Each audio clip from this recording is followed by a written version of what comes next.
Hello everyone, I am the Creep's Cabin. I know you use this video to fall asleep, so before that, like the video and subscribe to the channel. Also, where are you from? And what time are you watching? Now get comfortable and relax.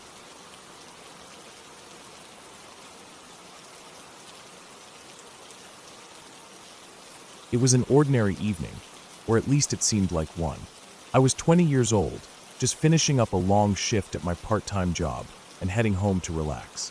I had this old car, not a fancy one, but reliable enough. A bit worn out, but it had one feature that made me feel slightly better about driving it. When you turned off the ignition, the doors would automatically unlock. At the time, I didn't think much of it, but looking back, I realized just how dangerous that simple feature turned out to be.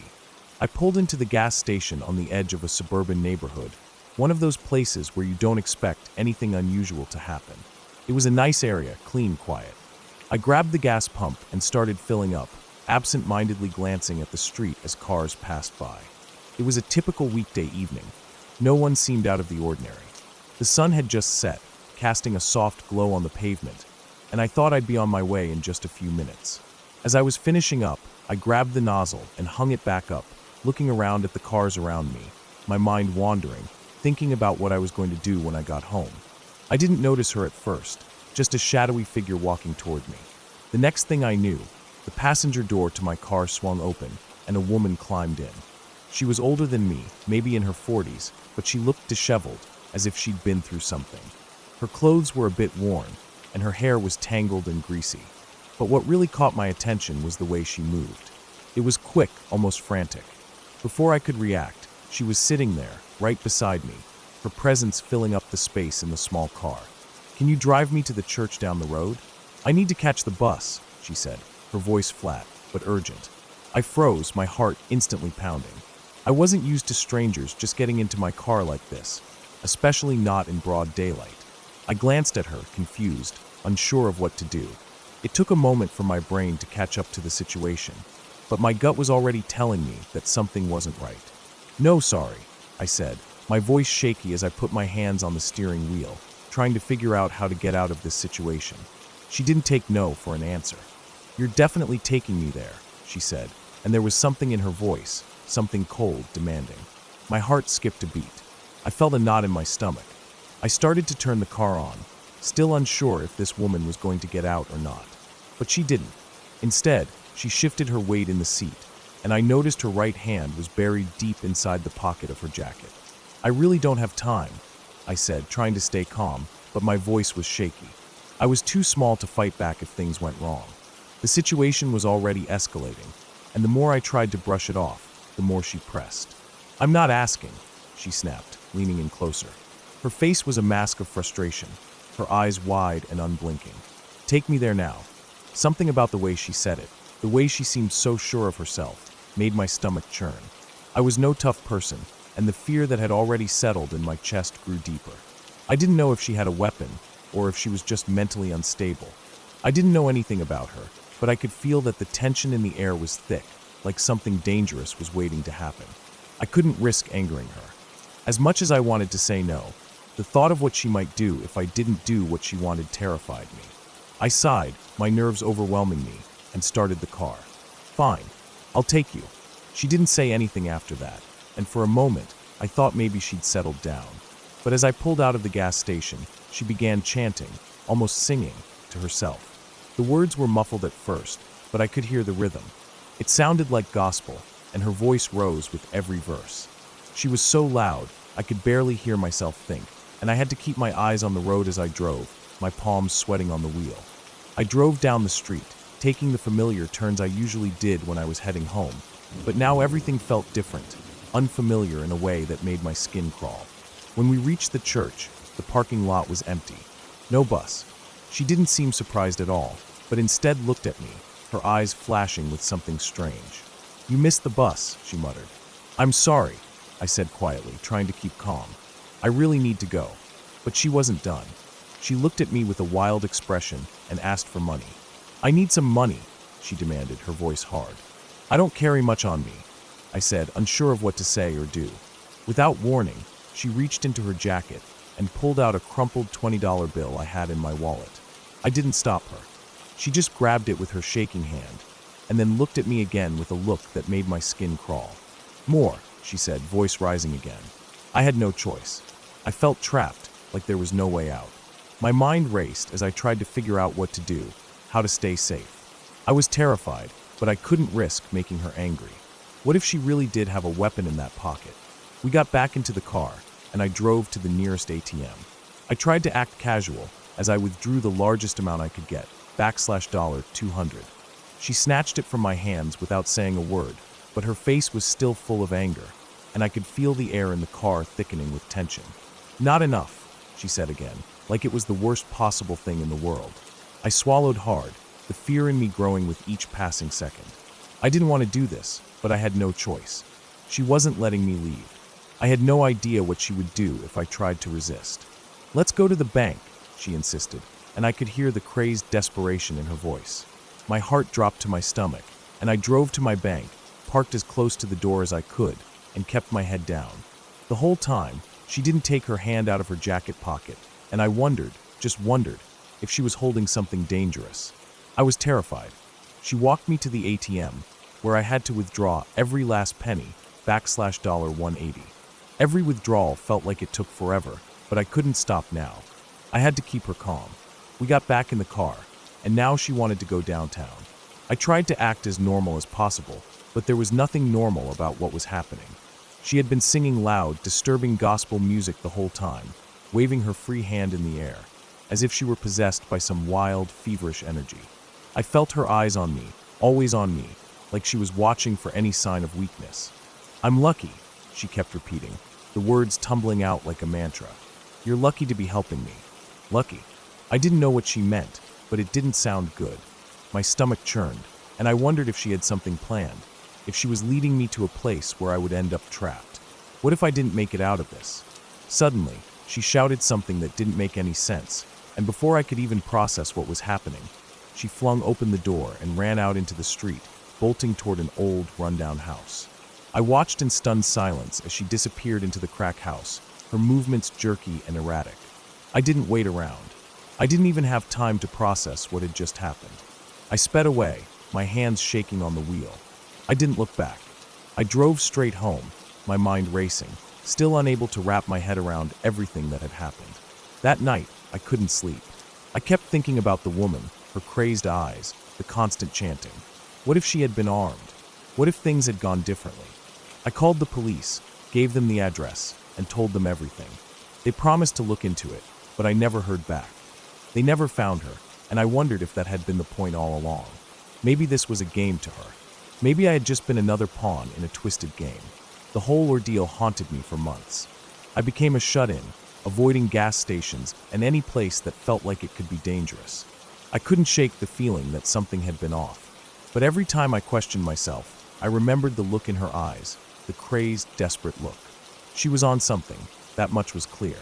And I had been so close to danger. So close. I'll never forget that night. I'll never forget the feeling of being trapped, of not knowing whether I would make it out alive. But somehow I did. And I learned something I'll carry with me forever. Sometimes being cautious isn't enough. Sometimes you have to trust your gut.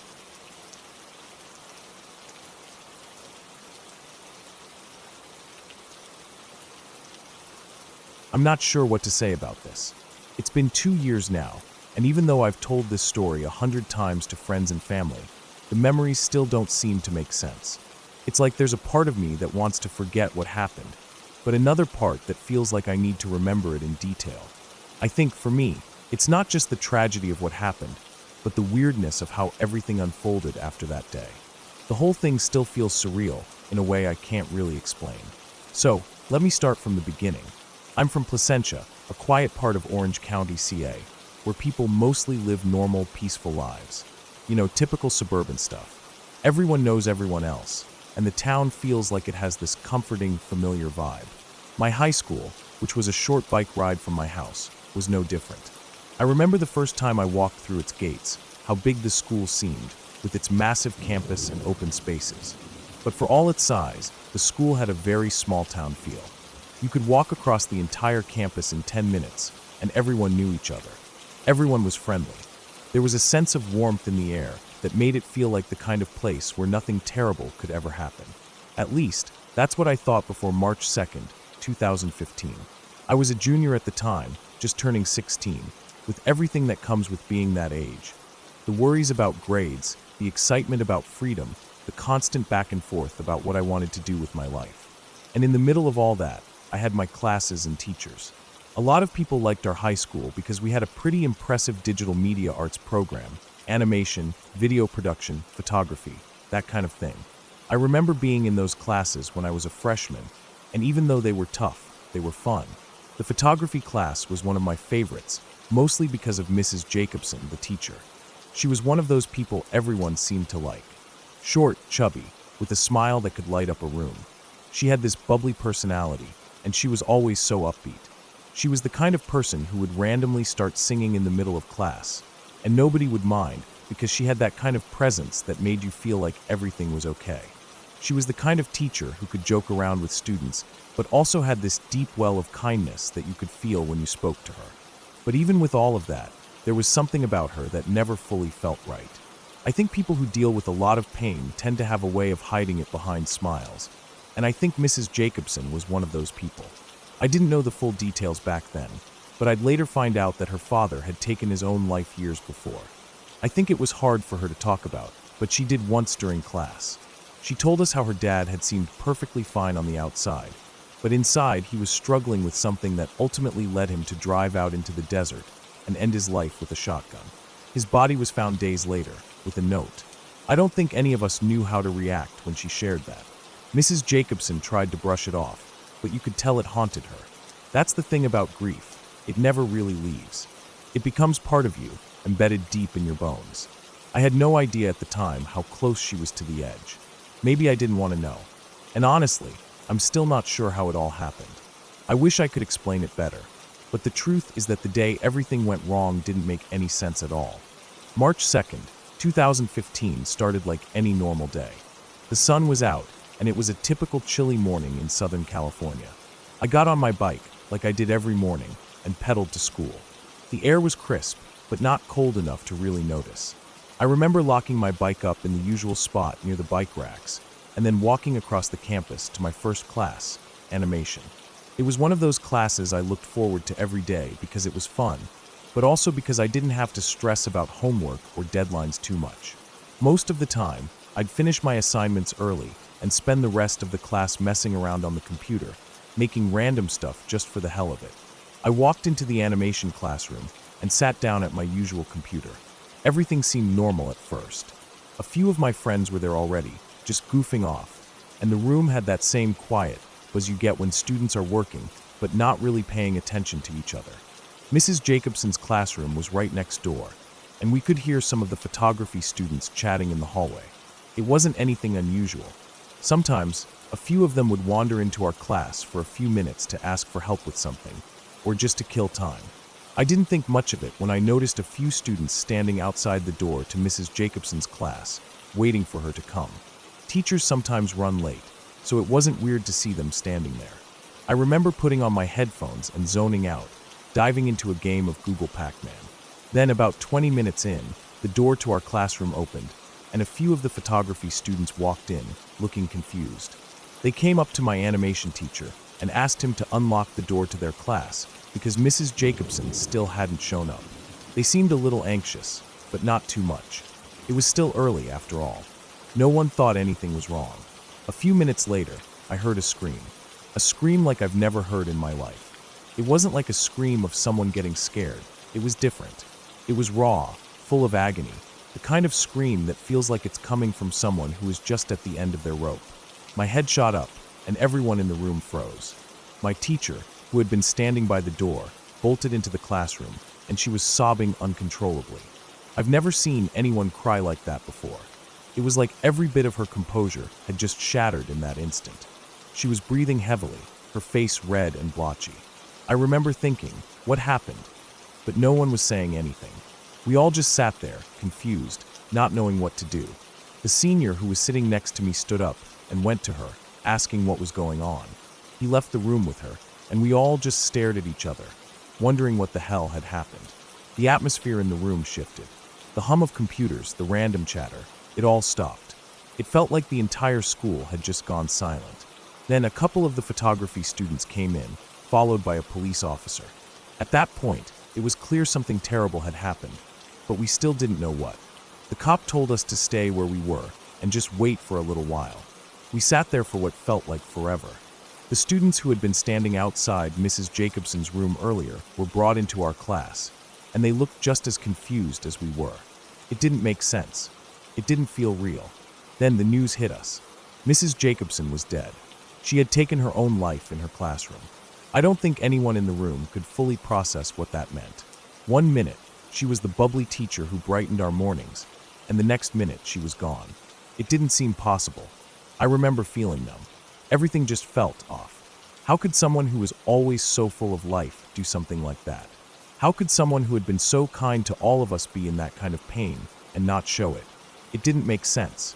We were all moved to the theatron, and then to the gym, where everyone gathered, students, teachers, and staff. It felt like we were in some sort of limbo. No one knew what to say or do. I remember feeling like I wanted to escape, to get out of there, but I couldn't. It was like I was trapped in this terrible moment, and I couldn't wake up from it. The principal eventually came on the loudspeaker to confirm what had happened, and he told us that the school was going to be dismissed. But no one left immediately.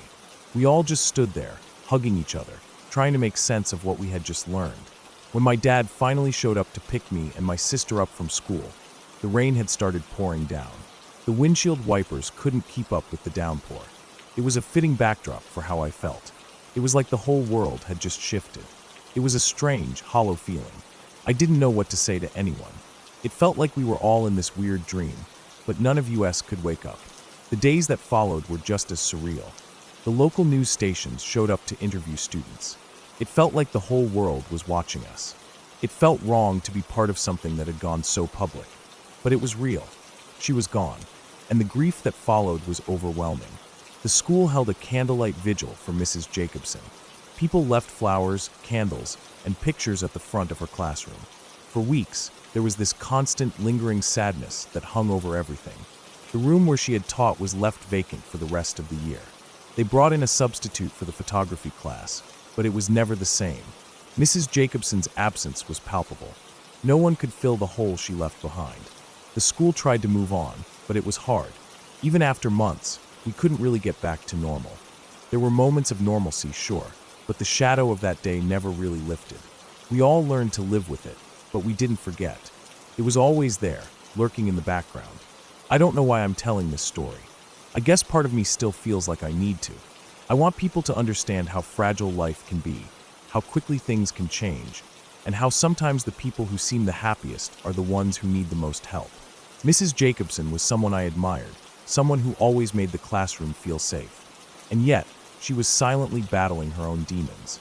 I don't think anyone could have known the depth of her pain. Maybe if we had known, things could have been different. But we didn't. We were left with nothing but questions, and that feeling of emptiness still hasn't left me. It's been 2 years now, but the memories are as fresh as ever. The rain, the screams, the silence after it all. I don't think I'll ever forget it.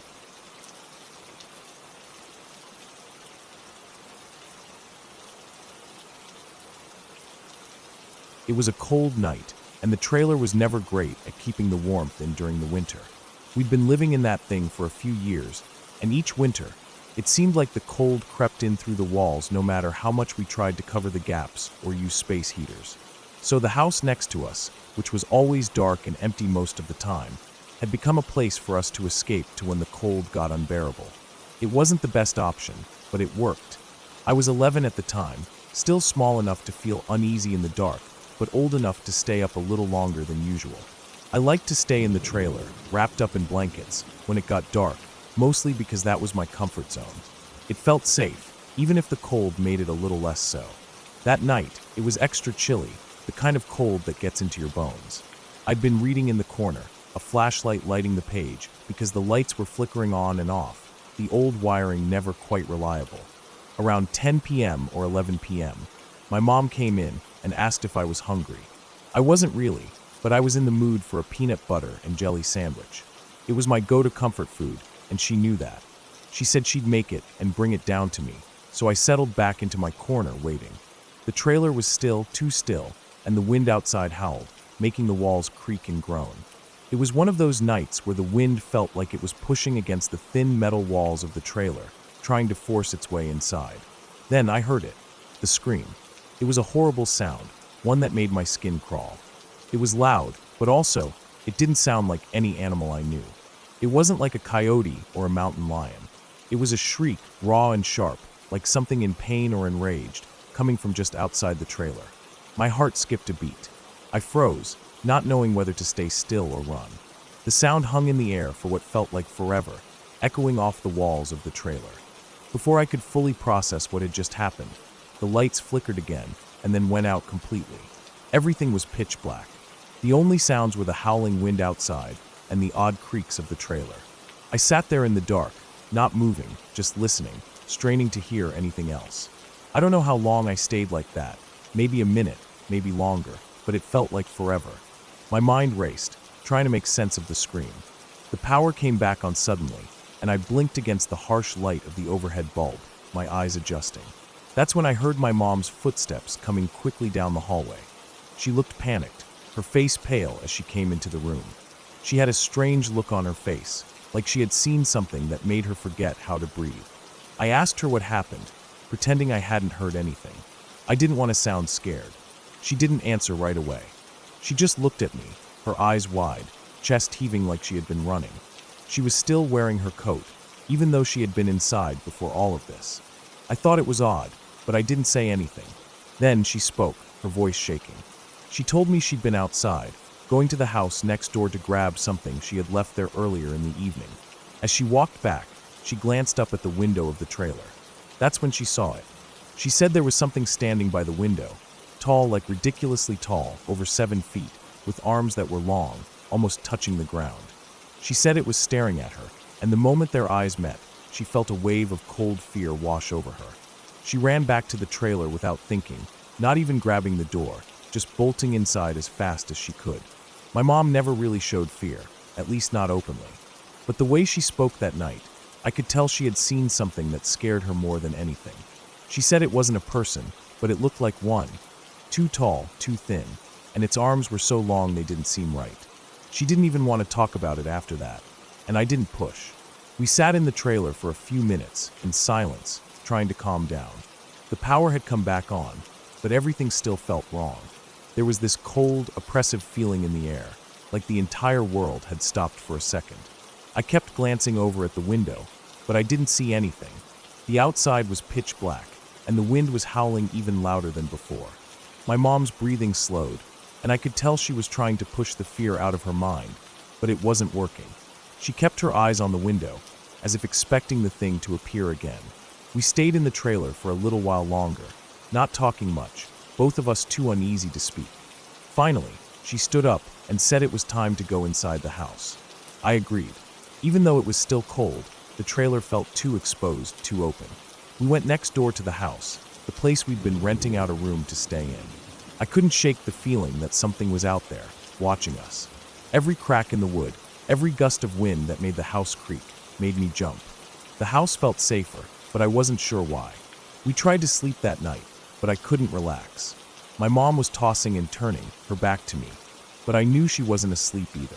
It wasn't just the scream that haunted me. It was the image of what she had described. This tall, thin thing with arms that reached almost to the ground. I kept imagining it standing by the window, just waiting. I couldn't get the image out of my head.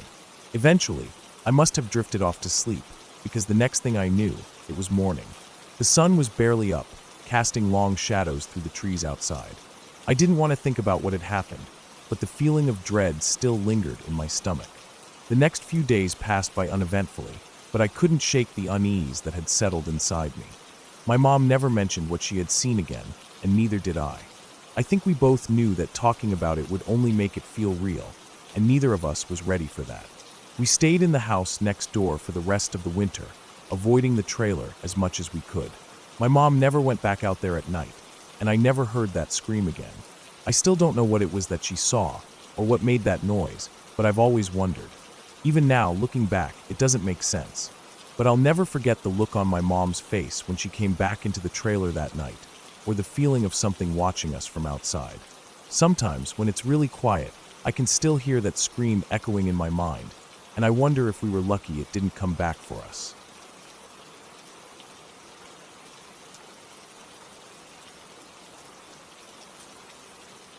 I grew up not too far from Clinton Road. It's one of those infamous stretches of road you hear all kinds of stories about. Ghosts, monsters, phantom vehicles. It's got the whole creepy package. I'd heard the rumors all through my childhood, but like most of my friends, I didn't put much stock in it. We were kids, so the thrill of it was more about the possibility of seeing something crazy or having some kind of weird experience. There was a small group of us who liked to hang out there, especially when we got older and got our licenses. It became a tradition, almost. A way to feel like we were doing something rebellious, something a little bit dangerous. I'll never forget the first time I got my license. I'd been waiting for this day forever, and the first thing my friends and I decided to do was head up to Clinton Road. There were 4 of us that night, me, my best friend Rachel, and 2 other guys, Tom and Josh. It was a Saturday night, and we were all hyped up. The plan was to drive up Clinton, do a little ghost hunting, and then head out to dinner afterward. The night was warm, with that humid summer air that sticks to your skin, and the stars above were barely visible through the blanket of clouds. We were in 2 cars. I was driving mine, and Rachel was in the car behind me. We were all pretty excited, maybe a little too excited, because Clinton Road was exactly the type of place where you could easily get spooked. The road twisted and turned, snaking through dark forests and empty fields, with hardly any streetlights. It was the perfect setting for a creepy adventure, or so we thought. We didn't even get 5 minutes into the drive before Rachel called us. "Hey, I took the wrong turn. I'll just meet you for dinner," she said. At first, I didn't think much of it. It was easy to mess up on Clinton Road, since it had so many little offshoots. But then, as I kept driving, I noticed something strange. There was a truck behind me, and it was way too close for comfort. I thought maybe Rachel had just gotten back behind me, but something didn't sit right. This truck wasn't just following, it was tailgating me really close. I could see the headlights in my rearview mirror, bright and almost blinding. I picked up speed, thinking that maybe I could get away from whatever it was. But the truck didn't back off.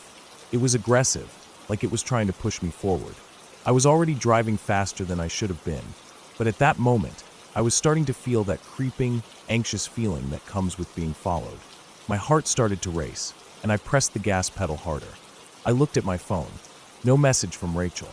I checked the rearview mirror again. The truck was still there, close, almost too close. Every time I shifted lanes or took a turn, it was right behind me, matching my every move. The sound of the engine behind me was loud, like it was trying to drown out the sound of my own car. It felt like we were in a race. I was just trying to get away from whatever it was, but it was almost like the truck was deliberately making sure it stayed behind me. I glanced at the road ahead. Clinton was winding, with no shoulders or places to pull over. It was just miles and miles of isolation. And in that isolation, I started to feel like something was really wrong. I looked back one more time. The truck was gone, just like that. I didn't see it anymore, and there was no way it could have turned off the road because there weren't any intersections for a long stretch. My heart was still pounding in my chest as I slowed down. I had this weird, cold feeling settle over me, and I couldn't shake it. I had no explanation for what had just happened. Was it a prank? Was it just some random guy driving too close? Or was it something else?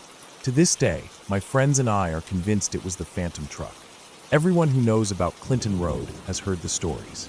But that night, I wasn't so sure. We kept driving, trying to brush it off. We didn't want to admit that we were spooked. But as we got deeper into the woods, the atmosphere started to change.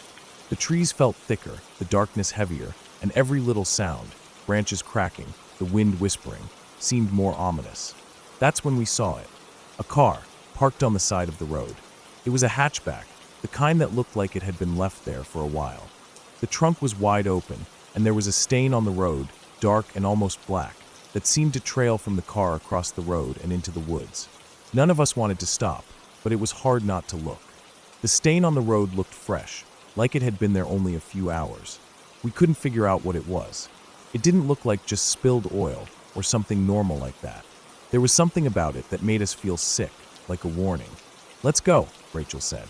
Her voice sounded shaky, and I realized we were all feeling the same thing. There was no reason to stop, no reason to linger. We drove past it quickly, our eyes fixed straight ahead. But I couldn't shake the image of that car out of my head. What had happened there? Who had left it? Why had they just abandoned it on Clinton Road? The rest of the night was uneventful. We went to dinner, ate, and laughed, but something about the evening felt off. The excitement we had started with had faded, replaced with a sense of unease that none of us could explain. The next day, Rachel and I decided to go back up there.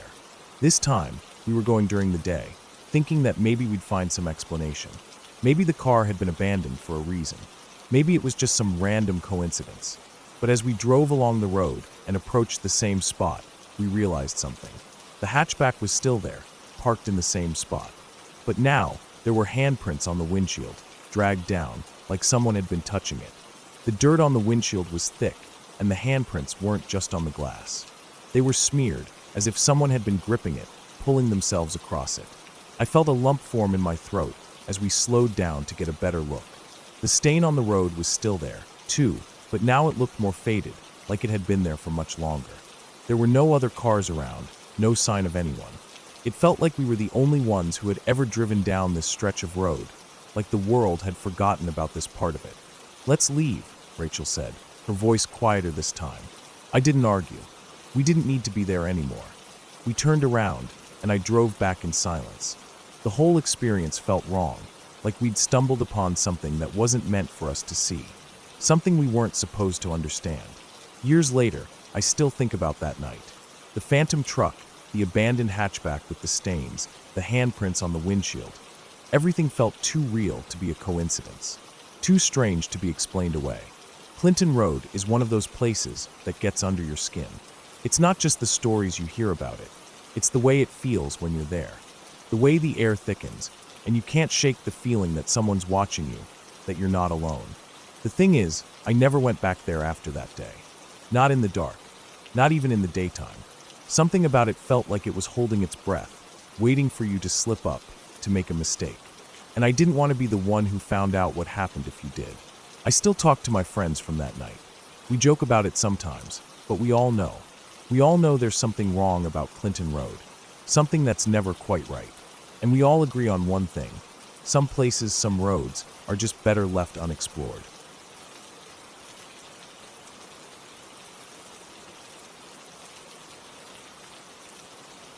I was around 6 years old, maybe just about to turn 7.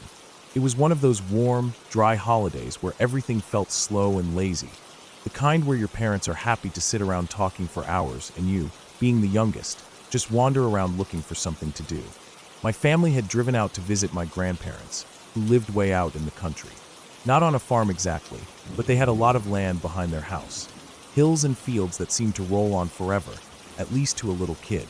It wasn't wild forest or anything, just these wide, open fields with patches of tall grass, a few trees here and there, and a couple of old structures that had probably been there for decades. My older brother was with us, along with 2 of our cousins who were visiting at the same time. They were all older than me, not by a ton, but enough that I had to keep up. My brother was probably 10, and our cousins were around the same age. I remember feeling proud that they let me tag along with them that day. Usually they'd ditch me or tell me to go back to the house when they went exploring, but for some reason that afternoon, they let me come. Maybe it was because we were all just a bit bored and wanted to stretch our legs. We walked out into the big field behind my grandparents' house. It wasn't fenced in or anything, just open land with rolling hills. From the back porch, you could see the whole field, and about 200 meters out was this tiny old shed. I had noticed it before, but I'd never been out that far. It looked like a dot from the house, a small, tilted structure, just far enough that as a little kid it felt like a trek. I didn't even think of asking if we were allowed out there. It just seemed like part of the world we could go explore, and no one had told us not to. The grass in the field came up to my waist in some places, and I had to lift my knees high to move through it. There were burrs that clung to our socks and little stickers that pricked your legs. The sun was hot, but there was a breeze that kept it from being unbearable. Everything smelled dry, dust, grass, maybe a bit of manure from a neighboring property, but it was a smell I'd come to recognize as Grandma's place. The others moved fast ahead of me, but I kept pace the best I could, sometimes stepping in the tracks they made in the grass. When we got closer to the shed, I realized how small it really was. Maybe 8 feet by 10, leaning a little to one side, with weathered wooden slats and a tin roof that was partially rusted through. The door didn't even close all the way. It hung crooked on its hinges, and there were cracks wide enough that you could peek through from the outside. The ground around it was bare and packed down, like maybe animals had come and gone from it. There were a few old tools leaned up against the side. Nothing too exciting, just a rusty rake and a bent shovel. One of the older kids pulled the door open wider with a creak that made my skin crawl. It wasn't dark inside because the roof had holes and light streamed in through the cracks in the walls. But it still felt stuffy, like the air had been trapped inside for too long. The floor was dirt, not wood, and there were bits of hay scattered around like someone had once stored animal feed or kept something alive in there a long time ago. But what really caught our eyes and stopped us all in our tracks was the thing on the floor, right in the middle of the shed. It was a rabbit, or it had been a rabbit. At first I couldn't make sense of it. The fur was matted and stained, and the body was torn open in a way I'd never seen before. One of its legs was bent at a strange angle, and there were flies buzzing around its insides, which were half pulled out and drying in the heat. The smell hit me next, thick and sour and metallic, like something had rotted fast in the sun. I'd never seen a dead animal up close before, not like that. I didn't know what to do or how to feel.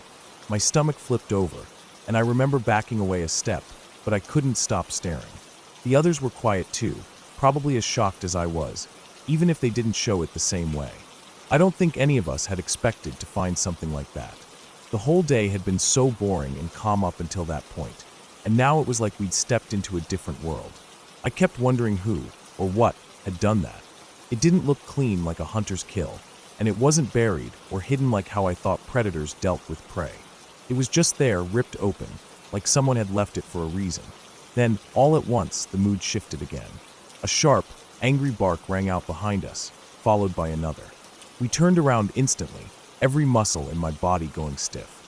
About 100, maybe 150 meters away, up the slope of the nearest hill, stood a man. A grown man, wearing a wide-brimmed Akubra hat and a long duster that blew a little in the wind. He wasn't moving fast, just standing there, but on either side of him were two dogs. Big ones.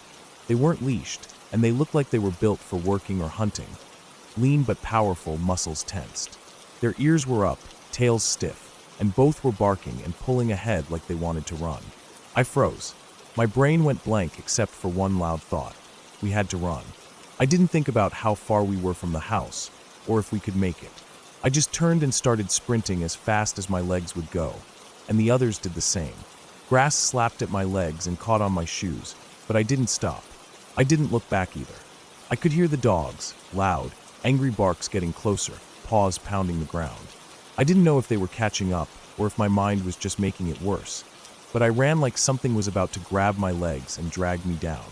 My chest burned, and my throat hurt from breathing so fast. Every step felt like it was going to be the one where I tripped and fell. The hill back toward the house wasn't steep, but it felt like I was climbing a mountain. I could just barely see the top of the gate in the distance. My grandparents' fence line, a wire gate with a latch that we never really paid attention to until that moment. One of my cousins got there first and threw it open, and I pushed through right behind my brother. The last one in yanked it shut, and we fumbled with the latch until it clicked. The dogs didn't slam into the fence or anything like that. They stopped a few feet short, barking wildly, pacing back and forth. The man was still up the hill, watching. He wasn't running. He wasn't yelling, just standing there. Then he raised a hand and let out this loud, sharp whistle. The dogs froze, then turned and trotted back to him like nothing had happened. We stood behind the fence, panting, sweating, hearts beating out of our chests. Nobody said a word. The man tipped his hat slightly, at least I think he did, and then turned away with the dogs following. He walked off in the direction he came, disappearing over the hill like some kind of ghost. We didn't go back out to the field for the rest of the trip. Later, when I thought about it, I tried to piece things together. Maybe he was just a guy walking his dogs. Maybe he had land nearby, and he was allowed to be there. Maybe his dogs were trained to bark, but not bite. Maybe the rabbit had been killed by one of them, or by a fox or bird of prey, and dragged there. Maybe the shed was just an old storage place nobody used anymore. But none of that mattered in the moment. To a 6-year-old kid, seeing that rabbit, then seeing those dogs and that man, cold and still and silent on the hill, was enough to burn the fear deep into my memory. I don't even know if the adults ever found out what happened. I don't remember telling anyone. It felt like something we weren't supposed to have seen, and if we admitted it, we'd get in trouble for wandering too far.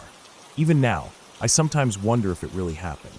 The way the man just stood there, the rabbit's body in the shed, the chase, the whistle. It feels like a memory and a dream at the same time, but I can still picture it, crystal clear. The buzzing flies, the rusty shovel, the sound of those dogs' paws hitting the dirt. I still get a tight feeling in my chest when I think about it. Maybe it was nothing. Maybe we were never really in danger. But that doesn't change the fact that for a few terrifying minutes that afternoon, I truly believed we were being hunted. And that feeling is something I'll never forget.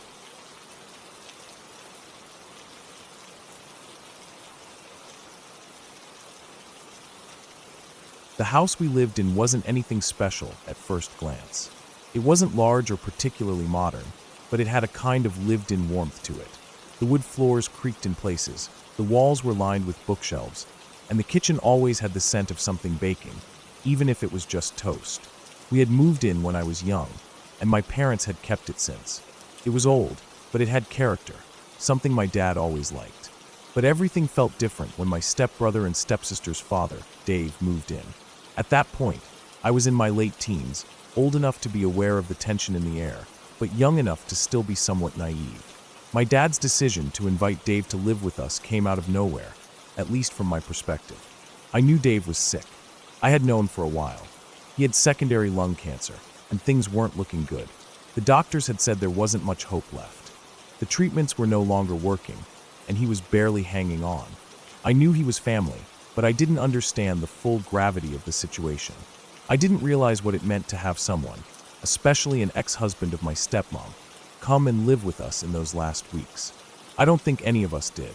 At first, Dave stayed mostly quiet. He was a reserved man, with thick, curly hair that had turned gray way too early, and a face that always seemed worn out, like it had lived too many hard years. He was thin from the chemotherapy, his body looking fragile against the bulk of his old, faded clothes. My step-siblings, whose memories of him were already clouded by time and distance, didn't know how to act around him. They were awkward with him, even as he tried to bond with them during the days when he was feeling okay. The few times I saw them together, there was a sense of longing, something unspoken in the way they would sit quietly, as if unsure of how to be around their father in the state he was in. My dad wasn't one to show much emotion. He was a man of logic, of reason.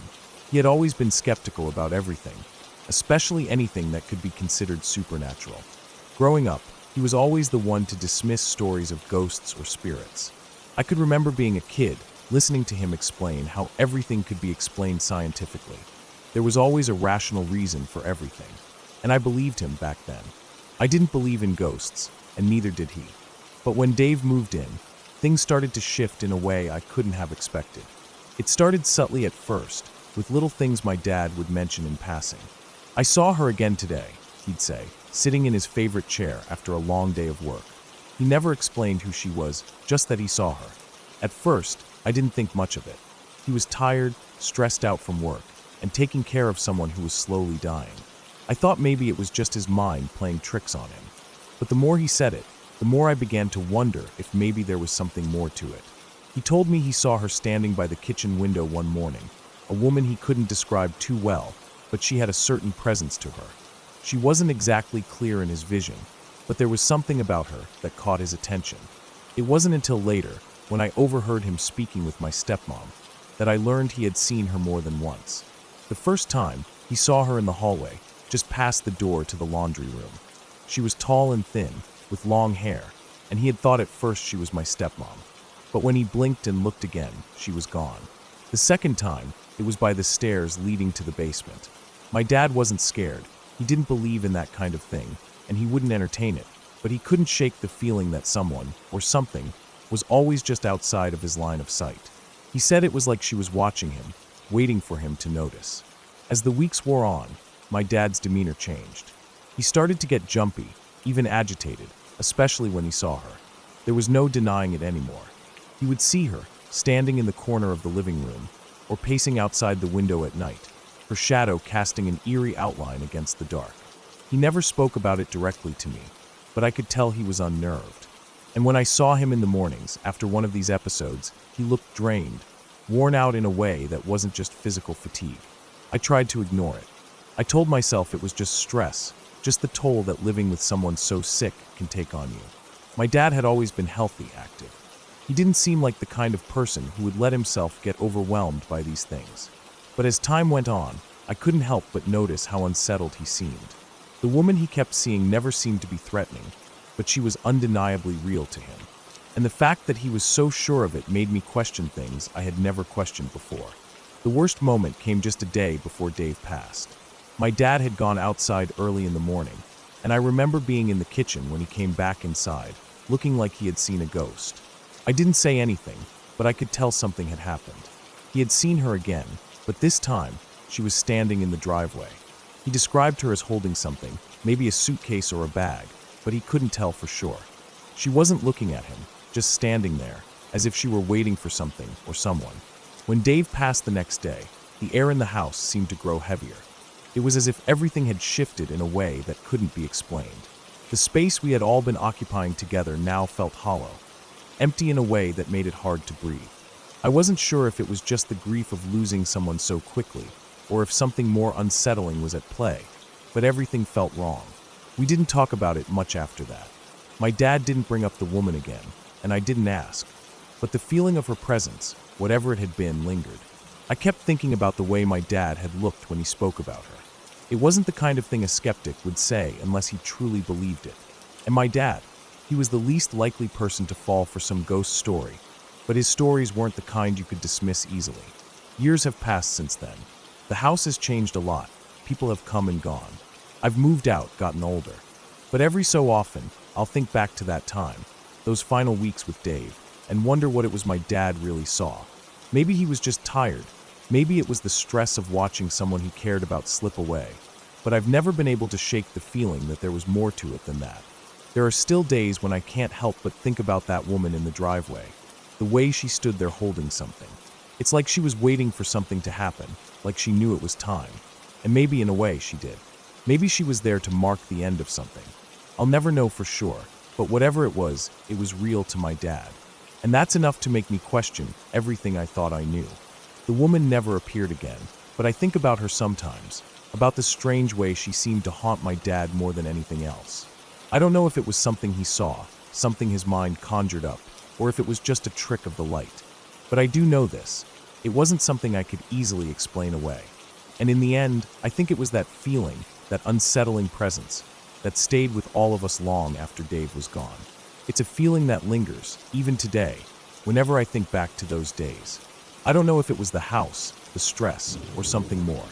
But whatever it was, I've learned not to dismiss things so easily. Sometimes, the things we can't explain are the ones that stay with us the longest.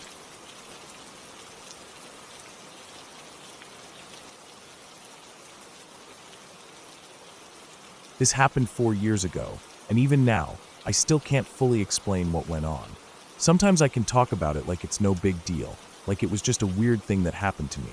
But on some nights when I can't sleep, it comes back in flashes, heavy, dense, dark flashes, like I'm drowning in shadows. I've been to a few counselors since, trying to make sense of it, trying to stop it from repeating in my head. It hasn't worked completely, but it helps to talk about it, or in this case, write it down. In 2012, I moved into a one-bedroom apartment in Skelmersdale. It wasn't the poshest flat in the city, but to me, it was perfect. It was my dream city, my dream destination. Some people have exotic beaches or big cities on their dream list. Me, I always loved Skelmersdale. I liked how it felt like a place people overlooked, and yet it had its own rhythm. I moved there to chase a strange ambition, to become a professional croquet player. Sounds odd, I know, but I was obsessed. I had been playing since I was a teenager, and I was finally good enough to compete. I was going to train, enter regional tournaments, and see how far I could get. The flat was on the second floor of a 3-story building. There were 5 other units in the complex, but I hardly ever saw my neighbors. Most of them were quiet and kept to themselves. I didn't mind. I had just enough furniture to be comfortable. A couch, a small TV, a fridge covered in alphabet magnets from a charity shop, a fold-up dining table, and a firm but clean mattress on the bedroom floor. It was about 5 days before Halloween. I had just come back from a croquet match, Nothing major, just a friendly local one. It was around 12:30 p.m., so technically early afternoon, but the weather that day was heavy and gray. The clouds had built up like a ceiling ready to fall, and the wind carried that weird autumn smell, the one that makes you think of wet leaves, bonfires, and damp wool. I remember walking up the stairs, my bag slung over my shoulder, exhausted but content. I was thinking about warming up some leftover pasta and putting my feet up. When I opened the door, something felt off. The apartment was too quiet. And not just quiet in the normal way, it was heavy, like the silence had weight. I didn't hear the usual low hum of the fridge or the distant traffic from outside. It felt like the walls had absorbed all the sound. And the darkness, it wasn't like anything I'd seen before. The curtains were open, but no light came in. The street lights from the car park outside should have been shining through, but the room was pitch black, like someone had painted over the windows. I even walked over and checked the curtains again, pulling them wider. Nothing changed. My hand looked gray and blurred in the gloom. I figured it must have been a power issue, maybe something wrong with the bulbs, or maybe my eyes were adjusting slower than usual. I didn't feel scared exactly, just disoriented. I fumbled toward the fridge, thinking I'd grab a snack and turn on the lamp next to the couch. That's when I noticed the magnets on the fridge. They had been rearranged. Before, they were just scattered letters, some of them spelling random nonsense or stuck in little patterns from when I was bored and played with them. Now they formed a sentence. Halloween night, night de la fright. It was weird. I stared at it for a few seconds.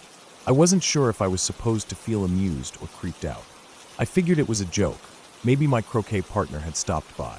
He liked to mess around with spooky pranks in October. Last year, he mailed me a postcard that just said, "You're next." And when I called him, he laughed for 10 minutes straight.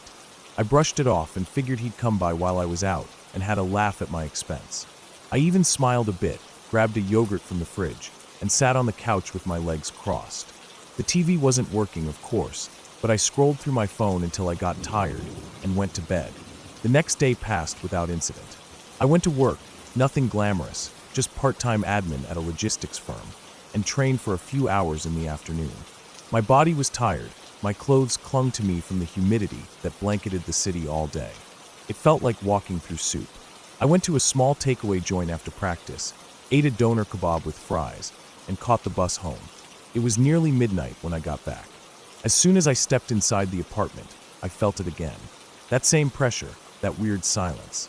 The darkness had returned, thicker than ever. It wasn't just dim, it was heavy, like walking into a dark room with a blindfold on. It felt like the air was denser, like I was underwater. I flicked on the light. Nothing. Still, I wasn't panicked. I figured it was an electrical problem. Maybe the building had dodgy wiring, and maybe the lights had tripped. I could still see a bit from the hallway bulb that spilled in when I opened the door, but once the door shut, I was back in that thick shadow. I took off my shoes, peeled off my sweat-damp shirt, and walked into the kitchen. I opened the fridge for a drink and stopped cold. The magnets had changed again. Halloween night, night de la fright, shake and shiver, the snake will slither. This time I froze. The first message could have been a joke. This one felt calculated. Too specific. Too neat. I stared at it for a long time, trying to work out how it could have happened. No one had keys except me. I locked the door every time I left. The windows were shut. There was no sign of forced entry. I bent down to look for footprints, scratches, anything. Nothing.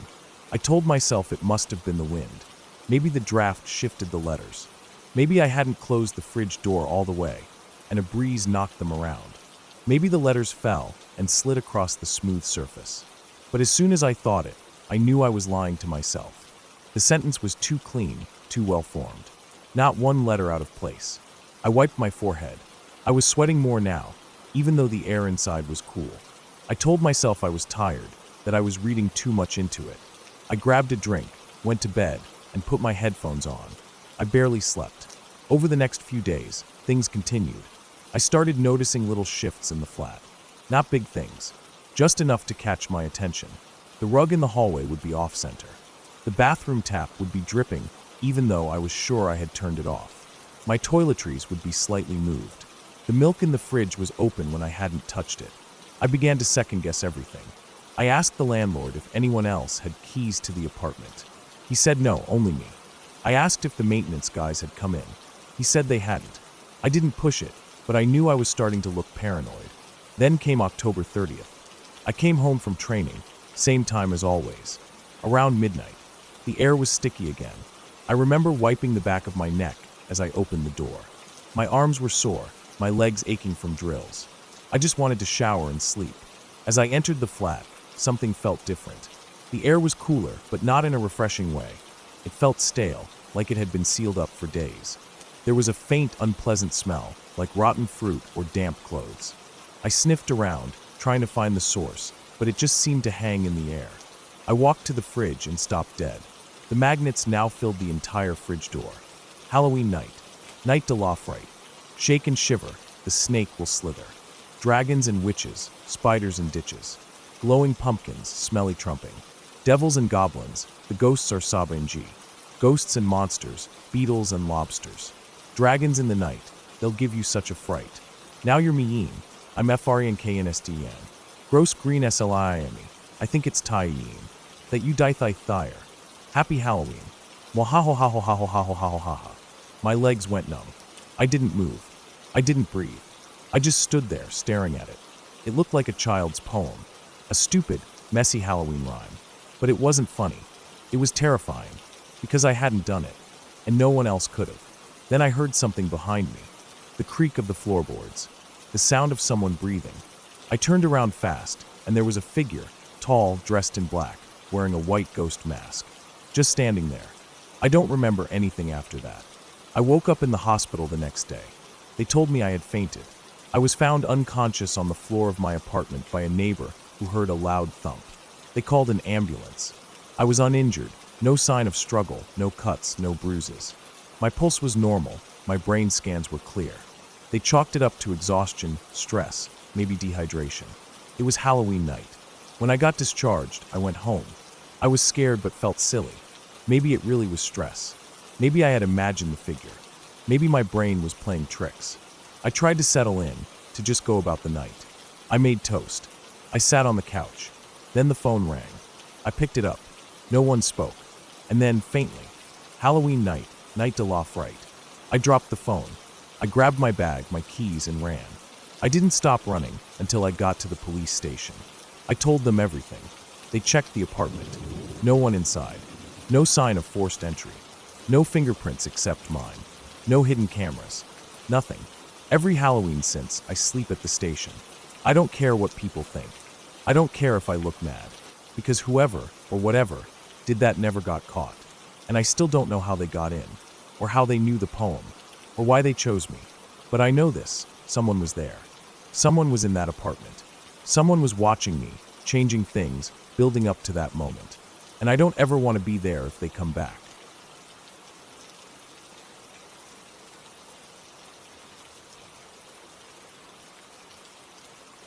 I remember that day so clearly. I was 19, just starting to find my footing in the world. I had just moved back home from a temporary job out of town. It had been a long day, and I was looking forward to a quiet evening with my family and my cats. At that point, I was living in a modest house on the outskirts of town.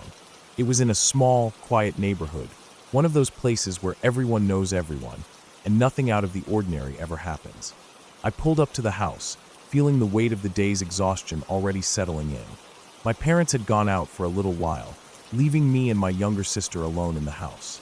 We didn't have any plans for the evening, just some homework and maybe watching a movie or two. My sister was with her friend, so I was alone when I arrived home. When I walked through the front door, something felt off right away. It was strange, the kind of feeling you can't quite put into words. The air felt too still, like the house had been holding its breath. The first thing I noticed was the silence.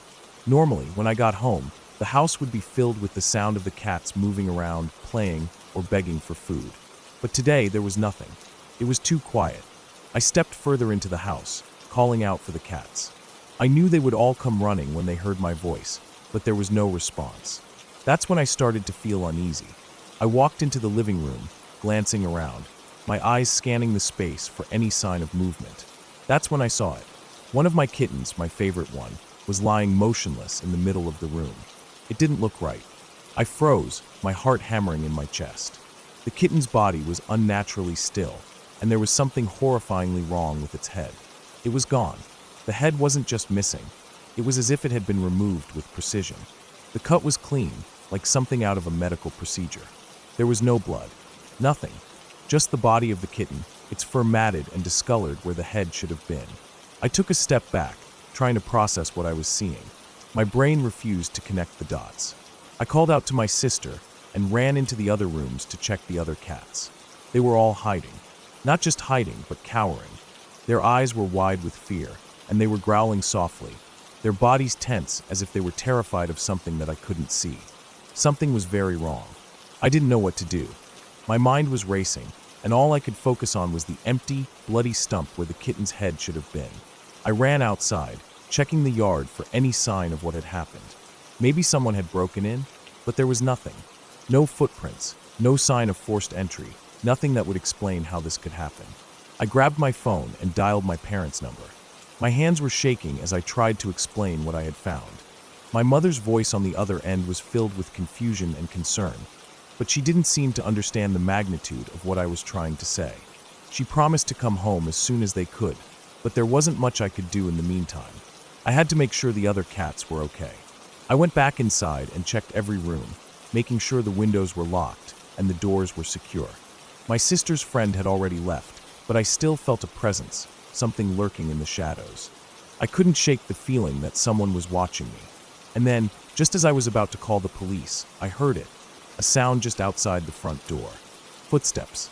Slow, deliberate steps, almost as if someone was trying to sneak around the house. I froze, heart racing in my chest. I wasn't sure if I should open the door or hide, but I couldn't risk it. I grabbed the first thing I could find, a knife from the kitchen, and quietly set it on the counter by the door, just in case I needed it. A few minutes later, I heard the footsteps stop. Whoever it was gone, but I wasn't about to take any chances. I waited until my parents came home before I even thought about moving. When they arrived, I explained everything again, but this time, they could see the fear in my eyes. The house felt off, as if something had changed in the very air. My father immediately wanted to check the whole property, but I told him to wait for the police. I didn't want to risk disturbing any potential evidence. It didn't take long for the police to arrive. They were nice enough, but there was an undercurrent of suspicion in their tone that I couldn't ignore. They started asking questions, the kind of questions that felt invasive, almost like they were trying to get me to confess to something I hadn't done. Did I have any enemies? Was I involved in any criminal activity? Did I have any reason to hurt the kitten? Why would someone remove its head so cleanly? The questions made me feel sick, like I was the one being interrogated. But I stayed calm, explaining everything I had seen. They didn't seem to care much about the kitten. They were far more interested in the fact that I had a collection of taxidermy in my room. An odd hobby, sure, but one that wasn't illegal. They seemed fixated on it, as if it somehow made me a suspect. I tried to tell them about the strange feeling I had when I got home, about how I thought someone had been following me, but they brushed it off. They didn't want to hear about my instincts. They were too busy questioning me, poking holes in my story, trying to make me look guilty. The next few days were a blur of confusion and anxiety. We never found the kitten's head. It was like it had disappeared into thin air, and no one could explain why or how. I checked with the neighbors, asked around town, but no one had seen anything strange. The police never found any new leads. They didn't seem to care much anymore, which only made everything feel worse. It was like they had already decided it was a freak accident or a case of animal cruelty gone wrong. They didn't even bother investigating any further. But that's not where the weirdness ended. 2 days after the police left, I went out to the mailbox to check the mail. As I was flipping through the letters, I noticed something strange, a knife. My knife. The one I had set on the counter when I thought someone was outside the house. The knife wasn't in the mailbox like it had been placed there casually. It was positioned perfectly, like it had been left for me to find. My stomach twisted. I couldn't understand why someone would do that. Why would they take my knife and then return it like that? It didn't make sense.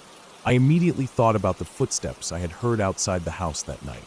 Had someone been there, watching me, waiting for me to make a move?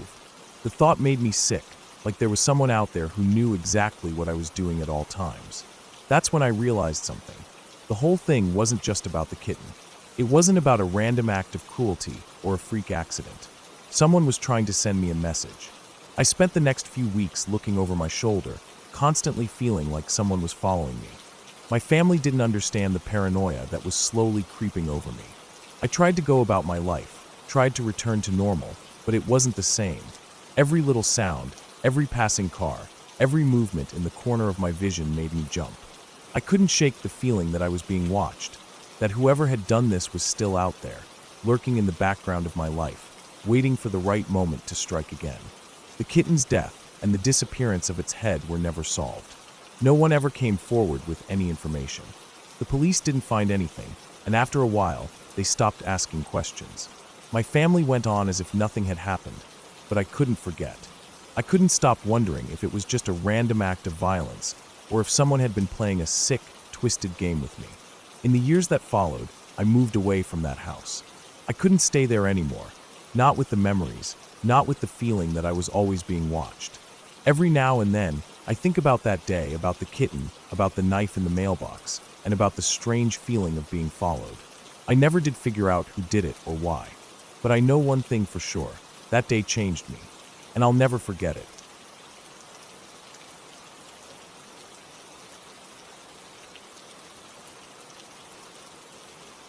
I used to live in Utah, not far from the infamous Skinwalker Ranch.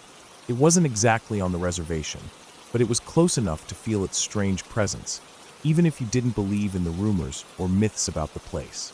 My family had just moved there, and to be honest, I didn't know much about the area when we first settled in. It was a small town, quiet and isolated, which I thought was just part of the charm. But there was always something off about it. It was like a feeling that hung in the air, something that made your skin crawl when you were out too late or drove past certain parts of the land. When we moved in, I heard all sorts of things about the Skinwalker Ranch. Some people said it was run by the military back in the day, but I had no idea if that was true. All I knew was that it was one of those places you didn't mess with. It was fenced off, and there were roadblocks with armed guards that would stop anyone who tried to get too close. My dad, being the adventurous type, didn't seem to think much of these warnings. He thought it would be funny to take me and my mom out to the roadblocks one night. To him, it was just another way to stir up some excitement. I didn't realize how dangerous it might be at the time. I was still a minor, and I didn't think we'd get into trouble. It just sounded like a cool adventure. So we all piled into my dad's flat green Jeep, the one with the star logo on the side from his best friend's body shop. It was a sturdy, old thing, and even though it wasn't anything special to look at, it felt like the perfect car for an impromptu adventure. My dad hyped it up as we drove out there. He told us that no one would ever dare stop us, that we'd just turn around and head back once we'd seen enough, no harm done. As we drove out to the roadblocks, the sun had already set, and the sky was darkening quickly. The road seemed to stretch on forever, and I couldn't help but feel a sense of unease creeping in. There were no streetlights out here, no houses, no signs of life, just empty land and hills that looked almost too quiet. As we got closer to the site, my dad started telling stories he'd heard about strange lights in the sky, mysterious disappearances, and people who dared to venture too close and never returned. Of course, I was intrigued. I'd always been into scary stuff, especially anything involving the paranormal. It sounded like the perfect thrill. When we finally reached the roadblocks, my dad slowed down, then stopped. The moment the Jeep came to a halt, bright spotlights turned on and blazed through the windows, blinding us for a moment. We weren't alone. It felt like we had stepped into some kind of trap. My heart pounded in my chest, but my dad just chuckled. He thought it was all part of the fun. I, on the other hand, was starting to feel a little uneasy. We stayed there for what felt like forever. Dogs began barking in the distance, their growls growing louder. My dad didn't seem worried, though. He was still grinning. But then something strange happened.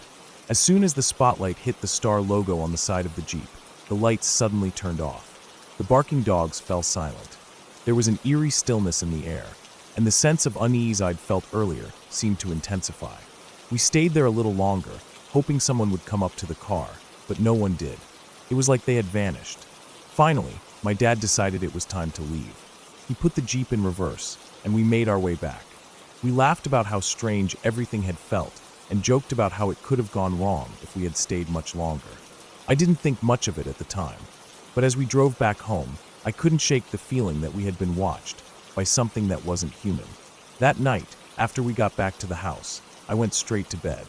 My room was in the basement, a walkout that had a door leading directly outside.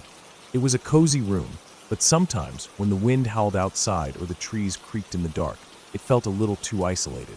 I had a parakeet named Kai, who kept me company when I was alone. I loved that little bird.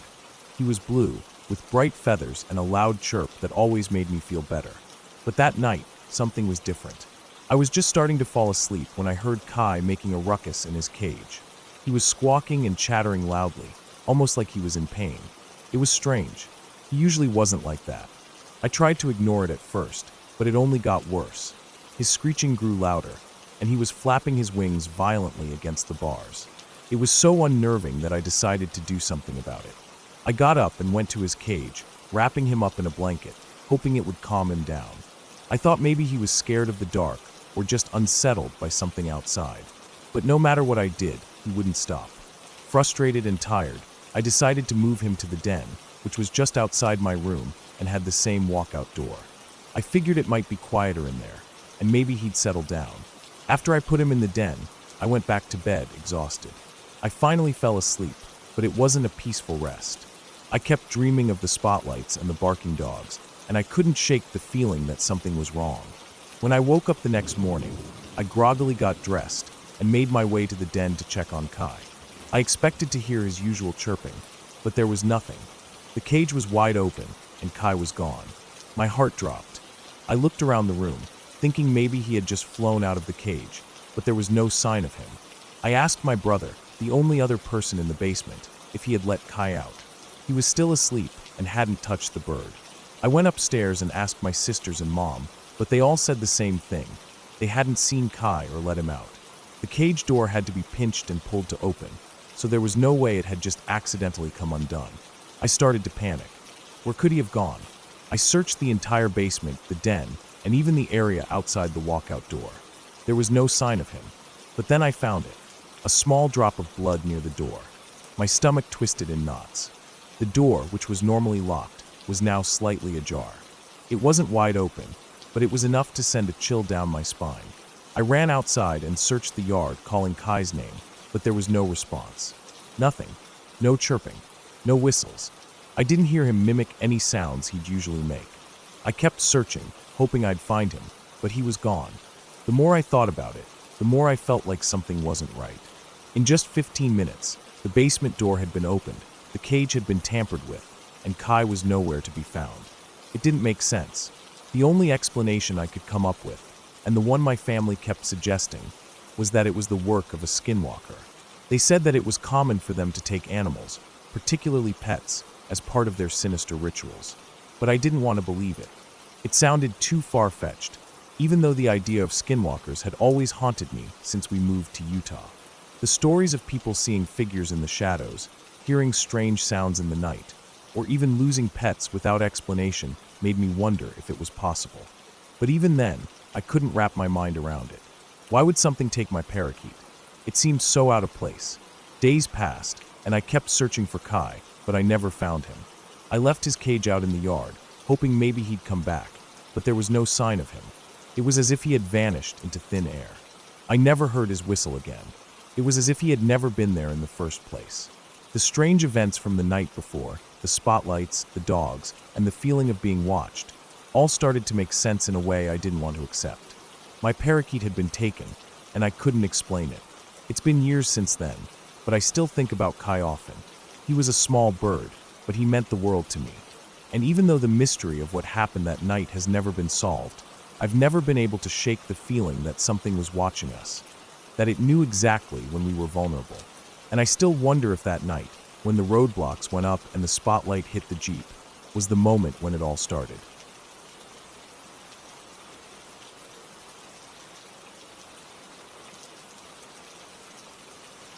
I never liked that house. From the day we moved in, it felt off, like something about it didn't want to be lived in. It was a rental in an older part of town, 2 stories, with worn-out floors and a draft that always seemed to come from the wrong direction. The neighbors kept to themselves. The landlord was polite enough, but weirdly distant. She barely made eye contact when we signed the lease, like she was ashamed of something, but didn't want to talk about it. I didn't think much of it at first. Old houses creak, they make noises. and I figured I'd just get used to it. She didn't tell us about her husband until a few months in. It slipped out casually when she came by to check on a leak under the kitchen sink. Something about how he used to love this room. And then, without even blinking, she added, "He passed away here a few years ago." I asked how, and she just said, "He took his own life." It was hard. Then she changed the subject and acted like she hadn't just dropped that into the conversation, like she was talking about the weather. I didn't press it. What was I supposed to say? I was maybe 19 then, still kind of learning how to live outside my parents' house. I thought I was being mature by not reacting too much, but I should have paid more attention to how casually she said it, like it was just another part of the house. Things didn't start getting weird right away. It wasn't like the moment I knew someone had died there, I started hearing footsteps or whatever. It was slower than that. Subtle. Stuff that was easy to brush off. A flickering light. Something falling off a shelf that had been perfectly stable for weeks. I thought it was me being clumsy, or the house settling, or maybe even a rat or a mouse in the walls. It was a few months in when something happened I couldn't really explain away. I was up late one night, playing video games with a friend. We were both in the living room, sitting on opposite ends of the couch, screens lit up, controllers in hand, not even talking much except to react to the game. It was around 3 a.m., the kind of hour where the world gets quiet in a way that feels unnatural, like even the air is asleep. I caught something out of the corner of my eye. Just a blur. A fast, dark blur that darted across the room near the hallway entrance. I didn't react at first. I told myself it was my imagination, a shadow from the screen, something dumb. I didn't even pause the game. Then my friend stopped playing. He looked over toward the same spot. His eyes kind of squinted like he was trying to focus on something that had already moved. He didn't say anything, but his controller slowly lowered into his lap. I didn't even want to ask, but I had to. "You saw that too, right?" He nodded, slow and stiff. That was it. No further confirmation needed. We both stood up at the same time and left the living room. Just walked straight into the kitchen without saying a word. Stood there for a while like idiots. Like being surrounded by tile and cold appliances somehow made us safer. I didn't sleep well that night. After that, I started noticing more things. The house was always cold, even in summer. The living room especially. It felt like walking into a basement, even though we were on the ground floor. Sometimes I'd wake up with this heavy pressure on my chest like I hadn't been breathing properly. I blamed my mattress. There was one night when I was home alone. Everyone else had gone out of town for the weekend, visiting family or something. I didn't want to go, had some dumb excuse about work and wanting the place to myself. It was late again. I was in my room on my laptop, probably watching something pointless. The lights were off except for a small desk lamp. The house was quiet. I didn't have headphones in, so I could still hear everything. Then I heard something from the kitchen. Not just a bump or a creak. Something louder. A soda can being thrown. Not dropped. Thrown. It hit the linoleum floor hard and rolled a bit before stopping. I could hear the hollow aluminum spinning out. I sat frozen for a second. Told myself maybe it was a can on the counter that had somehow tipped over. Maybe vibrations from the fridge kicked it off. I knew that didn't make sense, but I told myself that anyway. And then I got up. Stupidly. I got up and walked toward the kitchen like a character in a horror movie who hasn't read the script. I stepped in, lights still off, using the little bit of hallway light to see. The can was on the floor near the fridge. Upright. No dents. Just sitting there. I didn't have time to process anything else because from the far corner of the room, between the trash can and the cabinet, I heard a hiss. Not a mechanical sound. A deliberate, angry hiss. I froze. Every part of my body went still like my own muscles didn't trust me anymore. The corner was pitch black. I couldn't see anything in there. Just this feeling. A tight, low pressure, like something was crouched in the dark watching me. I backed out slowly. Didn't turn my back. Left the can where it was. I slept with the lights on that night, if you can even call it sleep. But the worst thing, the one that still makes my skin crawl, didn't even happen in the moment. It was weeks later. I was cleaning out my phone, trying to delete photos and make room for more storage. Just scrolling through random screenshots, blurry selfies, food pics. Then I saw one that didn't belong. It was a photo of me, asleep on the couch in the living room. From the angle, it was clear the picture was taken from the kitchen doorway. You could see the side of my face, the blanket I had over me, the TV screen still on in the background. There was no one else in the house that day. I remembered the day because I had taken a nap after school, before doing anything else. I was completely alone. I even checked the metadata on the photo.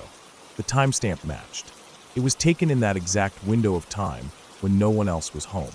There was no app glitch, no accidental timer shot, no remote camera, just a photo of me, taken by someone, or something, standing there while I was dead asleep and completely unaware. I stared at that picture for so long. I zoomed in on every corner, every shadow. I couldn't see anything in the background. Nothing weird. No faces in the reflection. Just me sleeping. But the fact that it existed at all was enough to make my blood run cold. I deleted it immediately. I don't know why. I wish I hadn't. Maybe part of me didn't want proof. Maybe I just wanted to pretend it didn't happen. After that, I refused to be alone in the house anymore. I started staying out late, sleeping over at friends' places, finding excuses to avoid being there when no one else was around. I didn't tell my family the full story, just bits and pieces. They probably thought I was being dramatic. But I knew. Something was off about that place. And not in some haunted, floating object, ghost in the mirror kind of way. Something real, tangible, like someone else had a key and knew our routines. Like maybe the landlord's husband hadn't been the only one who spent too much time in that house. Or maybe his death had left behind something worse than just a memory. Eventually, we moved. My parents said it was for money reasons, but I didn't care. I packed faster than I ever had in my life. Threw things in boxes without labeling them. I didn't want to spend one more night there than I had to. The day we left, I walked through the house one last time. Every room. Just to make sure we didn't leave anything behind. The rooms felt emptier than they should have. Like they were glad we were leaving. I locked the front door and didn't look back. I don't think about it often anymore. But sometimes when I'm scrolling through old pictures, I hesitate. I feel my heart rate pick up just a little. Like I'm scared I'll find something again. A photo I didn't take. A moment I didn't know happened. Some piece of time I thought belonged only to me, but didn't. I still don't know who, or what, took that picture of me. I don't need to know. What matters is that it happened. That someone was there. And that they haven't been back since we left. At least, I don't think they have.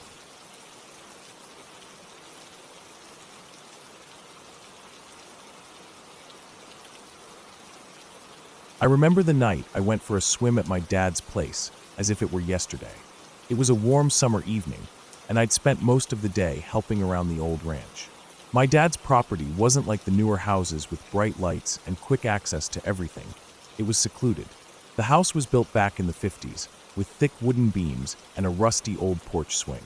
The pool was about a 5-minute drive from the house, nestled in a little hollow behind the barn. Over the years, I had made it my routine to go for a swim whenever the day had gotten too hot or stressful. But tonight, I just felt like being alone. I didn't want to be around anyone. My dad had gone to town, and I figured I could use the solitude. I grabbed my car keys, my dog Daisy, and hopped into my car. Daisy was my loyal sidekick, always excited to go anywhere with me. As I drove down the gravel path, I could feel the cool air coming through the cracked window, and the evening's darkness slowly took over. The ranch was quiet, aside from the occasional rustle of a coyote in the distance. The old ranch felt eerie at night. There were no streetlights out here, just the stars above and the distant hum of crickets. When I finally got to the pool, I parked my car next to the cracked concrete fence that surrounded it. The area was isolated enough that no one could just wander in. I got out, grabbed the lamp I'd brought with me, and walked over to the wooden table next to the pool. It had a couple of chairs around it. The lamp was small but bright enough to light up the surrounding area. The glow flickered softly against the dark backdrop of the trees, and the pool was still, its surface as black as the night sky. Daisy was already sniffing around, making her usual rounds. She never strayed too far from me. I left the lamp on the table and dipped my toes in the water. The temperature was perfect, not too cold or too warm. After a moment, I decided to start swimming, pushing off from the edge and cutting through the water with slow, deliberate strokes. The rhythmic sound of the water was calming, and I let myself relax. The night was quiet except for the sound of my breathing and Daisy's occasional bark. I swam back and forth, not really thinking about anything. When I stopped for a break, I lifted my head out of the water and glanced around. The lamp was gone, or at least it was darker. I figured the batteries had died, but it was still odd. The night had swallowed the light whole, and I found myself squinting into the darkness. I shrugged it off and kept swimming, not wanting to be bothered by something as insignificant as a dying lamp. I took another few laps, the cool water refreshing against my skin, and tried to focus on the sound of the wind through the trees. After a while, I paused again to catch my breath. This time, when I lifted my head from the water, the lamp was back on. Not only was it back, but there were shadows moving around it. At first, I thought it was Daisy, maybe jumping onto the table and messing with the lamp. It wouldn't have surprised me. She was always getting into things. But when I looked over, I saw her sitting next to the pool, staring toward the table, her body stiff and alert. She started barking, and the hairs on the back of my neck stood up. Daisy never barked like that unless something was seriously wrong. I quickly wiped the water off my face, trying to get a better look, but all I could see was a small, dark shape. A shape that didn't belong. My heart started racing. I wasn't sure what I was seeing, but I couldn't shake the feeling that something was off. I squinted again, trying to make sense of it, and that's when I saw it clearly. A small child, a toddler, maybe 3 or 4 years old, sitting on the table, messing with the lamp, turning it on and off. It looked like the child was playing, but something about the whole scene felt wrong. My pulse quickened, and I felt an immediate urge to move. I looked at Daisy, who was still barking, but now she was backing away from the table, looking toward the woods with wide, terrified eyes. I called her name, but she didn't listen. She turned and sprinted away, back toward the car. I froze. The image of the toddler lingered in my mind. My first instinct was to go and grab the child, but something told me to wait, to just observe. I didn't move, too afraid to get any closer. I stood there in the pool, my thoughts running wild. I couldn't process it. A kid, out here, alone in the dark. My mind raced through all the scenarios. Was it a neighbor's kid? Had they wandered over here somehow? But no, this wasn't right. No one lived nearby. I ducked underwater, trying to clear my mind, to calm down. I needed a moment to think.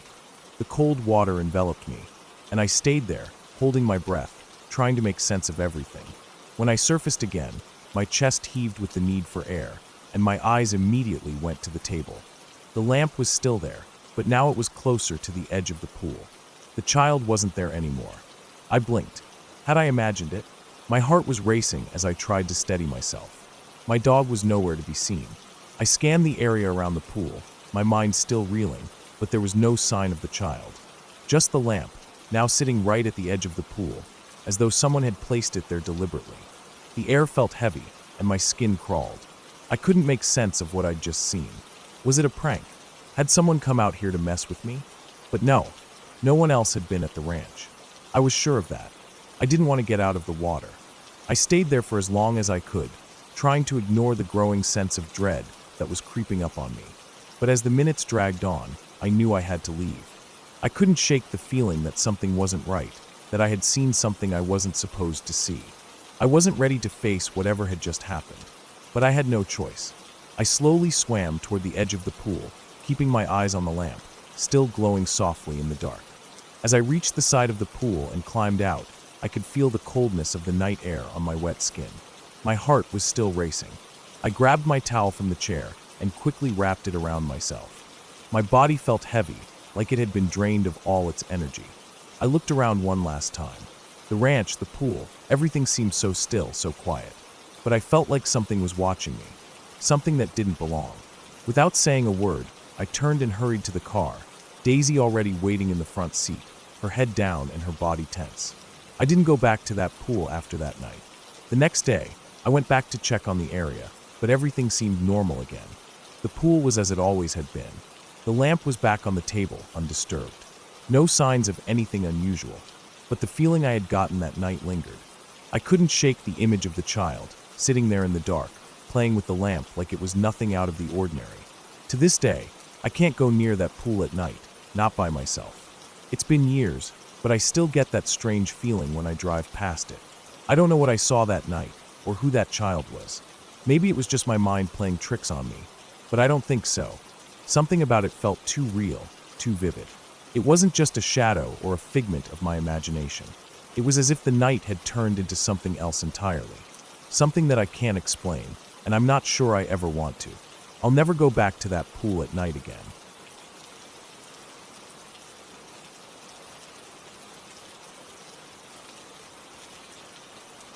That story truly gave me chills, and I can feel that strange weight in the air just by thinking about it. It all started when I was cleaning out the house. You know how people accumulate things over the years until it becomes this overwhelming clutter? Well, in our case, it was more than just normal stuff. There were piles of old furniture, knickknacks, random things that we never used or looked at. I hated it. The house was small, and every corner was filled with junk. So, I started throwing things away. It felt like a rebellion, like a small act of reclaiming control over the space. I was throwing out things left and right, even my mom's favorite lamp, and anything that just made the house feel suffocating. Eventually, I managed to clear most of the house. The living room was where I had the most success, getting rid of the bulky, outdated furniture. It felt like I was finally getting the place to look more modern, to make it feel like a home I could be proud of. But then the very next day, my mom came home with this horrible old sofa. It was a monstrosity, big, worn out, and just looked completely out of place. When I asked her about it, she said it had belonged to her father. It wasn't just a sofa, it was a family heirloom, apparently. But to me, it was just a horrible piece of furniture that I couldn't stand. I didn't want to get into an argument about it, but I was determined to get rid of that sofa, no matter what. I figured that it was my house too, and if I didn't like something, it was my right to get rid of it. But I had no idea what kind of effect that sofa would have on me. A few days later, I found myself home alone with my girlfriend at the time. We were just hanging out, and I was showing her around the house. Everything was dark, with the lights off, giving it a creepy feel. She was one of those people who claimed to be really sensitive to energies, like she could feel things that others couldn't. Honestly, I didn't take her seriously at all. I thought it was all just nonsense. So, to prove a point, I decided to set the mood, turn on only one light in the living room, and leave the rest of the house dark, just to mess with her a bit. I sat her down on the cursed sofa and went off to grab something from another room. I remember she was pretty freaked out, but I wasn't concerned. When I came back to the living room, though, I found her frozen, staring at the sofa with tears in her eyes. She wasn't saying anything, just crying and visibly terrified. I tried to get her to talk, but she just shook her head, refusing to explain what was wrong. We didn't stay long after that. I didn't take it seriously at the time, but looking back, I should have known something wasn't right. What happened after that was the start of everything. It wasn't instant, but over the next few days, I began to notice something strange happening to me. I'd find myself losing time, almost like I'd black out or fall asleep without realizing it. It wasn't like I was intentionally going to sleep, but I'd be sitting somewhere, talking to someone, and then I'd just wake up in the same spot, but hours had passed. I'd find myself back on that cursed sofa, the very one I hated. At first, I didn't think much of it. I assumed I was just tired, maybe stressed. But then things started getting weirder. I began to have vivid dreams, or maybe they were more like nightmares. It felt like I was in a constant state of half sleep, never really awake, but never fully asleep either.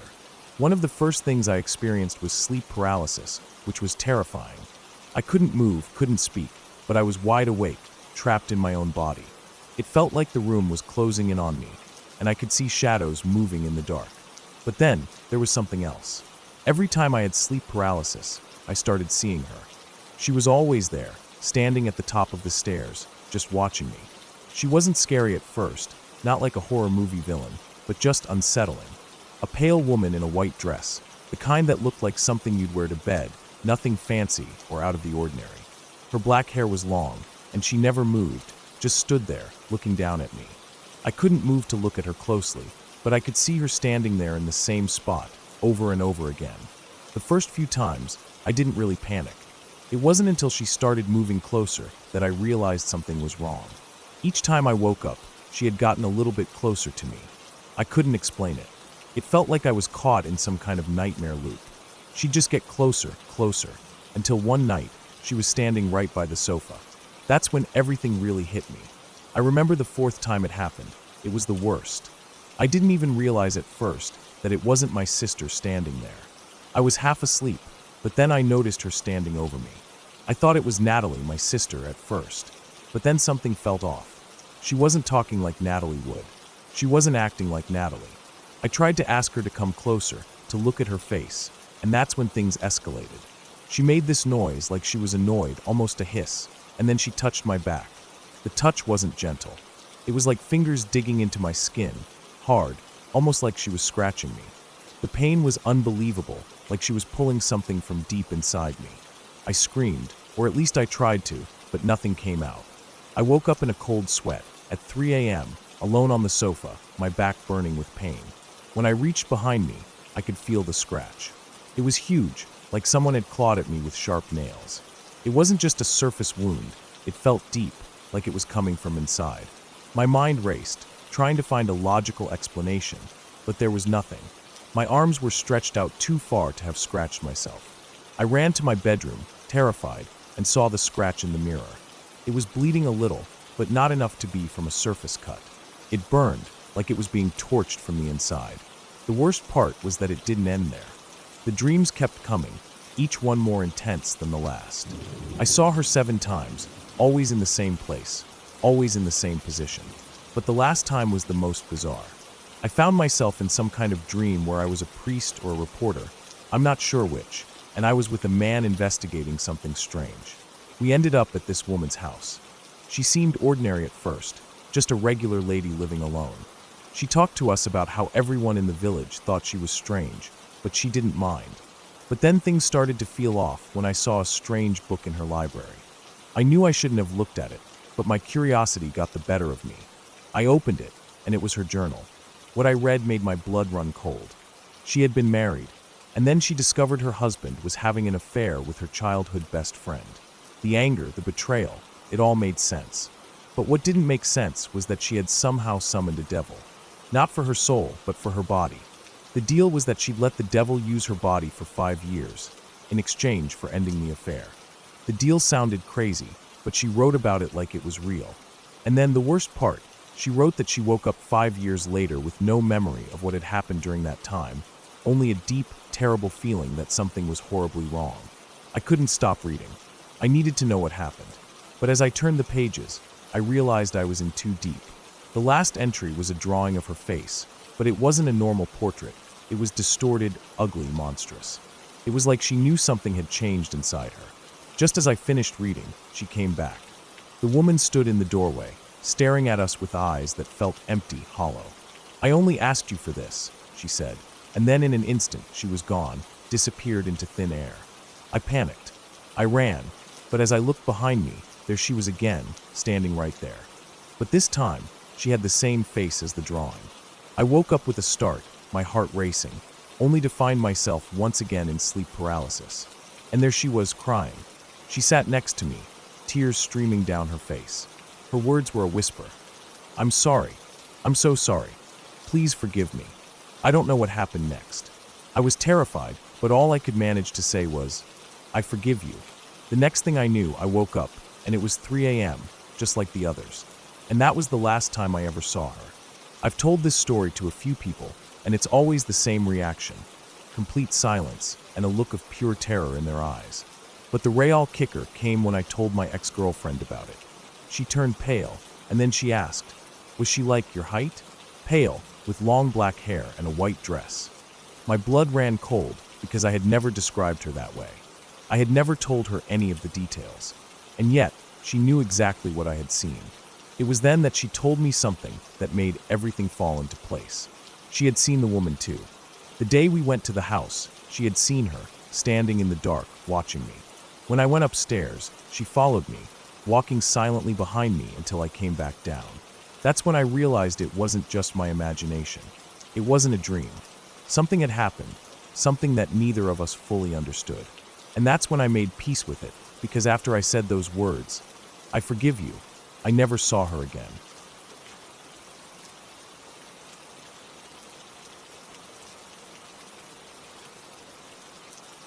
It started like any normal evening scrolling through the internet. I had stumbled across a random thread on a website I wasn't familiar with, somewhere on the edge of my usual browsing habits. The website wasn't something I'd usually spend much time on, but that night I had a bit of extra time, and the curiosity of a strange thread pulled me in. It was about a woman who was having some health problems. Her throat had been swelling for weeks, and it was really starting to bother her.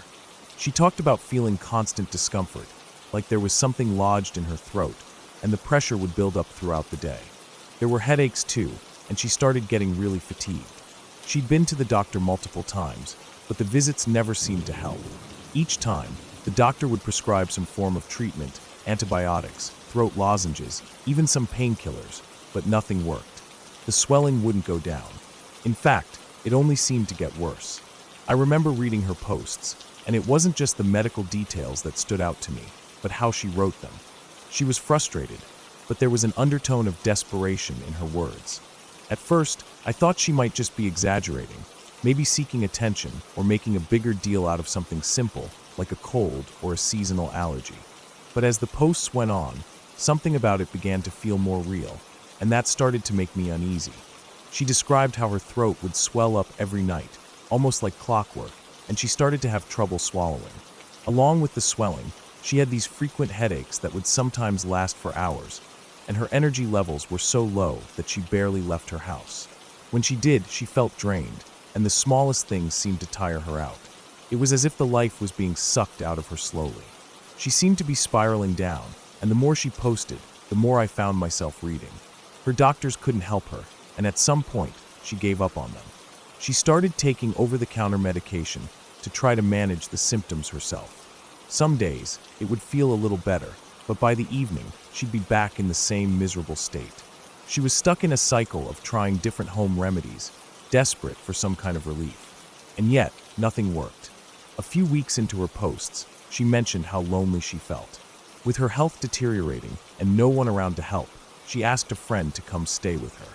She didn't want to be alone anymore, and I understood why. As her health continued to decline, it must have felt unbearable to be by herself. The loneliness, the constant discomfort, it had to have been overwhelming. Her friend came over, but at first, she didn't really believe the woman's claims. She thought maybe it was just stress or anxiety that was making her feel sick, but after spending a few days with her, even her friend couldn't ignore it anymore. The swelling in the woman's throat was more than just a minor issue.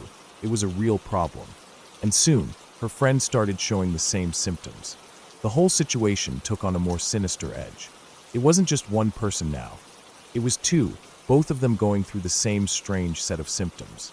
And the thread kept growing longer as more people chimed in, trying to offer advice, theories, or suggestions. There were discussions about food allergies, viruses, even autoimmune diseases. But no one seemed to have any concrete answers. Everyone was guessing, just trying to help, but the woman's condition wasn't improving. If anything, it was getting worse.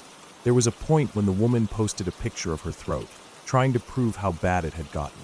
I wasn't sure what I was expecting, but the photo she uploaded definitely wasn't what I thought it would be. She had been talking about her throat swelling to the point where it was almost unrecognizable. But the picture didn't show anything abnormal at all. There was no swelling, no redness, nothing that looked remotely concerning. Her skin looked perfectly smooth, no sign of inflammation or irritation. It didn't make sense. The comments on the thread exploded with confusion and disbelief. People were quick to call her out, accusing her of being a troll or faking the whole thing for attention. But the woman didn't back down. She didn't admit to anything. She just kept defending her story, insisting that the swelling was there. In fact, she argued with the people who pointed out the discrepancy, claiming that the photo must have been taken at the wrong angle, or maybe the swelling wasn't visible at the moment the picture was taken. But that didn't sit right with me. There was something off about it all. I couldn't understand why she would post a picture like that, showing no evidence of the condition she described in such detail. It made me uneasy, like I was witnessing something deeper than just a physical ailment. It almost felt like she was trapped in her own version of reality, convinced that something was wrong, even though the evidence didn't support it. It wasn't just the photo, though. It was the way she kept posting after that. She was so certain of her symptoms, so sure that something was terribly wrong with her, even though there was no visible sign to prove it. It was almost as if she had convinced herself to the point where it didn't matter what anyone else said or saw. Her belief in her illness was unshakable. And then there was her friend, the one who had come to stay with her. She had started showing the same symptoms, her throat swelling, the headaches, the exhaustion, and yet there was no visible proof of anything.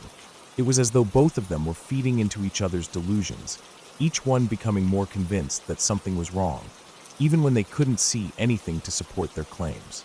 I spent hours reading through the thread, scrolling through posts that got more and more uncomfortable. People were offering suggestions, but none of it seemed to help. The woman and her friend were stuck in a cycle of sickness that no one could explain. Some people thought it might be psychological, some suggested it could be a rare physical condition, but whatever it was, it didn't seem to be getting better. After that photo, the thread started to lose steam. More and more people started commenting that they had been following the story for weeks, but hadn't seen any real progress. Some people got frustrated, accusing the woman of wasting their time. Others just gave up entirely, choosing not to engage anymore. I don't know why, but I couldn't let it go. The entire situation felt so strange, so unsettling. It was like I was watching something unravel in real time, and the fact that I had no control over it made it worse. I kept wondering what was really going on with these two women. Were they genuinely sick, or was there something else happening that they didn't understand? The more I thought about it, the more I wondered if there was a deeper issue at play, some kind of psychological disorder that caused them to believe they were sick, even though there was no physical evidence to support it. I couldn't help but think about the people who have illnesses that are hard to diagnose, or worse, illnesses that only exist in their minds. Was this some kind of rare mental condition that made them feel ill even when they were perfectly fine? Eventually, I stopped reading the thread. I couldn't stomach it anymore. I had seen enough. The whole thing had become too unsettling, too real in a way that I didn't know how to process. I didn't know what happened to the woman or her friend, and I never went back to check. Part of me was afraid of what I might find, or worse, the feeling that I was somehow involved in their delusion just by reading their posts. It's been a few years now, but I still remember that thread. It's still something I think about every once in a while, especially when I come across stories about people who are convinced they're sick but can't get a diagnosis. I'll never forget the way the woman defended herself, how sure she was that she was suffering, even when there was nothing to prove it. It was creepy, not because it was supernatural or out of the ordinary, but because it felt so real and yet so disconnected from reality at the same time. It was a strange reminder of how fragile our minds can be, how easily we can convince ourselves of something that isn't true, and how unsettling it can be to witness someone else go through it without being able to help. I guess that's the part that stuck with me the most. The feeling of being so close to someone's delusion, seeing it unfold right in front of you, but being powerless to stop it.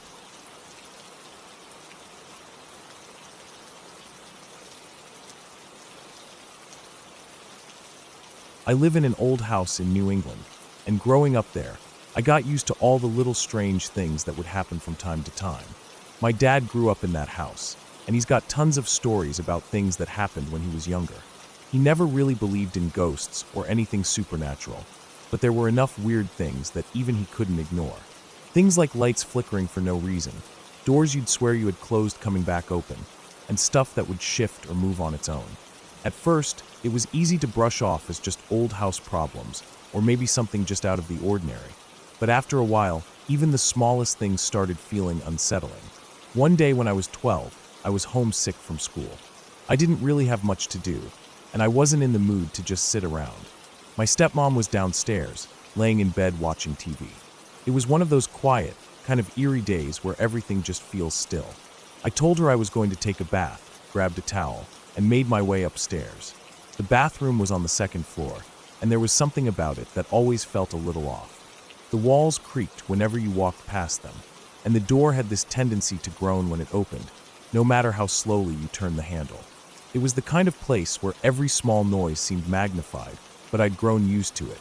I filled the tub with warm water and just sank into it, letting myself relax a little.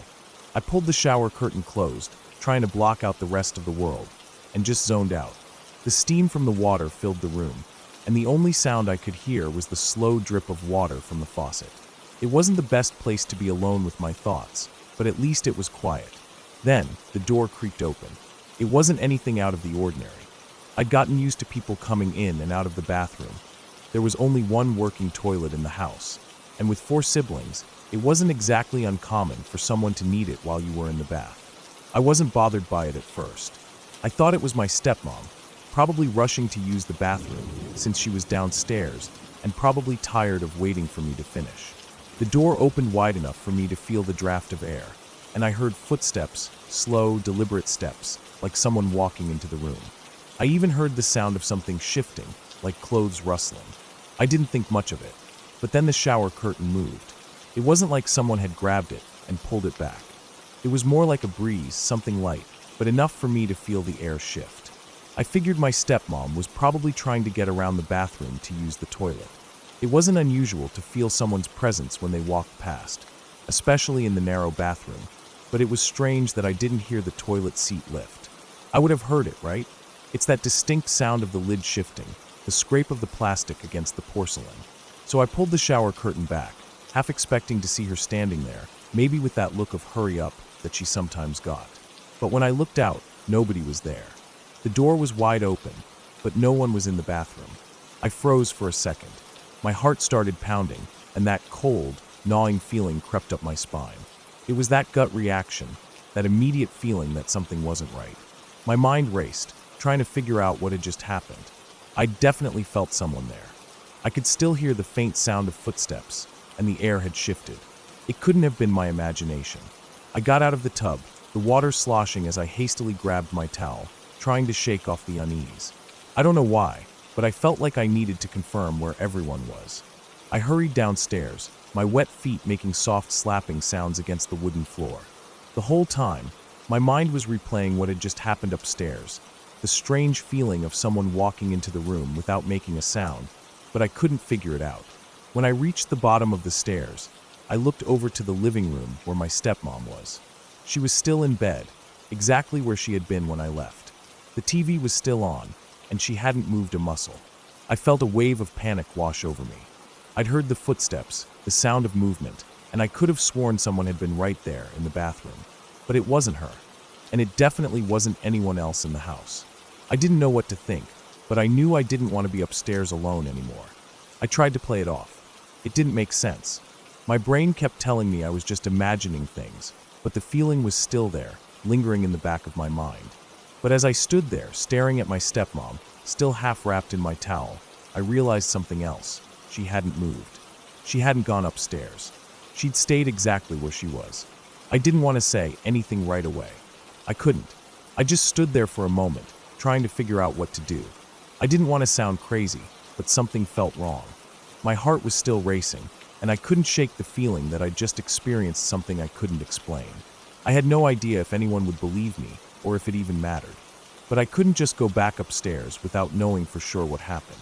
I walked slowly back to the bathroom, trying to calm myself down. The house was eerily quiet again, just like it always was. The flickering lights, the creaking wood, the little things that you'd notice if you were paying attention. I couldn't let myself get lost in it, not now. I had to figure out what had just happened, why I felt so sure that someone had been in that bathroom with me. I opened the bathroom door again. The air felt different this time, thicker somehow, but nothing had changed. The tub was empty, the shower curtain still hanging where I'd left it. The only thing that seemed out of place was the door, which was now closed all the way, even though I hadn't closed it when I'd left. It was one of those little things, easy to ignore if you weren't looking for them, but it made my stomach twist. Had I really closed it? Had someone else? I couldn't tell. For the next few weeks, I kept a close eye on everything. More things started happening, little things, like lights flickering at night when no one was around, doors opening on their own when you were sure you had closed them, and stuff that just seemed to shift in the corners of the rooms. The weird thing was it never really bothered anyone else as much as it bothered me. I had 4 siblings, and with everyone always in and out of the house, it was easy to ignore things that happened when you were alone. Or maybe it was just that we all had grown used to it. We'd all grown up in this house, and it was part of life there. But I couldn't stop thinking about that day in the bathroom. I never talked about it, not to my stepmom, not to anyone. I didn't want to sound insane, and maybe deep down, I wasn't sure what had happened myself. Maybe I had imagined it. But every time I went into that bathroom after, I couldn't shake the feeling that someone else had been there. That sense of movement, the brush of air, the footsteps, it felt too real to ignore. A few years later, when I was older, I asked my dad about the house. He never really talked about it unless I pressed him, but when I finally did, he didn't seem surprised at all. He told me that the house had always been strange like that. It wasn't just the things that happened to him when he was younger, but things that he'd witnessed later, even after we moved in. It wasn't ghosts, he said. It was just the house, old and creaky, settling into itself. And yet, there was something in his voice when he said it. Something like he knew exactly what I was talking about. Maybe it was the old wood. Maybe it was the way houses shift and settle over time. Or maybe, just maybe, there was something more to it than that. But either way, I stopped asking. I didn't want to know what was really going on. I didn't want to think about the fact that maybe the house itself had its own secrets, ones that no one was willing to admit. And after a while, I got used to the little things, the creaks, the flickering lights, the things that moved on their own. I lived with it like everyone else. After all, it was just the house. It had always been this way. It probably always would be. But every time I walked past that bathroom, I couldn't help but remember that day. I still wonder what really happened. And though I'm not sure I'll ever have an answer, I know one thing for sure. Some things in that house will always remain a mystery.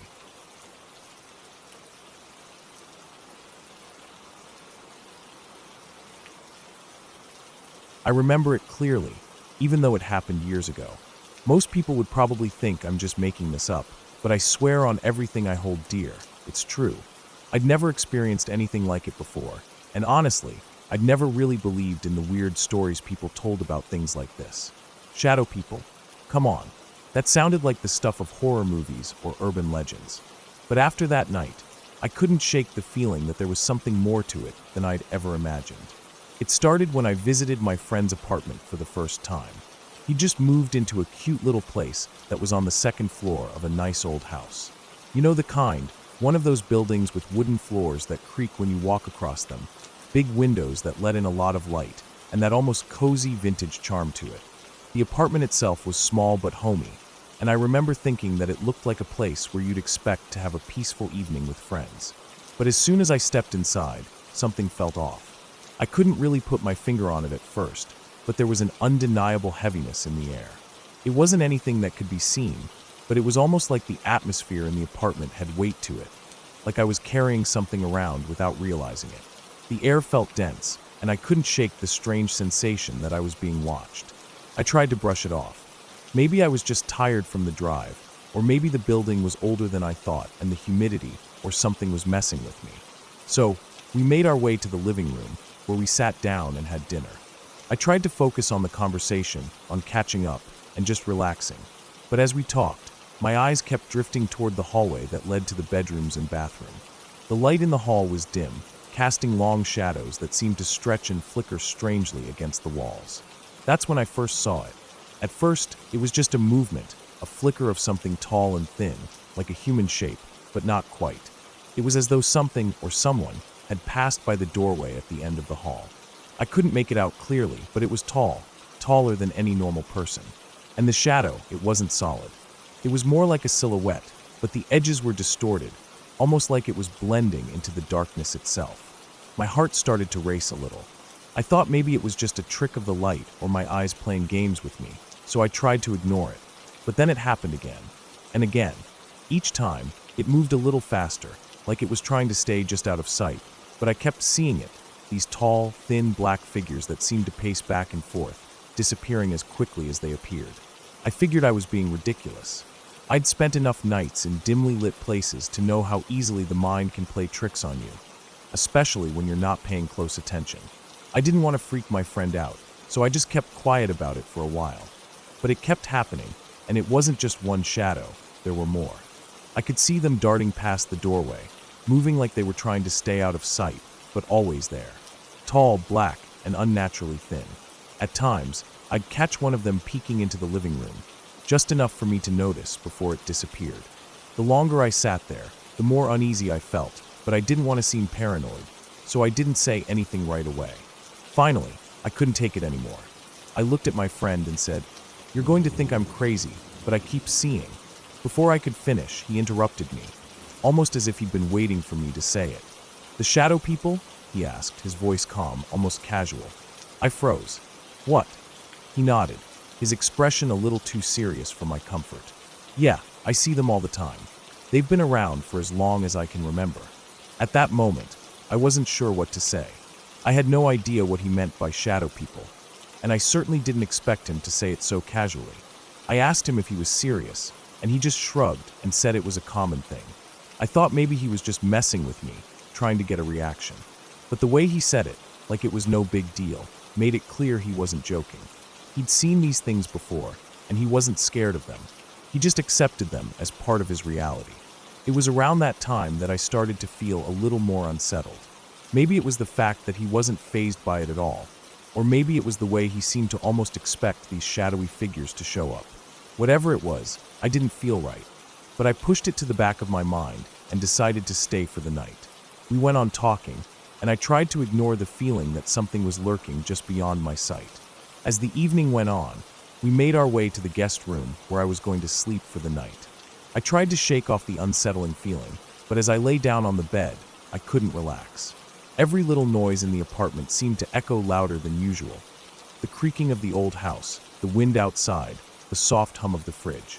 My mind kept returning to those shadow figures, and I kept wondering if I was just imagining things. But deep down, I knew I wasn't. I'd seen them, and now I couldn't unsee them. The room was dark, except for a faint light filtering in from the hallway. My eyes kept darting to the door, half expecting one of those black, tall shapes to appear in the doorway, just like they had earlier. I tried to convince myself that I was just tired, that my mind was playing tricks on me after all the strange things I'd seen. But then I saw it. At the foot of the bed, just beyond the edge of the blankets, there was a figure standing there. Tall, dark, and skinny. It didn't move at first, just stood there like it was waiting for me to notice it. My heart jumped into my throat, and I felt a cold sweat break out on my skin. I squeezed my eyes shut, hoping that if I ignored it, it would go away. But it didn't. The figure was still there, and I could feel its presence, like it was waiting for me to do something. I was terrified, frozen in place. I told myself that it wasn't real, that I was just imagining it, but the feeling in the room told me otherwise. The heaviness, that oppressive weight, was back, pressing down on me, making it harder to breathe.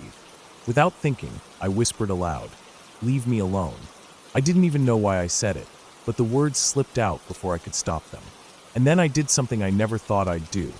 I said the Lord's Prayer. I wasn't religious, not at all, but in that moment, it just felt like the right thing to do. I didn't know if it would work, but I was desperate. I said it out loud, my voice shaky as I stumbled through the words, praying to whatever force might be out there that I would be left in peace. The moment I finished the prayer, I felt it. The weight lifted, the air cleared, and the presence that had been there was gone. I opened my eyes, and the figure was no longer at the foot of my bed.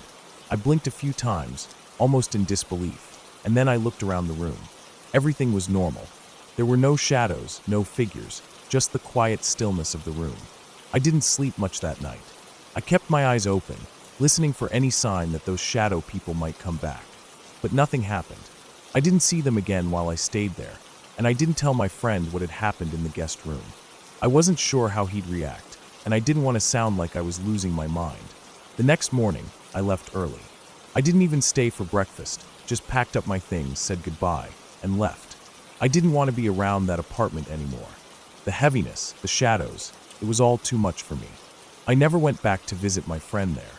I couldn't. Years have passed since then, and I've heard similar stories from other people. They call them shadow people, and from what I've gathered, they're not just figments of imagination. There's something more, something real, even if we don't fully understand them. But whatever they are, I hope I never see them again. That night changed something in me.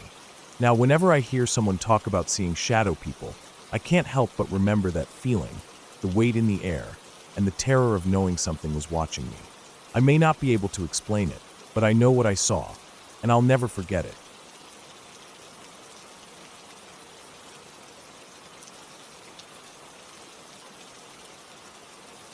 I spent a lot of weekends at my nanny's house up in North Texas.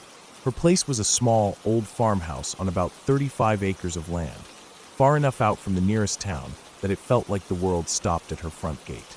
It was the kind of place that made you feel like you were in the middle of nowhere, especially at night when the sky seemed to stretch on forever. I always looked forward to spending time there.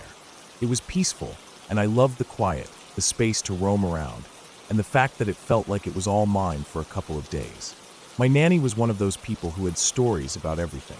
She told me all kinds of things that didn't make much sense, like how she'd once seen a deer run so fast it disappeared into the woods in the blink of an eye, or how she'd heard coyotes howling at the moon and had to shut the windows tight so they wouldn't get in.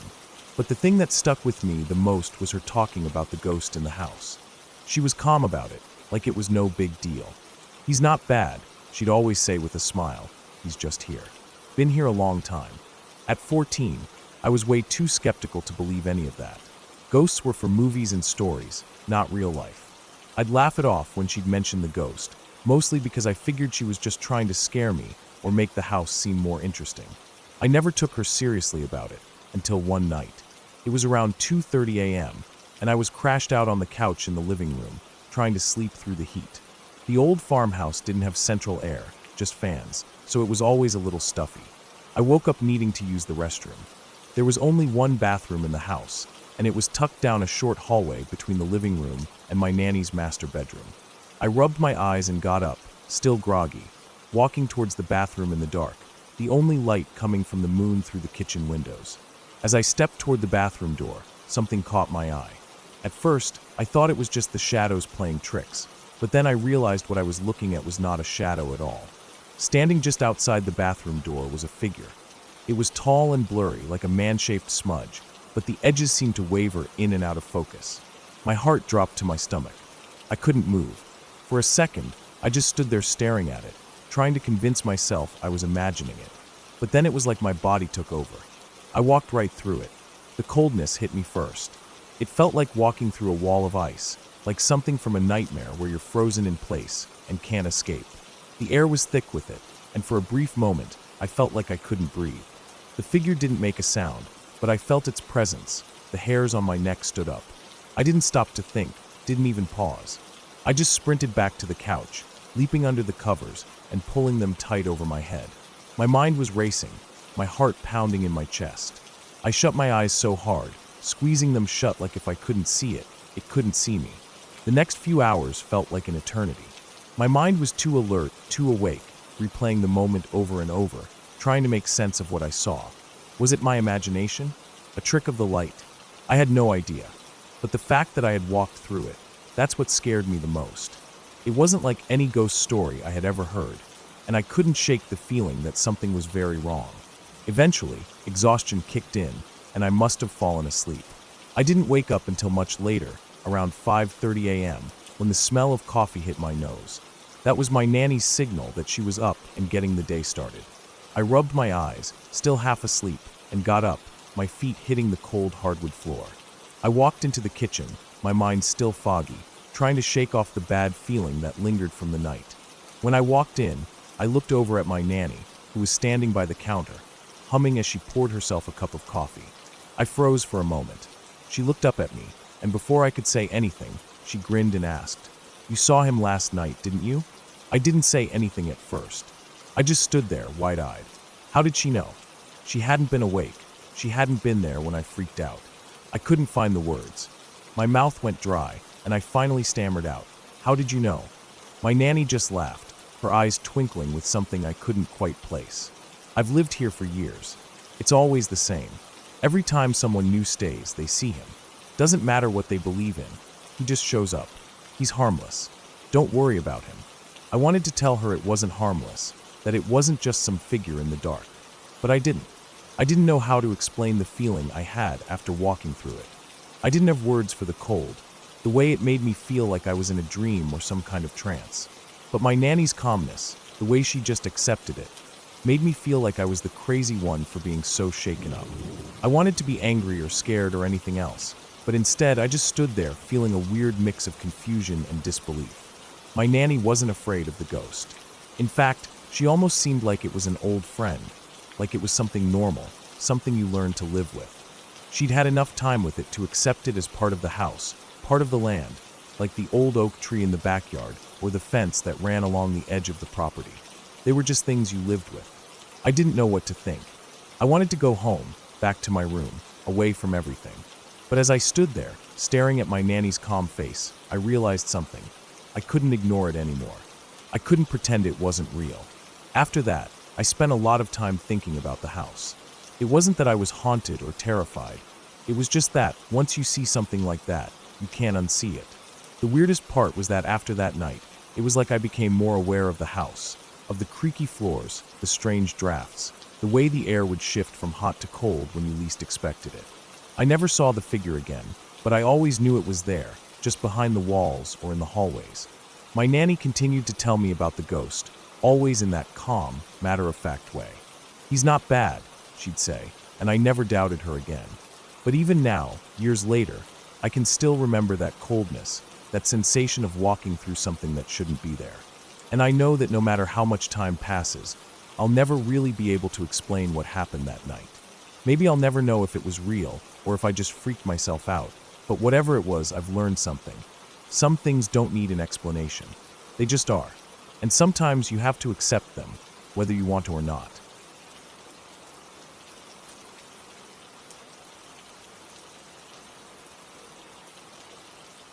When I was around 11 years old, we lived in a mobile home with my mom and two sisters. The layout of the house was simple, but it felt big for just the four of us. The bedrooms were at one end of the house, and the living room, kitchen, and bathroom were at the other end. My room was closest to the hallway, which led to the bathroom and the other bedrooms. My two sisters and I had our own rooms, while my mom and youngest sister, who was about 2 at the time, slept at the far end of the house. This happened on a morning just like any other. I woke up earlier than usual, before the sun had fully risen. I could see the faint light creeping through the blinds, casting soft lines across my room. At that age, I used to wake up early and just lie there, staring up at the ceiling, trying to make sense of my dreams or just enjoying the quiet. I thought I was the only one awake that morning. The house was still and peaceful, the kind of silence that you could almost feel in your bones. But then, I heard something. It started with a sound I was familiar with, the scrape of a chair against the kitchen floor. It was a sound I'd heard countless times, especially in the mornings when Mom or Dad used to get up early for coffee, or when we had breakfast together. It wasn't something that would have been out of place, but the timing was strange. It was still really early, and I didn't expect anyone to be awake yet, especially not my mom, who usually slept in a little longer. I listened more intently, and the sounds didn't stop.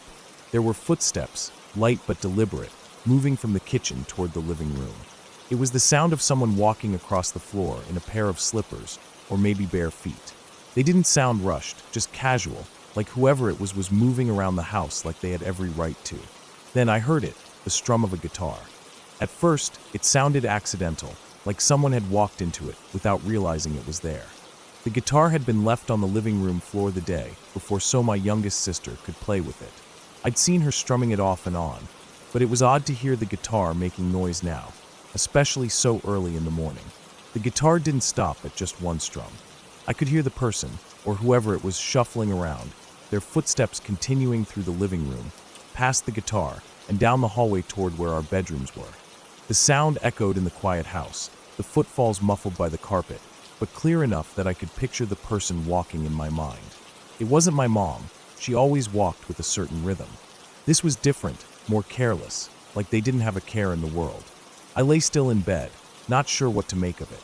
I kept thinking that it had to be my mom. She was probably up early for some reason. Maybe she was making coffee, or maybe she just couldn't sleep. It wasn't a big deal, but I felt that familiar sense of unease creeping in, a kind of awareness that something wasn't exactly right. Then the footsteps continued down the hallway, and I heard the door to the bathroom slam shut. I could hear it clearly, the solid thud of the door being shut with a little more force than usual. My door was closed, so I couldn't see anything, but from where I lay, I assumed that my mom had gone into the bathroom to get ready or something. The bathroom was the last room in the hallway, right before our bedrooms. It wasn't unusual for someone to go in there and take a while, especially in the morning when everyone was waking up. I stayed in bed for a while longer, not feeling quite ready to get up myself. I told myself that Mom was just getting ready in the bathroom, but as the minutes passed, I started to feel like something was off. I hadn't heard any more movement after the door slammed, and now that I thought about it, I hadn't heard Mom come out of the bathroom either. It was getting strange. It was quiet again, too quiet. No sound of Mom moving around the kitchen. No sound of her getting a cup of coffee, nothing. I shifted in bed, trying to brush off the feeling that was growing inside of me. But the more I thought about it, the more it didn't add up. My mom wasn't the kind of person to just go into the bathroom and stay there without saying anything. I started to feel uneasy, and a sense of worry crept in. I finally decided to get up and check on her, to see if everything was okay. I stood up, my feet hitting the cold carpet, and I walked toward the bathroom. My heart was beating a little faster now. I knocked on the bathroom door, softly at first, just to see if she was in there. There was no answer. I knocked again, louder this time, feeling a growing sense of concern. I waited a few moments, still no answer. That was strange. My mom always answered when we knocked. By now, I was getting anxious. I turned the doorknob slowly, opening the door, thinking maybe she hadn't heard me. But when I opened it, the bathroom was empty. I blinked, confused for a moment, as if I had somehow missed her walking out. But no, there was no sign of her at all. The bathroom was empty, the door wide open, the light off. I looked around for a few seconds, but there was no one there. I stood frozen, staring at the empty bathroom. The door was open, the room was empty, and there was no trace of anyone having been there. My mind raced, trying to make sense of it. Where had my mom gone? She couldn't have just disappeared. Had she gone back to bed without me hearing her? No, that didn't make sense either. I turned and quickly walked down the hallway toward my mom's room. I knocked lightly on her door, but there was no answer. I opened it slowly, just a crack, and peered inside. My mom and my youngest sister were still asleep, just like they had been when I woke up earlier. My mom was lying in bed, her body under the covers, and my sister was curled up beside her, both of them breathing softly. I stood there for a long moment, trying to process what had just happened. The sound of the chair scraping across the floor, the footsteps, the strumming of the guitar, the bathroom door slamming shut. None of it made sense.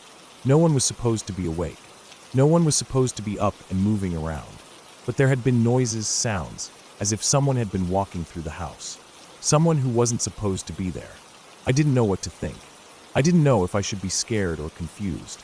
Maybe I had imagined it all, I told myself, but deep down, I knew I hadn't. It felt too real. I went back to my room, my heart still racing, and climbed back into bed. I tried to convince myself that it was nothing, that it was just my imagination, but the feeling wouldn't go away. The sense of unease lingered in the pit of my stomach, and the silence in the house felt heavier than it should have. It wasn't just quiet, it was too quiet. And the longer I lay there, the more I kept replaying the sounds in my head. To this day, I can't explain what happened that morning. I don't know if I heard something real, or if my mind was just playing tricks on me.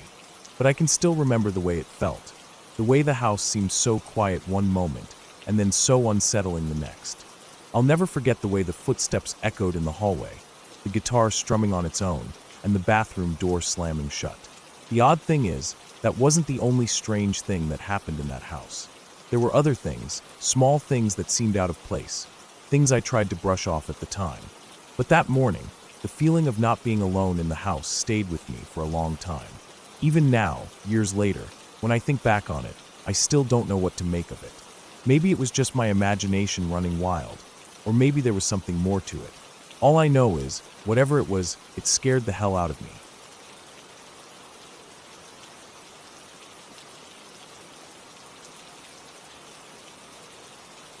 A few years ago, I was walking through some woods, not the kind of path you usually find hikers taking, just a random track I discovered on a weekend when I was looking for something different. The kind of woods where people don't normally venture, and the trees are dense enough to block out most of the sunlight. It wasn't far from my house, but it felt like a whole different world out there, quiet, secluded, and untouched. I wasn't exactly sure why I went off the beaten track that day. Maybe I was looking for some time alone, or maybe I was just bored, trying to break away from the usual routine. The forest was thick with undergrowth, brambles, and tangled roots, and the air was still, except for the occasional rustling of leaves from a light breeze. It was one of those days where the air smelled fresh, earthy, like rain had recently fallen. But then, about an hour into my walk, I started to notice something strange. There was this overpowering, sickly sweet smell wafting through the trees, almost like something rotting, but it was masked by an artificial sweetness, like old, decaying fruit or spoiled perfume. It wasn't something I'd ever smelled before, but it was strong enough to make my stomach churn. Being curious, I couldn't help myself. I started walking toward it, following the smell like a trail. The deeper I went into the woods, the stronger it got. Eventually, I came across a patch of brambles, thick with vines and leaves. I pushed them aside, and that's when I saw it. At first, it was hard to make out what it was. It was almost like a shape sitting slumped in the undergrowth, barely visible through the dense brush. But the smell hit me harder now. It was nauseating. I pulled back some more of the undergrowth, and that's when I saw him.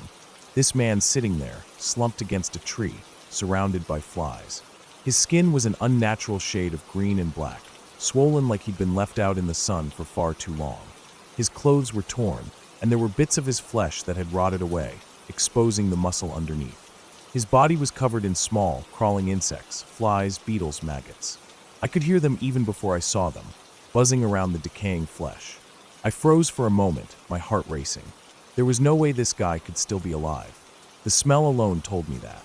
But the sight of him, his open eyes glazed over, the empty expression on his face, it hit me harder than I expected. I wasn't sure what to do. I stood there for a few moments, staring at him. The whole situation felt surreal, like it wasn't real, like I was trapped in some kind of horrible dream. I knew I should call the police, but I couldn't move. It was like my body had gone into shock. Finally, I snapped out of it and pulled my phone from my pocket, dialing the emergency number. The operator answered quickly, and I told them what I'd found. They asked me where I was, and I gave them the best directions I could, though I knew they weren't the clearest. The woods weren't exactly well traveled, and it wasn't like there were street signs out here. I'd have to wait for them to figure out where I was. The operator was calm, telling me to stay by the body and not to touch anything. Wait with the body until the police arrive, she said. I don't think I really understood what she meant by that. I just stood there, staring at the body, feeling like I was in some sort of nightmare. The woods had turned unnervingly quiet, and all I could hear was the buzz of flies around the decaying corpse. I sat down on the ground, trying to steady my breathing, but my mind was racing. Why was he out here? How long had he been here? He looked like he had been dead for days, maybe even longer. I couldn't understand why no one had noticed. Surely, someone must have been looking for him. I glanced at my watch. The police were taking their time. It felt like hours had passed, but I knew it hadn't been long. The sky had begun to darken, and the temperature dropped. I had no idea how long it would take them to arrive. All I knew was that I was stuck out here with a dead body, alone in the dark, in the middle of the woods. I couldn't stop looking at him. The body had been exposed to the elements for so long that it was hard to even tell what he looked like when he was alive. There was nothing to indicate his identity. No wallet, no ID, no visible signs that he had been a person like me, once full of life. Now he was just a lifeless thing, rotting in the woods. His expression was frozen in time, though his body was anything but still. I kept seeing the twitching movement of the flies as they landed on his skin and crawled along his flesh. As the minutes stretched into what felt like hours, my mind started to wander. I started imagining what he might have been like in life, though the gruesome sight before me made it hard to form any kind of clear picture. I thought of his family, if he had any. Were they still looking for him? What had led him to this place, to take his life out here, alone in the woods? I heard a rustling in the trees, and my heart skipped a beat. I quickly looked around, hoping it was the police arriving. But no, it was just a small animal, a deer maybe, moving through the underbrush. I breathed a sigh of relief, but it didn't last long. The reality of the situation settled in again, and the solitude was almost unbearable. As it got darker, the air felt heavier, colder. I started shivering, not from the cold, but from the nerves, from the dread. I kept looking over at the body, my stomach doing flips every time my gaze landed on him. I tried not to think about the fact that I was alone with a dead man in the middle of nowhere. My mind kept playing tricks on me. I started hearing things, the sound of movement just beyond the trees, the faint crack of a branch breaking. It felt like someone was watching me. The sound of sirens finally cut through the silence, distant but growing louder. I felt a wave of relief wash over me. The police were almost here. But even as I heard them coming closer, I felt a strange unease in my gut. I wasn't sure what I expected. Maybe some sense of safety, but I didn't feel safe. Not with the dead man lying in front of me. Not with the dark pressing in around us. It was as though the forest itself was closing in, and I was trapped in its grip. By the time the police arrived, it was nearly pitch black. They came in from the main path, and I waved them down. 2 officers approached, their flashlights sweeping over the ground. I led them to the body, feeling a strange mix of relief and dread. As soon as they saw the body, they went into action, one of them kneeling down to inspect it while the other kept a hand on his radio, calling for backup. They asked me a few questions, but I was too shaken to answer them clearly. I just told them what I had found, how I had called them, and waited here. After a while, the officers confirmed what I had already suspected. The man had committed suicide. They couldn't tell how long he'd been there, but it had been a while. They explained that he'd probably been dead for several days, maybe even a week. The police took over, securing the area, calling for the coroner to come out. I just stood there, feeling like I was in a fog, disconnected from everything. The world around me felt unreal. The man's death, the whole situation, it was all too much. The whole experience stuck with me long after I left the woods. I had trouble sleeping for days. Every time I closed my eyes, I saw his face again, twisted in that vacant expression. In my dreams, he started talking to me. His voice was a whisper at first, then it grew louder, angry, accusing. He blamed me for disturbing his final resting place, for being the one to find him. In my dreams, he told me to leave him alone, that I should have just walked away. And worse still, he told me I needed to end it, that I needed to die. At first, I thought it was just my imagination, but it felt so real. I woke up in a cold sweat, heart racing, the voice still echoing in my head. It happened again and again, night after night, each dream more vivid, more disturbing. It wasn't just the anger in his voice that terrified me. It was the way he seemed to know everything about me. His words felt like they were coming from somewhere deep inside, as if he was calling from a place that wasn't just in my dreams. I tried to shake it off, to convince myself it was just stress, just my mind playing tricks on me. But the dreams didn't stop. For months, I couldn't escape them. They haunted me. The man, the body, the smell, it all felt so real. Eventually, the dreams began to fade. The voice didn't speak to me as much, but I could still feel it lurking in the back of my mind. I couldn't shake the feeling that somehow, I was still connected to that moment in the woods, to that dead man whose face I could never forget.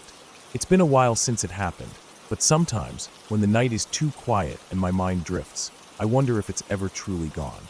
Maybe that man still lingers somewhere in my thoughts, in my dreams. Every now and then, when I wake up in the dark, I think I hear him, his voice faint and distant, calling me once more. And tonight, as I sit here, typing this, I feel that same unease creeping back in. I know he'll be back in my dreams. I'm sure of it.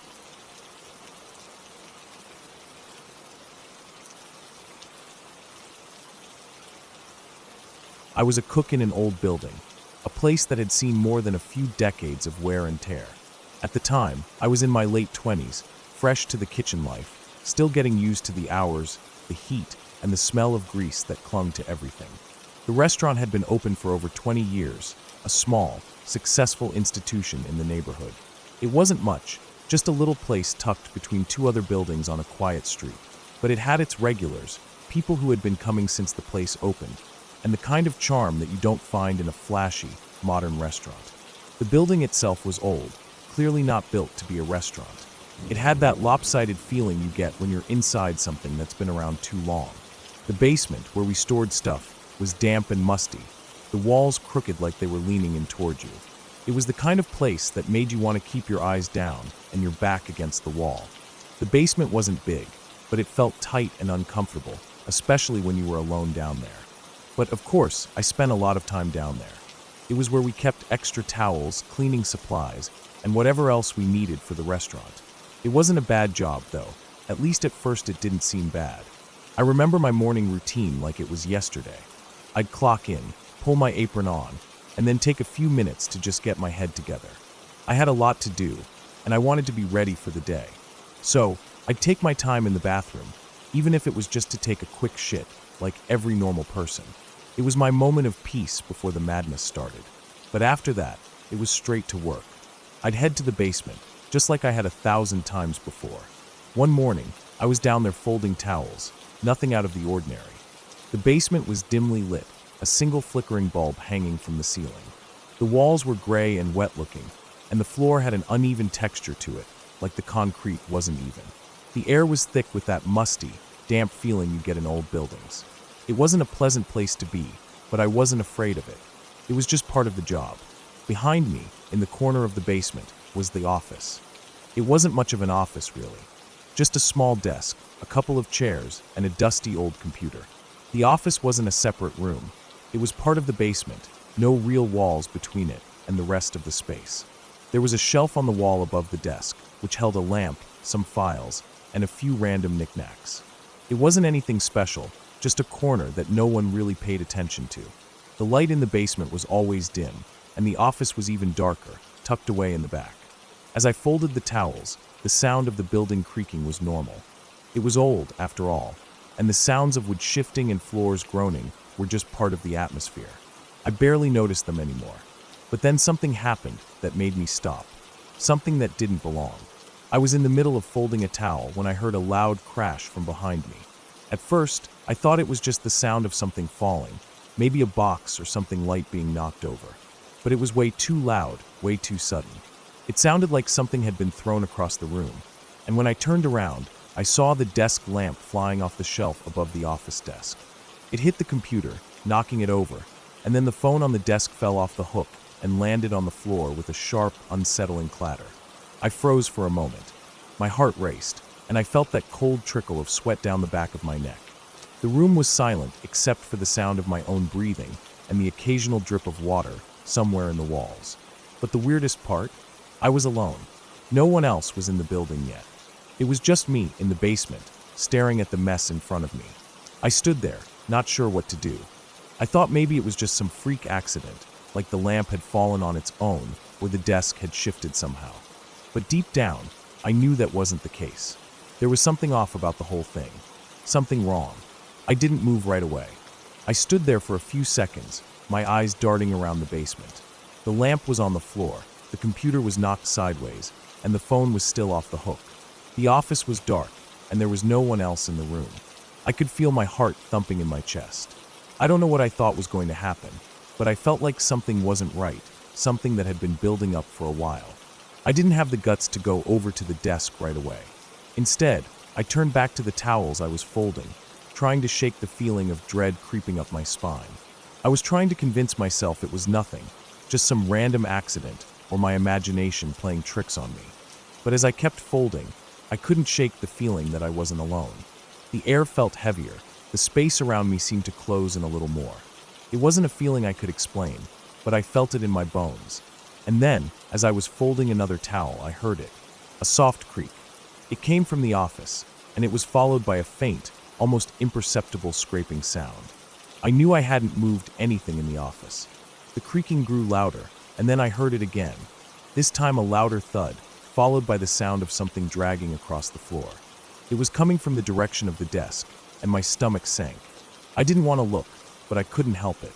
Slowly, I turned around, my eyes fixing on the dark corner of the basement. The office was just ahead, but it felt miles away. The shelf above the desk was empty now, the lamp no longer there. The desk was still a mess, but the computer had shifted to a new position, now angled at a strange tilt. The phone was still on the floor. That's when I saw it. At first, it was just a flicker, a shadow in the corner of my eye. I couldn't be sure what it was, but it moved in a way that didn't seem right, like something was shifting in the dark. I blinked, and when I looked again, it was gone. But I knew it hadn't just been my imagination. There was something in that room with me. I don't know how much time passed after that. I stood there frozen, barely breathing, listening to the silence in the basement. My mind was racing. I thought about going upstairs to check on the rest of the staff, but something kept me rooted to the spot. It was as if my body was telling me that if I moved, if I went anywhere near that office, something terrible would happen. So I just stood there, staring into the shadows, waiting for something, anything, to happen. But nothing did. The noises stopped. The office was still. The lamp wasn't moving, and the computer wasn't making any more strange noises. The basement was quiet again, just the occasional creak of the building settling. But I knew something had changed. The air felt different now, colder, heavier.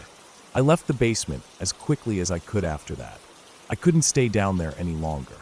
I had to get out of there, to get some fresh air, and just calm myself down.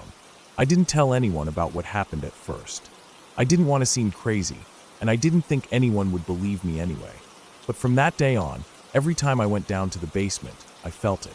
That weight, that sense of something watching me, waiting for me. I couldn't explain what happened that day. There was no logical explanation for the lamp flying off the shelf, for the noises I heard, or for the feeling that something was there with me. But I knew I wasn't just imagining it. Something had happened, and I wasn't alone in that basement. I had to keep going back to work, had to keep opening the restaurant, but every time I stepped into that basement, I felt it again. That cold, suffocating presence. I couldn't shake it, no matter how hard I tried. It's been years now, and I still think about that day. I still don't know what it was. Maybe it was a freak accident. Maybe it wasn't. But every time I pass by that old building now, I can't help but remember the feeling of being watched, of something lingering in the dark corners of that basement. The place has been closed for a while, but in my mind, I can still hear the creaks and thuds echoing through the walls. I can still feel it, as if whatever was there is still waiting, still watching.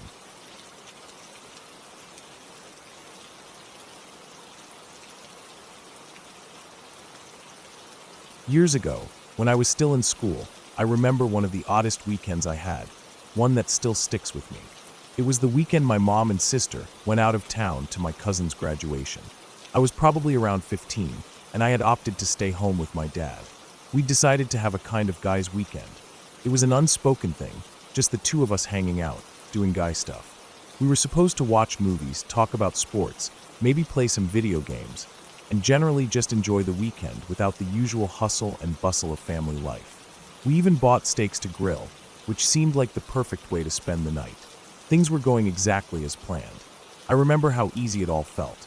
My dad was a great guy, funny, easygoing, the kind of person who could talk to anyone, make you feel comfortable. He had a way of making ordinary things feel important. Even when we talked about mundane stuff, like the wrestling matches we'd watched or the latest sports news, it all felt engaging because he was so involved. We laughed, told old jokes, and just let the evening unfold. It was simple, and in a way, it felt like the sort of perfect evening that could last forever. He made everything seem like an adventure, even if it was just a quiet night at home. But then, out of nowhere, he pulled something out of the closet that I hadn't seen in years, a Ouija board. At first, I thought it was a joke. My dad was known for messing with me, especially when I was feeling a little too comfortable. He'd pull pranks, tell outlandish stories, or exaggerate details just to see how far he could push me. That's why I didn't think much of it at first when he said, "Hey, you want to try this?" I figured it was just another one of his weird ideas. "Really?" I said, giving him a skeptical look. "You want to do this now?" I thought we were just grilling steaks and watching TV. He smiled almost mischievously and said, "Well, you said you wanted to hang out, so why not try something different? This thing works, I swear." I stared at him for a moment, waiting for him to break into laughter or start some sort of elaborate punchline. But he just kept staring at the board, all serious. That's when I started to get uncomfortable. It wasn't so much the board itself, but that he was so intent on making me believe in it. It didn't make sense to me. My dad had always been the Sunday school teacher type. We went to church every Sunday, and I grew up with a pretty solid foundation in faith. The idea of him dabbling with something like a Ouija board seemed so out of place, so contradictory to everything I thought he stood for. I couldn't wrap my head around it. It made me feel a little uneasy, honestly. "Are you serious right now?" I asked again, trying to gauge if he was pulling my leg. He nodded, not a hint of humor in his face. "Yeah, I'm serious. This isn't just a toy. It works, believe me." I wasn't entirely sure what to make of it. Part of me wanted to call his bluff, but there was another part of me that started to feel a little bit wary. Something about it didn't sit right. I mean, I wasn't exactly expecting a ghost to show up or anything, but I wasn't sure I wanted to find out if it really did work. I shrugged it off, thinking it would be harmless, that it was just some silly, harmless fun. After all, we'd only be messing around with a piece of wood and some plastic planchette. How could it hurt? The night was already a little strange in its own way. The kitchen light above the stove flickered dimly in the otherwise quiet house. There was no one else around, no mom, no sister, just the two of us. It was one of those moments that felt like it was slowly building to something, though I couldn't yet pinpoint what it was. Still, we sat down at the kitchen table, and my dad set the board down in front of us. "Okay," he said, sounding more serious than ever. "Place your fingers on the planchette. Don't push it, just let it rest there." I wasn't exactly thrilled about it, but I did it anyway. I placed my fingers lightly on the planchette, feeling the cool surface under my fingertips. The board was old, probably sitting in that same closet for years. It looked worn, the edges fraying just slightly. I could smell the faint dust that had collected on it, mixed with the scent of the steaks cooking outside. I could still hear the faint sizzle of the grill through the open kitchen window. For a moment, I thought I might just relax and go along with it. My dad did the same, placing his fingers gently on the planchette. "Now just wait for a little while," he said. "It'll work, trust me." We sat there in silence. The minutes ticked by, and nothing happened. At first, I wasn't sure what I expected. but I found myself getting more and more bored. It wasn't that I didn't want to believe, but honestly, the whole thing just seemed a bit ridiculous. I could almost hear my dad suppressing a grin, as if he knew how out of place the whole situation was. "Nothing's happening," I finally said, breaking the silence. "Just give it time," he replied, still intent on the board. He sounded like he was trying to convince himself as much as me. The whole thing felt like a bad act at this point, a charade. I sighed and pulled my fingers away from the planchette. "This is dumb," I muttered, standing up from the table. "I'm gonna watch TV." Dad didn't try to stop me. He just nodded as I walked out of the kitchen, heading into the living room. I plopped down on the couch and turned on the TV. I half-watched a show, but mostly I found myself thinking about what my dad had said. Why was he so adamant about this thing working? Was he really serious? I tried to shake it off. I figured it was just some sort of weird dad joke, and he'd probably laugh about it later. A few minutes passed, and then I heard him get up from the table. He walked out of the kitchen, and I heard the sound of something being smashed against something hard. The sharp crack of wood hitting would made me jump slightly. I turned around, expecting to see him laughing, or maybe trying to get my attention with some exaggerated expression. But when I looked back, my dad was holding the Ouija board in both hands, his face dark with frustration. Without warning, he brought the board down onto his knee, snapping it in half. The sound was loud, almost too loud, like he was angry. I watched in shock as he smashed the board again, this time with even more force. The pieces of the board scattered across the kitchen floor. Without a word, he grabbed the broken pieces and shoved them into the trash. He yanked the trash bag out of the can and carried it outside. I stayed where I was, not knowing what to do. Part of me wanted to ask him what was going on, but I could tell that whatever it was serious.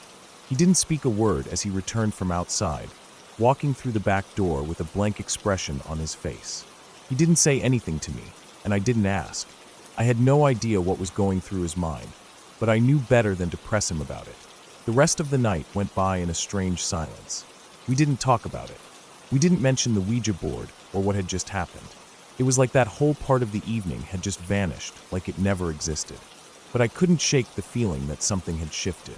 It was as if that moment had created a crack in the otherwise smooth surface of our night, a crack that I couldn't ignore. I didn't ask my dad about it, and he didn't offer any explanation. The weekend passed, and it never came up again. I didn't mention it to my mom when she came home. I didn't even bring it up to my sister. For years, I never said anything about that night to anyone. The memory lingered in the back of my mind, an uncomfortable shadow that I couldn't quite shake off. My dad lived for another 14 or 15 years, right into his 70s. We had many more weekends together, and we spent plenty of time watching sports, grilling steaks, and talking about the same old things. But that night, with the Ouija board, was never brought up again. It remained unsaid, an unspoken part of our history. In the end, I never found out why he did it, why he brought out the board, why he smashed it, why he was so serious about it. But as I got older, I started to realize that sometimes there are things people don't want to talk about. Maybe it wasn't something he felt was worth mentioning, or maybe he was just trying to spare me from whatever he experienced all those years ago. Whatever it was, I don't know, and I'll probably never know.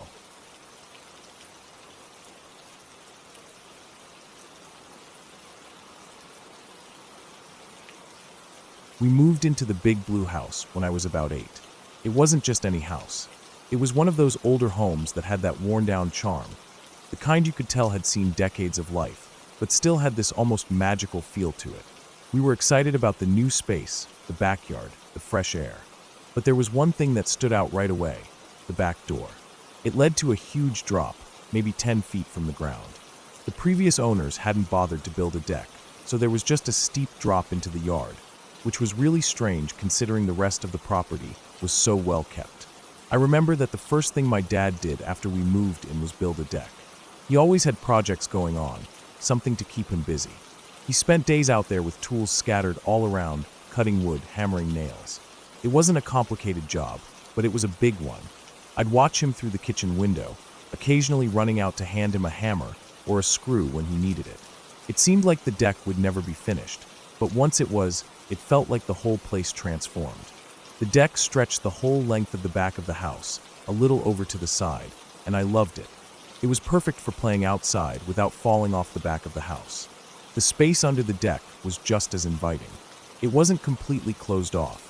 There were gaps between the wooden slats that made up the floor of the deck. My siblings and I started to use the space under there as a playhouse. We'd crawl under, creating little hideouts and making up all sorts of games. The smell of dirt and wood would mix together, and we'd spend hours hiding out there, laughing and pretending. It was our secret place, and it felt safe, sheltered from the rest of the world. But like with everything, time passed, and we eventually grew out of the playhouse. We found new things to do, and the space under the deck was left behind. It was still there, hidden away in the shadows, but no longer a place of joy and laughter. We didn't go under there anymore. A couple of months later, we noticed a strange smell. At first, it was subtle, a faint, earthy odor that lingered just outside the house. We didn't think much of it at first. Maybe it was just the old house settling, or perhaps it was something to do with the plants and trees around the yard. But it got worse. The smell started to seep from under the deck. It wasn't like the smell of fresh dirt or wood, or anything like that. This one had a sour, rotten edge to it. It wasn't strong at first, but as the days passed, it became more noticeable, and eventually, it filled the air around the back of the house. I remember the day my dad decided to investigate. He went outside after dinner, right when the sun was starting to dip below the horizon. I saw him grab a flashlight and crouch down near the edge of the deck, peering underneath. My siblings and I stayed inside, watching him through the window. He moved around for a while, the flashlight beam dancing across the ground. Then there was a long pause. I could tell something had caught his attention. His posture stiffened, and I saw him look back at the house, his face pale in the light from the porch. Then, in a sudden burst of movement, he crawled out from under the deck, almost scrambling to get out. His face was as white as a ghost, and his eyes were wide. I couldn't understand what had happened, what he had seen. My siblings and I ran to the back door, pushing it open to ask what was going on. "We need to go inside now," he said, his voice strained. He didn't explain. He just turned and walked straight back into the house, like he wanted nothing more than to forget everything he'd just seen. We asked him again, but he didn't say anything more. He was distant, distracted. It was the first time I'd seen my dad so shaken, and for days we didn't talk about it. We went on with life. But that strange smell continued to linger around the house. I could never really shake the feeling that something was off, though no one mentioned it again. It became a kind of silent understanding, a thing no one brought up. We'd walk past the back door, and I could almost feel the weight of that unspoken knowledge in the air. Years passed. We grew older, and eventually, we all moved out of the house, but the memory of that place always stuck with me. It was only recently that I asked my dad about it. We were sitting at the kitchen table, just the two of us, a cup of coffee in front of each of us. The house was empty now, the rooms silent as we sat there. I brought it up casually, like it was no big deal. "Hey, remember that smell under the deck, when we first moved in?" I asked. "What was that all about?" He went quiet for a moment, staring at the table, before slowly looking up at me. He seemed to be choosing his words carefully. "A man," he said, his voice low. "There was a man under the deck. His hands, they were cut off. The police said he bled out from the wounds." My heart dropped. My mind raced, trying to comprehend what he was saying. What do you mean?" I asked, my voice shaking slightly. "The smell," he continued, his face hardening. "It wasn't something we could just ignore. The body, it was there for a while. The police said it was too late. By the time they found him, he'd already died from blood loss. His eyes seemed distant, like he was seeing something far away, something he couldn't forget. Why didn't you say anything?" I asked, my voice barely above a whisper. I could barely understand the weight of what he was telling me. "What was there to say?" he replied, his voice heavy. "There wasn't anything anyone could do. We didn't know. And once we found out, I didn't want to say anything. There was no need to stir things up. It was a closed case. He was just a man who ended up in the wrong place." There was a long pause. I sat there, trying to make sense of everything. That space under the deck, the smell, my dad's reaction, it all made sense now, in the worst possible way. But some questions still lingered. How did the man end up there? What had happened to him before he ended up dying under our house? I don't think I'll ever fully understand what happened. And maybe that's for the best. Some things you just don't need to know. But I'll never forget the way my dad looked that day, his face pale as he crawled out from under the deck. I'll never forget that smell. And I'll never forget the feeling that something unspeakable had happened just beneath our feet, hiding in the shadows. Now, when I drive past the old house, I can't help but look at the deck.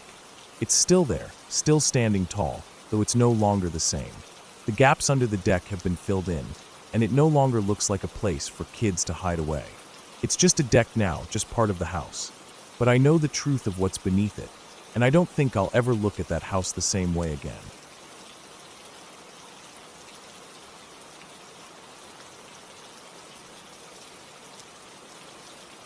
That night, like most summer nights in southern Utah, was hot but still.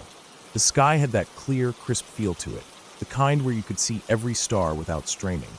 I was with my friends, pretty much the usual crew, just trying to make the best of a weekend with nothing much else to do. In a place like this, where everything feels stretched out and endless, getting together was the highlight of our weekends. The air around here always felt kind of dry, and the silence was thick, no real distractions, no noise except for what we made. Usually, we'd drive out to some spot we all knew well.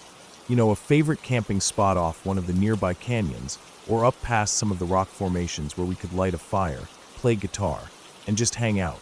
But tonight, everything felt a little off. Every usual spot we had was taken, and as we passed through each one, we could see other trucks and tents set up, people doing exactly what we wanted to do. We weren't in the mood to hang out with anyone else, so we decided to head a little further south. About 30 minutes south of our usual spots, we pulled off the highway into this open, scrubby field.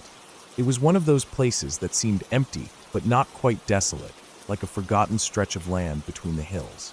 The land was flat with a few scattered bushes, and the air had that crispness of the desert at night. Cold enough to feel a chill, but not too cold to stop you from sitting outside.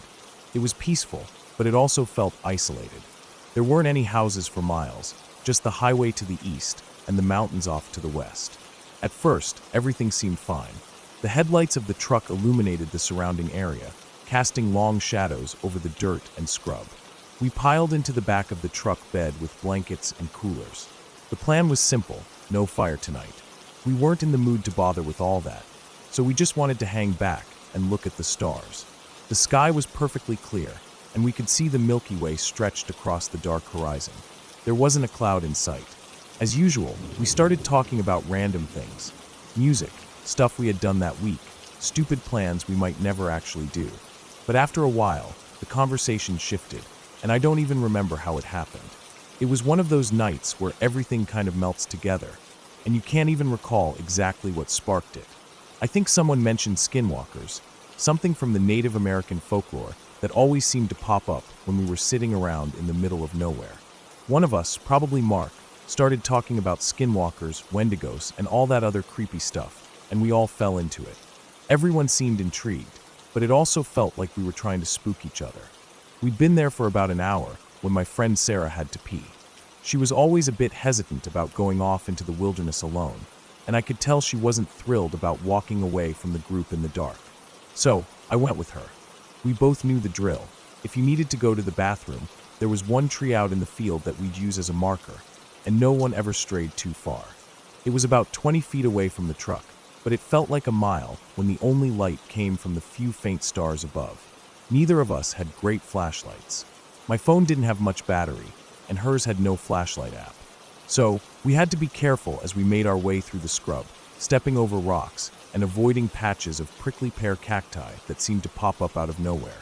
The darkness around us was thick, but the air was cool. The whole time we walked, there was a kind of unsettling quiet, where you could hear every rustle of the bushes, every scuff of our feet in the dirt. I don't know what it was, but there was something about that night that felt different. Not terrifying, but there was a sense of unease. I don't think either of us had talked about it, but we both felt it. There was something wrong, something in the air, though neither of us would admit it to the other. We did our business quickly, trying not to make noise, because it just felt like something was watching us. I'm not sure what I thought it was. Maybe it was just the nerves that had started to build after we talked about skinwalkers and wendigos. Maybe it was the silence that surrounded us, the kind of quiet you only get in places like this, where the only noise is the wind or the occasional animal. When we finished, we started making our way back to the truck. As we neared the spot where the truck was parked, something caught our attention, a sound out in the distance by the base of the mountains. At first, I thought it was just the wind or some animal, but then I heard it again. It was soft at first, like a giggle, but not a human giggle. Something higher pitched, more like a shriek, like someone was trying to laugh but couldn't quite do it right. It stopped us both in our tracks. We didn't say anything for a second, just stood there in the darkness, staring out toward the mountains. It wasn't something I could explain, but it didn't sound right. It didn't sound like any of the people we'd met out here. It was just wrong. Who's messing around? I called out, my voice carrying in the still night air. I figured it had to be one of our friends, but we hadn't heard any car doors, no movement from the truck. I glanced over at Sarah. She was wide-eyed, looking in the direction of the sound. It wasn't long before we heard another voice. This one was deeper, almost as if it was slowed down, distorted. It didn't sound like anything we could recognize. It came from the opposite direction, just off to our left. Both of us froze. It was like our bodies knew something before our minds did. Without saying a word, we started running. We didn't look back, didn't hesitate, just sprinted toward the truck, desperate to get back to the safety of the group.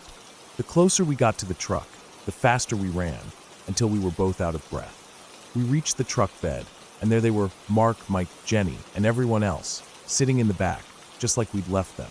You guys trying to mess with us? Sarah and I asked in unison, out of breath and completely shaken. But they all just stared at us, confused. What are you talking about? We've been here the whole time, Mark said. We looked at each other, then back at them. There was no way they had moved. No way they could have made it to where we were without us hearing them. But they all insisted they hadn't gone anywhere. So, we started accusing each other. They thought we were just trying to mess with them, and we thought they were trying to scare us. But deep down, none of us could shake the feeling that something wasn't right. Then, all of us remembered something that made our blood run cold. We had been talking about skinwalkers, wendigos, and spirits, and it hit us. You're not supposed to talk about that stuff. It attracts them. We had been laughing it off, but now now it felt too real. Without saying much, we all agreed it was time to leave. No more messing around. We piled into the trucks, the mood suddenly serious. The engine started, and we were all silent as we backed out of the spot and turned onto the road. The headlights cut through the darkness, and as we pulled away, something caught our attention, the tree. The one we had used as the bathroom marker. In the harsh light, we saw something standing in front of it. It was huge, at least 8 feet tall. It had the shape of something like a horse, but on 2 legs. For a moment, we all just stared at it, too stunned to move. The thing didn't seem to be moving at all, just standing there, facing us. But the second the headlights hit it, it was gone, just vanished. There wasn't any time to make sense of it, no time to process what we'd just seen. We all screamed at once and slammed the gas pedal to the floor, spinning out and nearly crashing into each other as we all scrambled to get out of there. None of us spoke for the rest of the drive back, and after that night, we didn't go anywhere near that spot again. Every weekend after that, we made sure to stick to the designated campsites, the ones we knew were safe. Because whatever we saw that night, it wasn't something we were ready to face again.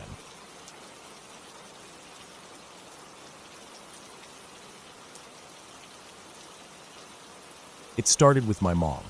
Or maybe it didn't. Maybe it was just her who was the first to talk about it. I didn't know how serious it could get until I went through it myself. But the way it slowly spread through our family was something that stayed with all of us. Each of us had different experiences, but there was something similar in the feeling. Something that felt shared even if we didn't know it at the time. We lived in a small house just outside the city, not rural but quiet enough. 1 story, 3 bedrooms, nothing out of the ordinary. My mom slept in her room at the end of the hall. My sister and I shared the room across from hers, and my uncle, he only visited from time to time, stayed in the guest room next to the kitchen. The first time my mom mentioned something, she didn't describe it like a bad dream. She said it was real, too real to be a dream. She said she woke up one night frozen in place. Her eyes were open, but she couldn't move. She could see the edge of her room in the dark, the way the dim light from the street lamp outside her window lit up the dresser and cast soft shadows against the wall. But she couldn't turn her head, couldn't blink, couldn't scream. And then she felt a presence near her, close, right next to her head. She said it wasn't like someone just standing near the bed. It was like they were leaning in, so close she could feel breath on her skin. And she heard a voice, a low, raspy whisper in her ear over and over again, asking her the same thing. "Where are your kids? Where are your kids? Where are your kids?" She said the whisper wasn't fast or loud. just slow and steady and constant. The more she tried to move, the more panicked she became. It wasn't just fear, it was like being buried alive in her own body. Eventually, she broke out of it, screaming and crying, and sat up in bed shaking. She didn't tell anyone at first, just stayed quiet about it for a while, hoping it was a one-time thing. But she never forgot how real it felt. She swore it wasn't a dream. Then it was my sister. It happened in the middle of the night, while we were both asleep in our room. She told me about it in the morning, pale and a little shaky, like she hadn't slept at all. She said she'd woken up, but couldn't move. Not her arms, not her legs, not even her neck. Just her eyes.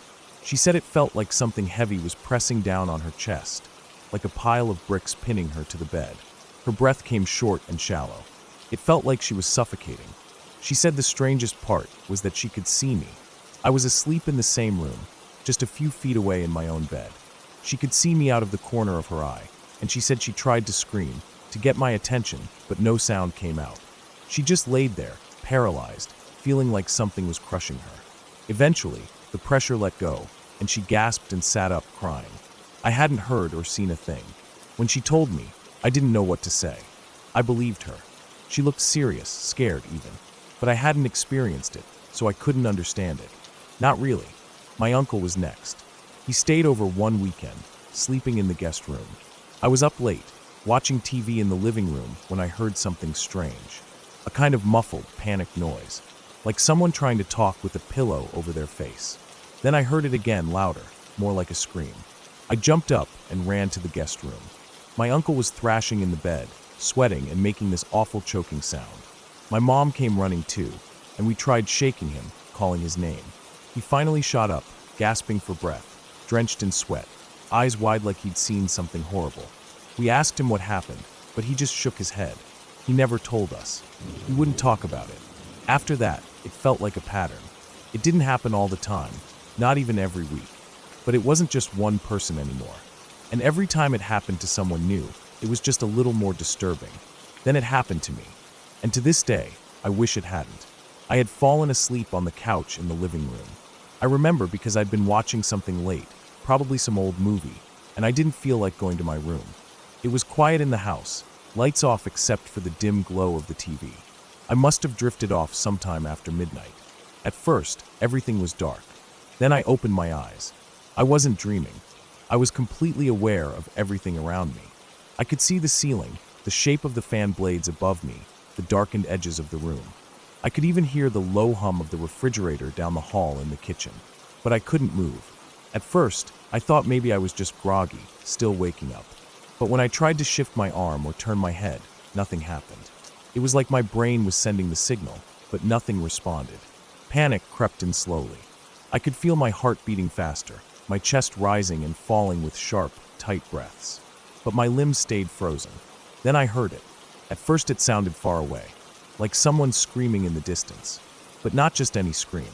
It was a woman's scream, raw, bloody, and loud. Painful, full of something I can only describe as pure terror. And it got closer. It didn't feel like something outside. It didn't feel like a noise from the street or someone in another room. It felt like it was inside my head, like it was coming from deep inside my ears, like it was echoing through my skull. The scream got louder and louder, and with it came this unbearable ringing in my ears. It felt like a fire alarm had gone off inside my brain. I wanted to move. I needed to move. Every part of me screamed for it, but nothing worked. And worse, there was something else. Something in that moment, something I couldn't see or explain, was pushing against me.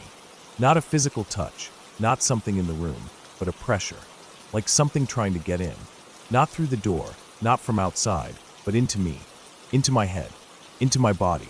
It was like something else was in that noise, hidden inside that scream, trying to take over. And I couldn't stop it. I don't know how long it lasted.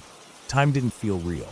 But I remember the one thing that saved me was the tiniest sound from the real world, a sound that cut through the scream like a blade. My mom.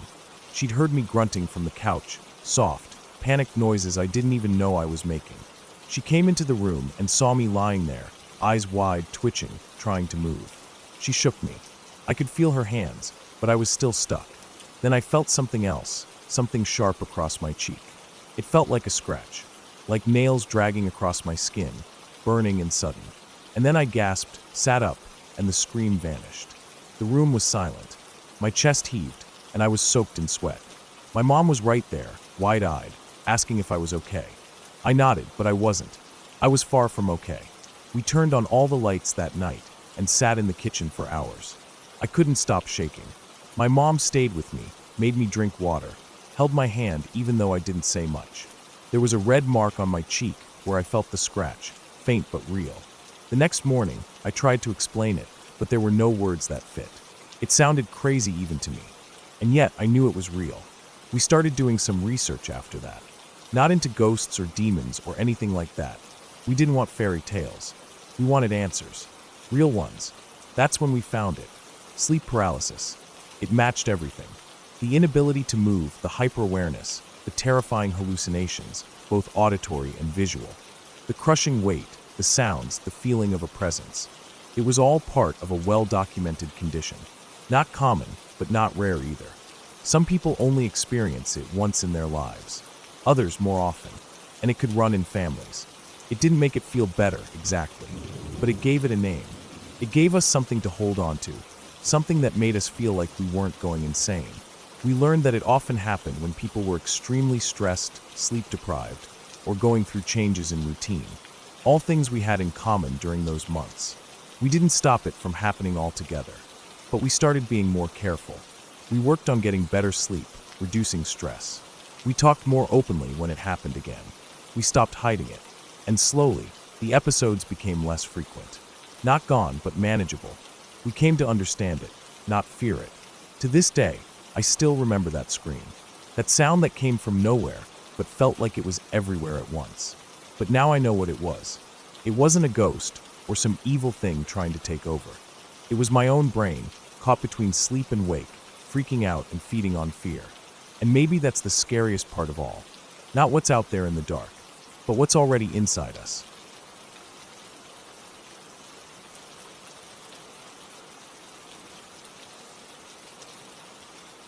It had been a long, exhausting day. The funeral, the emotional toll of everything, the drive back home from out of state. I was hoping to make it back as quickly as possible, but as soon as we hit the highway, things started to go wrong. It wasn't the kind of trip where everything was going to go smoothly, I guess. I had my kids with me, 2 young ones, and I couldn't help but feel the weight of it all pressing down on me. Losing a loved one is never easy, but being stuck on the road with a car that refused to start, that felt like the final insult. My husband couldn't come with me. He couldn't get off work at the last minute, so I had to do this alone. Except I wasn't really alone. I had brought my neighbor along because, frankly, I didn't want to deal with all this by myself. The kids were already upset about the funeral, and I didn't want to add to their stress with this unexpected setback. My neighbor, Ted, had been across the street for years, but he had a knack for showing up when things went wrong. I thought it was just good fortune when I called him to help, but as the trip wore on, I quickly learned just how wrong I was. The closer we got to the Illinois border, the more Ted seemed to push my buttons, and by the time we pulled off the interstate with the engine sputtering to a stop, we were barely speaking to each other. "I told you not to drive this car on such a long trip," he muttered under his breath. But it wasn't like I hadn't known that already. It had been my own decision to take the car. I couldn't deal with the tension anymore, so I snapped back. It wasn't even about the car anymore. It was everything. The exhaustion, the frustration with my husband being stuck at work, my kids being upset. Ted's voice seemed to set off something in me, and before I knew it, we were screaming at each other by the side of the road. He kept blaming me for the situation, and I couldn't understand why he wasn't trying to help more. I limped away from the scene, the sharp pain in my foot sending waves of discomfort up my leg. The wound wasn't deep, but it sure as hell hurt. It had happened earlier in the trip, and now it felt like a cruel joke. My foot had been stabbed by something sharp, a stray piece of metal that I hadn't noticed on the ground. I was already tired, and walking in the heat with a wound didn't make things better. But I couldn't stay in the car arguing with him, so I started walking toward the nearest gas station. Maybe I could get directions, maybe someone could help. The heat of the day was still hanging in the air, the asphalt radiating waves of warmth. My foot throbbed with each step, and it was hard to keep moving, but I had no choice. I had to keep going. I walked past semi-trucks, big rigs idling, their engines growling in the background, sending clouds of exhaust into the air. It felt like the world was too big, and I was so small, so helpless. When I finally made it to the gas station, the lady at the counter seemed kind enough. I asked her for directions to the nearest town and a car parts store, trying to mask the fact that I was on edge and still limping. Her directions, however, made no sense. She gave me directions that would have sent me in the opposite direction of where I needed to go. But I didn't know better, so I started walking the way she'd told me to. The pain in my foot was only getting worse. I was sweating by now, and the realization that I might be truly lost started creeping into my mind. I was scared. I was alone. My kids were back at that gas station, and I was on the side of a highway in the middle of nowhere with no real idea where I was going. The whole situation felt wrong. I wanted to turn back, but there was no turning back. Then, out of nowhere, a car screeched to a halt right next to me. My heart skipped a beat as I looked up, expecting to see someone familiar. But the person in the driver's seat was a woman, and there was something about the way she looked at me that made my stomach churn. She rolled down her window and asked if I needed a ride. At that moment, I knew I didn't want to get in her car. Something in her voice, her eyes, it felt off. It wasn't just a gut feeling. It was like everything in me screamed to stay away. "I'm fine," I said quickly, stepping back. But she wasn't hearing it. She leaned out the window, her smile growing wide, and insisted that I get in. She kept pushing, saying things like, "You can't walk in your condition. It's not safe out here." The way she said safe felt threatening, as if she knew something I didn't. "I'm okay, really," I said again, my voice shaking a little. But the more I resisted, the more pushy she became. "You're on your own then," she said, slamming her brakes and speeding off. I could feel the tension in my chest as she disappeared into the distance. Something about that whole exchange left me cold. I stood there, frozen for a moment, just trying to process what had just happened. The moment she sped off, a new fear settled over me. I had felt it before, but now it was undeniable. That woman had made me feel unsafe. Her urgency, the way she wouldn't let me go, everything about it had been wrong. I had no idea who she was or what her intentions had been, but I was convinced she was up to something. I didn't know what to do. I was still standing there, trying to gather my thoughts, when a truck pulled up beside me. This time, I didn't hesitate. I opened the door before the driver had a chance to say anything. The man in the pickup truck looked like he was in his 40s, not too old, but not young either. He had a calm demeanor, and I could see the concern in his eyes when he saw the look on my face. "I saw that lady stop, and I thought maybe it was your boyfriend or something," he said, eyeing me carefully. "It seemed like you two were arguing." No, I said quickly. It was a woman, and I didn't feel safe with her. She made me feel like something was wrong. The man nodded, a serious expression settling on his face. I figured as much. You can never be too sure around here. I explained what had happened, how I had been walking to get directions, how my car had broken down, how I'd been arguing with Ted back at the station. I could tell that the man was trying to understand, but was also trying to keep calm. I didn't blame him. I was scared, and he was just a stranger helping me out. We didn't talk much as he drove, but I kept my hand near the door handle the entire time. I couldn't shake the feeling that something wasn't right, but I knew I couldn't turn back. Not now. The man pulled into the gas station, and I told him I'd be fine, that I could walk back to my car once I got the part. He hesitated for a moment, but eventually agreed, letting me out. I thanked him profusely. It wasn't much, but I was grateful he had stopped when he did. I walked back to my car, feeling like a weight had been lifted off my chest. The starter had gone out, just as I suspected. It wasn't an easy fix, but at least it was manageable. Ted was sitting in the car with the kids when I returned, looking irritated but relieved. The kids were fine, oblivious to what had happened. As I drove home that night, I couldn't shake the feeling that something had been watching me, something dark, just waiting for the right moment. I kept looking in my rearview mirror, half expecting to see the woman's car speeding up behind me, but it never came. I eventually made it back home, safe and sound. The car was fixed, the kids were fine, and the creepy lady never showed up again. But I knew I'd never forget that feeling of fear, the strange unease that had followed me on that lonely stretch of road.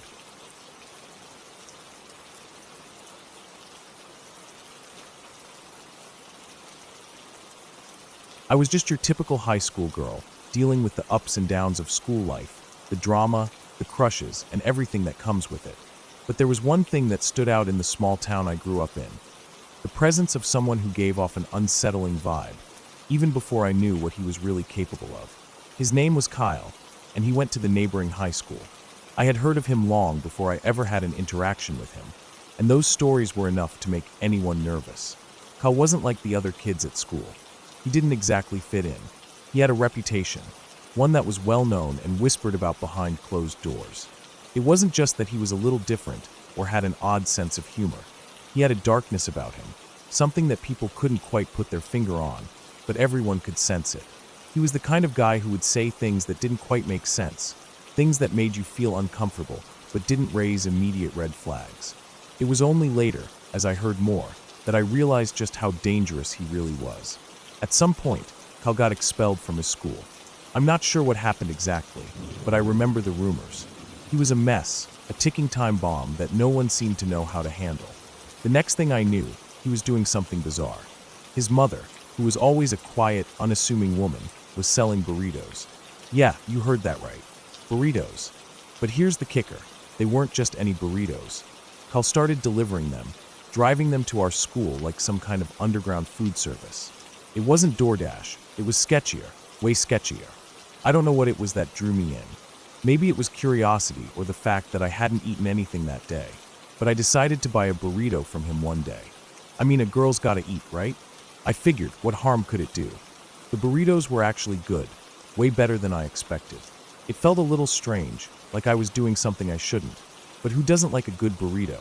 I didn't think much of it at the time. It wasn't long before I had a run-in with Kyle's mom. She came to my school to drop off some burritos, and while I was grabbing one, she said something that stuck with me. "You should date a girl like that," she said, looking at me with a kind of strange approval. I was taken aback. I didn't know what to make of it. I guess I had been polite and friendly when I bought the burritos, but the way she said it made me feel like she knew something more about me than she should have.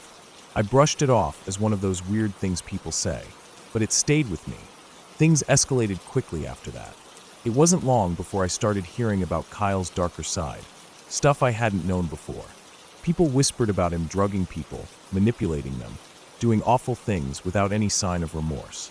It was like he had no conscience, no sense of right and wrong. But still, he kept selling those burritos, driving them to schools like it was all normal. I could never shake the feeling that there was something off about the whole thing. Then came the story that made everything click into place. Kyle, after some time, took bath salts. I don't know what drove him to do it, but it was bad, really bad. He ended up stabbing his pregnant girlfriend, attacking her in a fit of rage after she tried to escape from him. She had been trying to get away from him for days, but he was violent, abusive, and completely unhinged. It was a brutal attack. I don't know all the details, but I heard she survived, and miraculously, so did the baby. That day, when I heard he was arrested and thrown into jail, I couldn't help but feel a sense of relief. Kyle was finally behind bars, where he belonged. I figured that was the end of it. I would go on with my life, and Kyle would be locked away for good. But I was wrong. It wasn't long after his arrest that I started getting messages from him on Facebook. At first, I didn't think much of it. I had long since stopped buying burritos from him. In fact, I didn't want anything to do with him. But his messages started coming in more frequently, and they were always unsettling. He'd try to flirt with me, make weird comments about how he liked me, things that felt invasive and creepy. I told him to stop. I told him to leave me alone. But it wasn't just some simple message. No, it got worse. He didn't take no for an answer. He kept sending these long, rambling messages, each one more disturbing than the last. I blocked him, but that didn't stop him. He found a way around it, messaging me through different accounts, using fake names, pretending to be someone else. I tried to ignore it, thinking it would go away. But one day, I did something stupid. I don't know why I did it, but I sent him a picture of me and my boyfriend. I wanted to show him that I was with someone, that he had no chance with me. I guess I thought that would get the message across. I was wrong. The next message I got from him was horrifying. He told me he was going to have one of his friends Photoshop his head onto the photo of me and my boyfriend, and then print it out.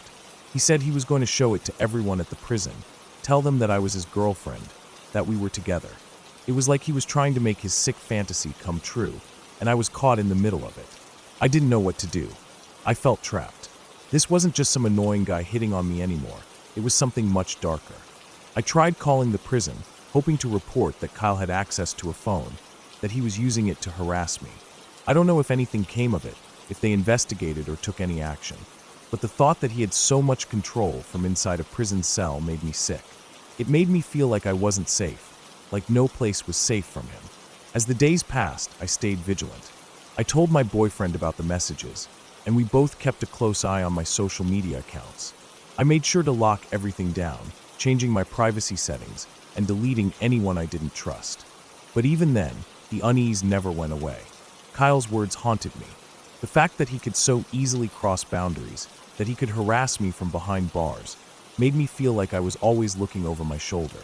Eventually, Kyle's messages stopped coming. I'm not sure why, but I think maybe the reality of his situation set in. Maybe he realized that no one was buying into his delusions. Or maybe he just moved on to someone else, looking for another target to fixate on. I'll never know. What I do know is that the feeling of dread he left behind lingered for a long time. I still think about it, every now and then, about how easily someone can cross the line, how someone who seems so harmless at first can turn into a monster, about how close I came to being one of his victims, just another name in a long list of people he hurt. But the thing that sticks with me the most is how much people like him can hide in plain sight, how he could go from selling burritos to stabbing someone, and how the rest of us just stood by, not knowing how to stop him. In the end, I never heard from him again. He faded into the background of my life, locked away in prison where he couldn't reach me. But the lesson he taught me has stayed with me forever. Trust your instincts, and never let anyone like that into your life. Some people are just broken, and no matter what you do, you can't fix them. You can only protect yourself from them. And that's exactly what I did. Got away, stayed away, and never looked back. I'm safe now, and he's still behind bars where he belongs. But I'll never forget what it felt like living under that shadow, knowing that someone like Kyle was out there lurking, always watching. And I know that if I had made just one different choice, if I had let my guard down even a little, I might not have made it out the other side unscathed.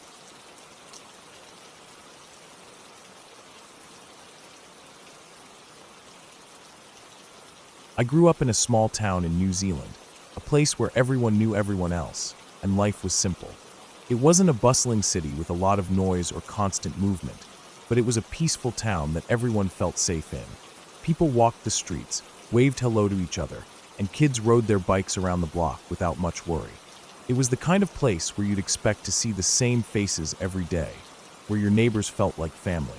My older sister and I went to the local primary school, just a few minutes away from our house. It wasn't a big school, just a few classrooms with kids that mostly lived in the surrounding area. Every day, my sister and I would stand by the back gate of the school, waiting for our mom to pick us up and walk us home. Our school was small enough that the back gate didn't have much traffic. Most of the parents picked up their kids at the front gates, where the buses dropped off or parked in the main car park. So the back gates were usually quiet, and that was where my sister and I liked to wait. Mom, bless her heart, was always terrible with time. She never managed to be on time, and I mean never. So when the school bell rang and it was time to go home, we'd often end up waiting for her to show up. It wasn't a big deal for me, really. I'd just look around at the empty playground or watch the occasional car go by. My sister, though, would always get a little impatient. She'd glance down the road, then look at her watch, and start pacing back and forth. But for the most part, it was just a quiet wait. There were times when I would get bored and start talking to my sister about whatever came to mind, but mostly we'd stand there, hands in our pockets, waiting.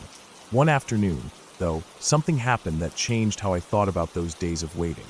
It was a warm, typical afternoon, and we were standing at the back gate like usual. My sister was wearing her blue school jacket, the one she loved because it had a little embroidered logo on the chest. I was in my school uniform too, the red and navy one that was always too big for me. We had been there for a while, maybe 10 minutes or so. I remember staring off into the distance, watching the empty road stretch out before me, waiting for the familiar sight of our mom's car. That's when a van pulled up beside us. It wasn't a big, flashy van or anything. It was a plain white van, one of those unmarked ones that you'd see on the roads every now and then, often associated with deliveries or tradesmen. It slowed down as it came near, and then it stopped right next to us. At first, I didn't think anything of it. People drive by all the time. But then the man in the van rolled down his window and called out to us. "Hey there, you two. You waiting for someone?" His voice was friendly enough, though there was something about it that didn't quite sit right with me. It wasn't the usual way people spoke when they passed by, at least not that I had ever noticed. I glanced at my sister. She was staring at the man, her eyes wide but calm. At that age, she was always the more mature one. She took everything in stride, never really panicked unless it was something big. She didn't say anything right away, but I could tell she was unsure. The man continued, his tone shifting a little. "I can give you a ride home if you want. It's getting late, and it doesn't look like anyone's coming to pick you up." I felt a chill run down my spine. I didn't fully understand what was happening at the time, but something about this man, the van, and the way he was talking made me feel uneasy. I looked up at my sister, silently hoping she would know what to do. She did. "No thanks," she said firmly, taking a small step closer to me. "We're waiting for our mom." The man smiled, but it was a smile that didn't feel right. It felt forced, like he was trying too hard. "Ah, come on, don't be shy," he said. "I'm just trying to help. It's no trouble, really." He kept talking, his voice becoming a little more insistent. "I'm just a nice guy. You can't be standing out here all alone. It's not safe." My sister didn't budge. "We're fine," she said, her voice calm but firm. "We're not supposed to talk to strangers." The man's smile faltered just for a second, and that's when I saw it, his eyes, wide and intense, staring at us. They weren't the eyes of someone who just wanted to help. They were calculating, like he was sizing us up, trying to figure out how to get us into that van. He let out a frustrated sigh, but then he suddenly straightened up and looked past us, as if trying to spot someone. He must have seen our mom coming down the road, because in that moment, he quickly rolled the window back up, slammed the van into reverse, and drove off without another word. We stood there for a moment, both of us too stunned to move. I don't know how long we stood there, but when our mom finally arrived, her car pulled up to the gate, and she got out, asking if we were okay. My sister didn't say much, just nodded, and I don't think I said anything at all. I don't remember much after that, or at least I didn't for a long time, but it stuck with me. The feeling of that man's eyes on us, the sense that something was wrong.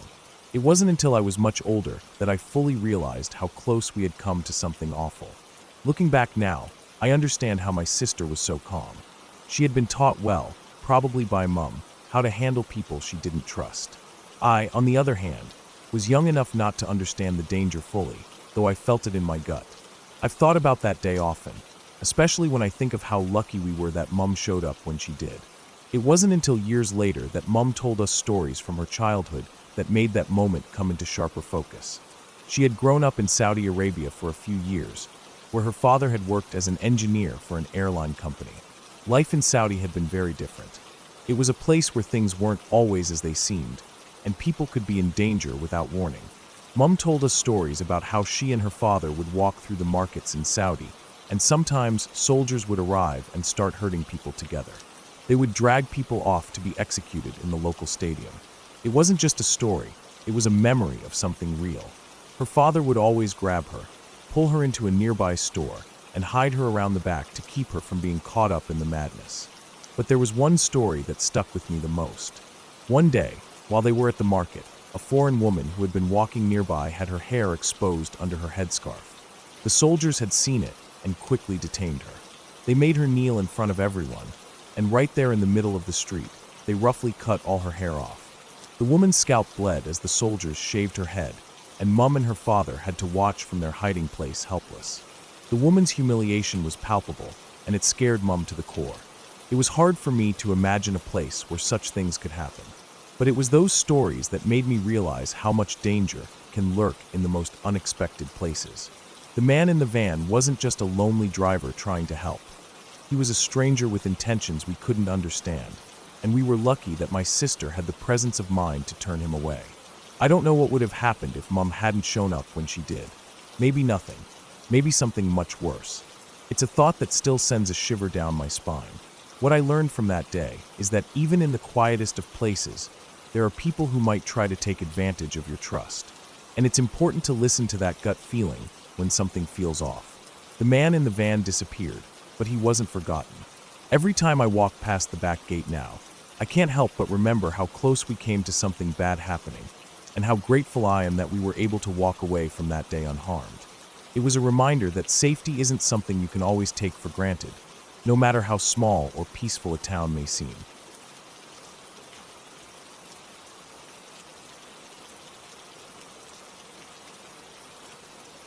I can't stop shaking. My hands are still trembling as I type this, and my heart won't slow down. It's been about 30 minutes since it happened, and I'm still trying to process everything. I'm okay now, but I wasn't sure if I'd be okay then. I don't think I'll ever forget what happened tonight. I've never been so scared in my life, and it was all so real. It all started like any other night. My girlfriend and I were hanging out, just driving around and having some quiet time.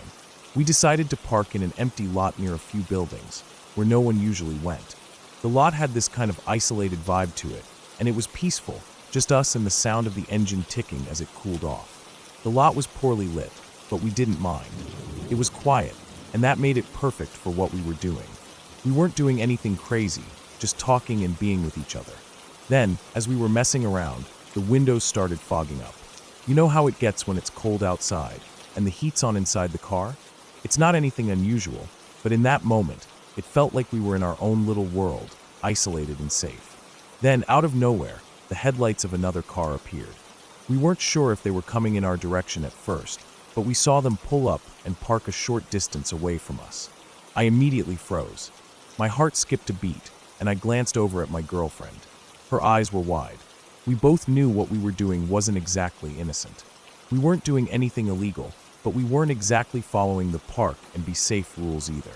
So, in a panic, we quickly pulled up a movie on my phone, trying to act like we were just two people hanging out like anyone else. But the car didn't move. It just sat there, parked in the dark, no lights on, no sound.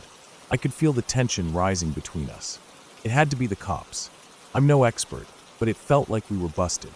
I held my breath, waiting for a tap on the window or the harsh yell of an officer telling us to leave or give us a ticket. But nothing. The car just stayed there, and we waited. 2 minutes passed. Then 5. We didn't move. My eyes kept flicking to the rearview mirror, trying to make out anything in the darkness. The whole situation felt wrong, but I couldn't place why. A few more minutes went by, and I could see that the other car still wasn't moving. I turned to my girlfriend, and she was just as tense as I was. We both assumed it was just the cops, waiting us out, trying to catch us in the act. Another car suddenly pulled up right in front of us. A huge black truck, so dark you could barely make out the details. Its windows were tinted so heavily that you couldn't see inside at all. It parked directly in front of our car, blocking us in. The lights went off, and for a moment, there was complete silence. I froze, my stomach sinking. I thought it was the end. I couldn't believe it. I was waiting for a knock on the window, the sound of an officer's boots on the pavement. But nothing. No noise. No lights. Nothing. The seconds stretched on like they were minutes. I couldn't breathe. 10 minutes went by. Then 20. The black truck still hadn't moved. I could hear my heart thudding in my chest. I looked around, but everything was still. No one was getting out of either car. I started to feel this sick realization creeping in, like something wasn't right. Police wouldn't sit there for this long. If it was a cop, they would have come over by now. I glanced over at my girlfriend again, her face pale in the dim light, eyes wide. She was scared too. I knew it. I could feel it in the air. Something was wrong. And that's when it hit me. These weren't police cars. Neither of the vehicles had any identifying marks. No stickers, no sirens, no lights. Nothing. Just these two huge, black, unmarked vehicles sitting in the dark, watching us. I could feel my pulse start to race. This was bad. This wasn't a simple traffic stop. I could feel the danger in my bones. I kept telling myself, stay calm. It's okay. Just wait it out. Maybe they'll leave. But they didn't. They just sat there. I had no idea what to do. Should I drive off? Should I confront them? I didn't know. The air in the car felt thick, almost suffocating. My mind was racing with thoughts I didn't want to entertain. What if these weren't cops? What if we were about to be in serious danger? The thought of being stuck in that parking lot, with nowhere to go and no way to defend ourselves, sent a wave of cold dread down my spine. I'm a big guy, but I've never fought anyone. I wouldn't stand a chance if these guys were here for the wrong reasons. The car felt smaller, tighter, the space closing in on me. I checked the time. 30 minutes had passed. I could barely keep my hands from shaking. Every muscle in my body was tense, like I was ready to jump out of my skin. But I didn't. I couldn't. It felt like the longer we waited, the worse it got. But I had to stay calm. I had to, for my girlfriend's sake. I turned on my phone, pulled up the police scanner app, and started listening. Maybe it was a stupid thing to do, but I couldn't sit there anymore. I needed to know if anyone was coming. A few more minutes passed in silence, and then, finally, something happened. I heard the unmistakable sound of sirens in the distance. A police car with lights flashing drove by the parking lot. My heart leaped. Maybe, just maybe, the situation was about to change. The moment that police car passed, everything changed. The two black cars, those creepy, unmarked vehicles, revved their engines and peeled out of there like they were running from something. Tires screeched against the pavement as they sped off, one turning sharply, the other following close behind. They were gone in an instant, disappearing into the night. I could barely believe it. The tension in my chest loosened, but I was still so shaken up. My heart was pounding, and my breath was shallow. I waited for a few more moments, trying to process what had just happened. And then I heard it. The police scanner buzzed with activity. The voices were frantic, full of urgency. The officers were on the hunt, searching for two suspects who were reportedly involved in a series of kidnappings. They had been spotted nearby, driving around in those exact kinds of cars.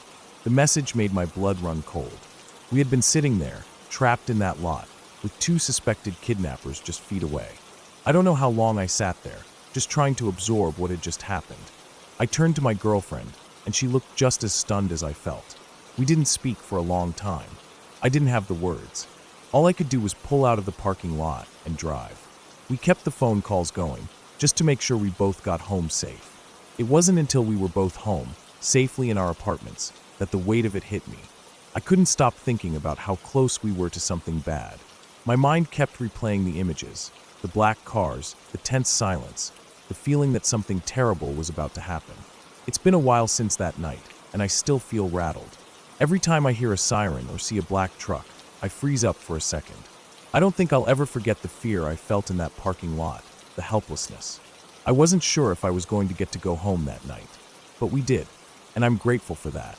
I don't think I'll ever take that for granted.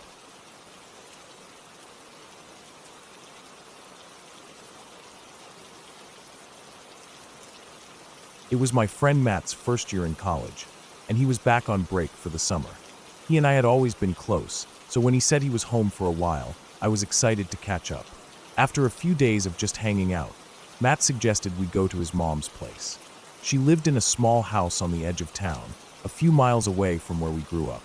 Matt's mom, Debbie, was into all sorts of weird stuff, ghosts, paranormal investigations, the supernatural, stuff like that. She was an enthusiast, always dragging us to haunted spots and watching cheesy ghost hunter shows. We didn't take it seriously, but it was always fun to entertain her. That day, we cracked open a few beers, sitting on the porch and chatting. As the sun began to set, Debbie got an idea. She was excited, her eyes practically sparkling, and mentioned something about a local haunted house not far from where we were. I'd heard of it. Every town had a haunted house rumor or two, but this one seemed different. It was close enough to be in the same town, but far enough that I hadn't heard much about it. She convinced us to drive over there. It wasn't hard to find. It was the kind of house that stuck out in the landscape. Old, dilapidated, like something from a horror movie. The kind of house people would drive by with a quick glance, wondering if it was even safe to approach. But we did because, well, what else were we going to do? It wasn't like we had anything else planned, and Matt and his mom were excited. We pulled up to the house, and the first thing I noticed was the group of people standing outside. Ghost hunters, probably. There was a small, brightly colored van with an antenna sticking out, the kind you see on those cheap reality TV ghost hunter shows. They were setting up their equipment, walking around with flashlights, looking all serious and mysterious. It was all a bit much. But Debbie seemed thrilled, eager to see what these professionals were up to. She started walking toward them, but Matt and I were both not feeling it. Instead, we stayed back by the car, just watching. We weren't really buying into the whole ghost thing, but Debbie was into it, and when she was like that, it was hard to say no. Eventually, after some back and forth, she said she wanted to talk to some neighbors around there, see if we could maybe camp on the property sometime. We had no plans for the night, so why not? I wasn't exactly jumping at the idea of staying on some creepy property, but it didn't seem like it could hurt. Debbie's excitement led us down the road, where we came across the first house. We knocked on the door, but no one answered.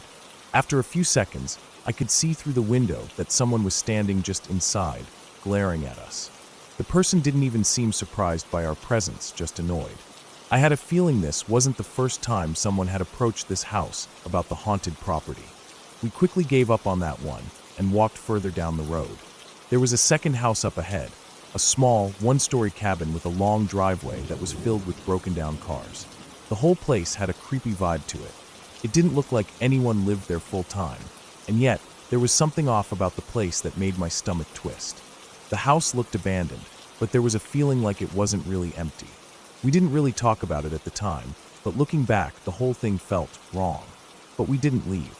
Instead, we walked up to the front door and knocked. No answer. So, after a brief hesitation, we just walked in. I'm still not sure why we did that. It wasn't something I would normally do.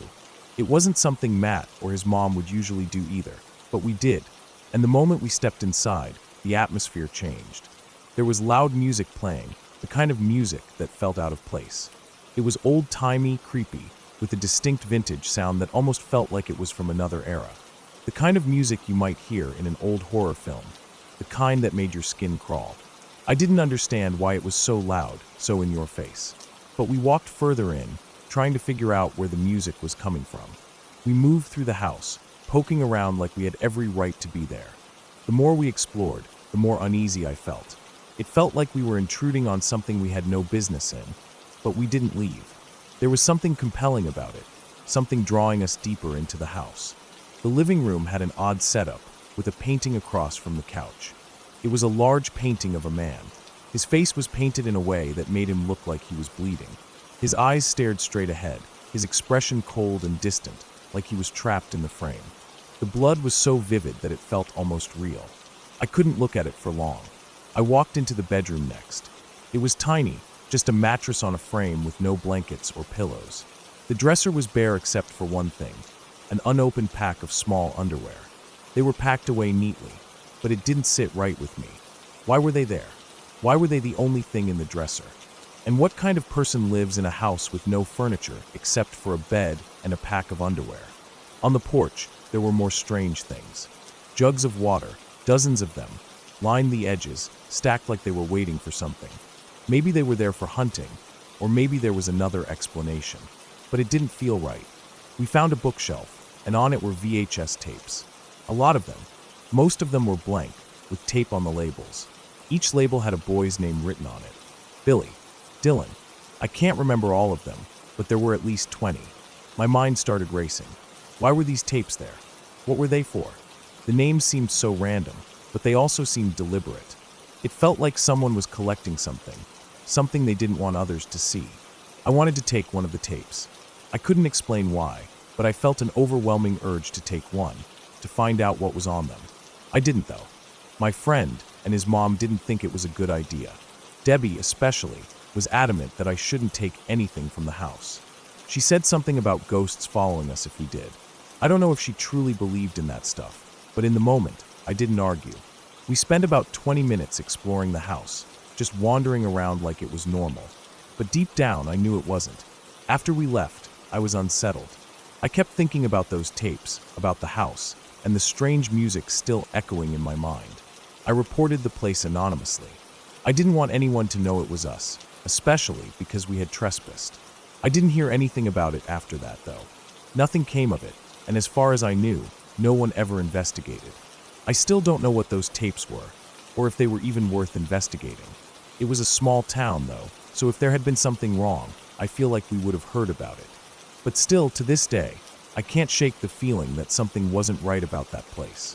We walked around in there like it was no big deal, but the whole time, I had the sense that we were in the wrong place, in the wrong situation, and we weren't even sure who owned the house. We just walked in like we had every right to be there. But maybe we didn't. Matt, his mom, and I all remember that day differently.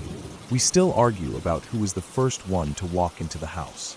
Neither of us would ever normally do that, and yet we did. There's no answer for why we did it.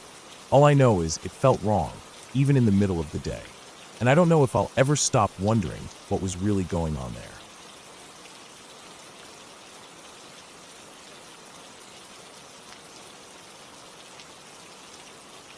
I still remember the terror like it was yesterday, even though I'm about to turn 30.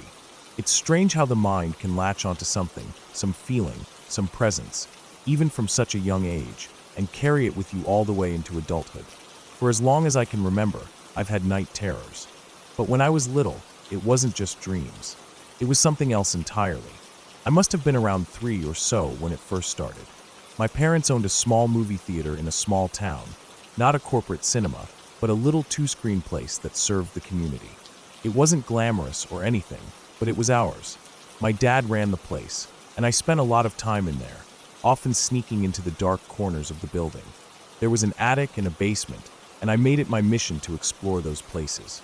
I saw movies I probably shouldn't have, a lot of them too violent for someone my age, but I would crawl around up there in the dark, just me and the shadows, or what felt like shadows, sometimes things that didn't quite look like shadows at all.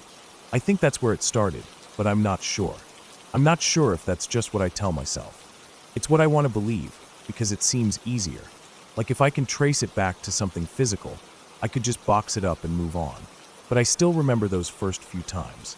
I'd wake up in the middle of the night, heart pounding, sweat dripping down my forehead, and I could feel them. They were there, just outside my room. Not in the hallway, not even at the door, but right outside in the shadows. I couldn't see them, but I knew they were there. I could feel them watching.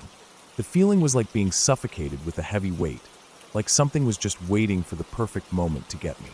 So I would scramble, terrified, my little legs shaking as I dashed down the hallway to my parents' room. It was always a race against whatever was out there. I never made it in time, but somehow, my parents never seemed to understand. They would pull me close, soothing me, telling me it was just a nightmare. But I knew it wasn't. It wasn't just a bad dream. It was real. The terror didn't just go away with time. It stuck with me, and it got worse as I grew older. When I was 7, I remember riding my bike around the park near our house. I loved to ride for hours, my legs pumping, wind in my face. It was something that helped me escape. But then, there would be these moments when I'd stop, staring at the streetlight near the park entrance. I didn't know why, but I would just be drawn to it. I'd focus on it so hard, and then it would happen. I would hear them. It wasn't like voices in my head, but more like a presence, something pushing its way into my mind. It would start softly, like a whisper at first, telling me things. Telling me to do bad things. Telling me that I should hurt people, kill people. At first, I thought it was just my imagination, a strange trick of the mind. But it felt so real, so vivid. The words would wrap around me, gripping my chest, making it hard to breathe. I'd try to shake it off, but it would follow me.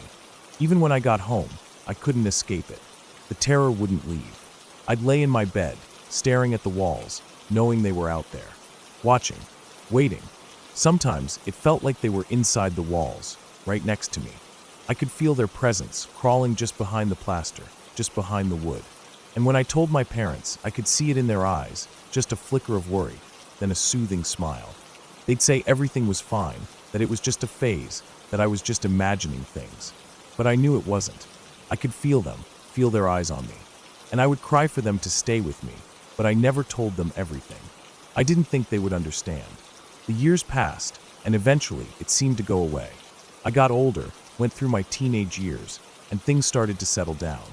The feeling faded into the background, a distant memory I tried to bury. By the time I was in my 20s, I thought it was all over. I thought I'd moved on. But when I turned 25, it came back. And when it did, it hit me harder than ever before. I wasn't sure why, but everything just shifted. I had this overwhelming feeling that something was wrong, that something was still out there, still watching. The terror gripped me once again, but this time it wasn't just at night. It was during the day, too. I couldn't escape it, no matter how hard I tried. It was like it was always there, lurking at the edge of my mind, like a shadow I couldn't shake. It didn't help that I had moved to a small cabin in the woods, away from the noise of the city. I wanted peace and quiet, but now I wasn't sure if it was the quiet I wanted, or if I was just running from something. The forest around me was dense, and the isolation was both a blessing and a curse. At night, the sounds of the woods were all I could hear, the rustling of leaves, the distant howl of coyotes, the creak of old trees swaying in the wind. But in that silence, I could still feel them. It started again, the whispers. Not just at night, but during the day as well. There was always this feeling, like a weight pressing down on my chest, like I couldn't breathe. Sometimes, I'd look out my window and see nothing but trees, but something in me would still scream that they were out there, watching me, waiting. I would hear sounds from the woods, but when I would go outside to check, there was nothing there. Just trees. The same ones I'd seen 100 times before. But I could feel it. They were there. And no matter what I did, I couldn't escape it. I kept thinking back to my childhood, to those days when I'd hear their voices, when I would feel their eyes on me. It was the same. It hadn't changed. Only now, I was alone in the woods. No parents to comfort me. No one to tell me it was just a bad dream. One night, I was lying in bed, staring up at the ceiling. I couldn't sleep. The house was so quiet, too quiet. That feeling, that oppressive feeling, was back. It was like a pressure on my chest, like something was pushing me down, trying to force the air from my lungs. I could hear the wind howling outside, but it felt different, like the wind was too close. Suddenly, I heard something. A creak, followed by a faint scratch on the wall, like fingernails dragging down the plaster. My heart pounded in my chest, and I froze. I didn't want to move. I didn't want to look. But I couldn't help it. I slowly turned my head toward the wall, my breath shallow, my eyes wide. Nothing.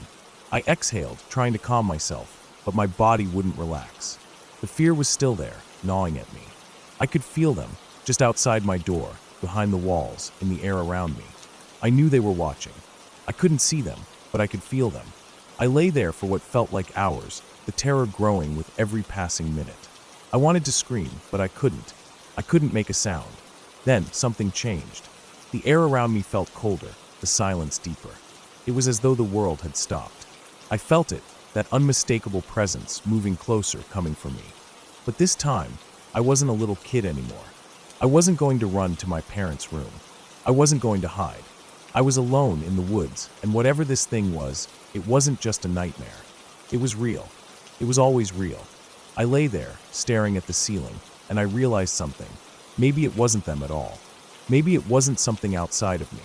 Maybe it was inside me, in my mind, something that had never really gone away. I had spent my whole life running from it, trying to outrun the terror, but now I saw it for what it really was. My mind, my fears, my childhood imagination. Maybe they had just taken on a life of their own. I never saw whatever it was. I never felt it touch me. But the fear, that sense of being watched, never really left. It became a part of me. And in some strange way, I realized that the only way to truly escape it was to stop running. Now, I'm living in the woods, and I can still feel it sometimes. But I've stopped fearing it, because I understand now, it's not something out there. It's just a part of me, something that I've carried for years. And maybe, just maybe, that's the only thing that ever truly wanted to kill me.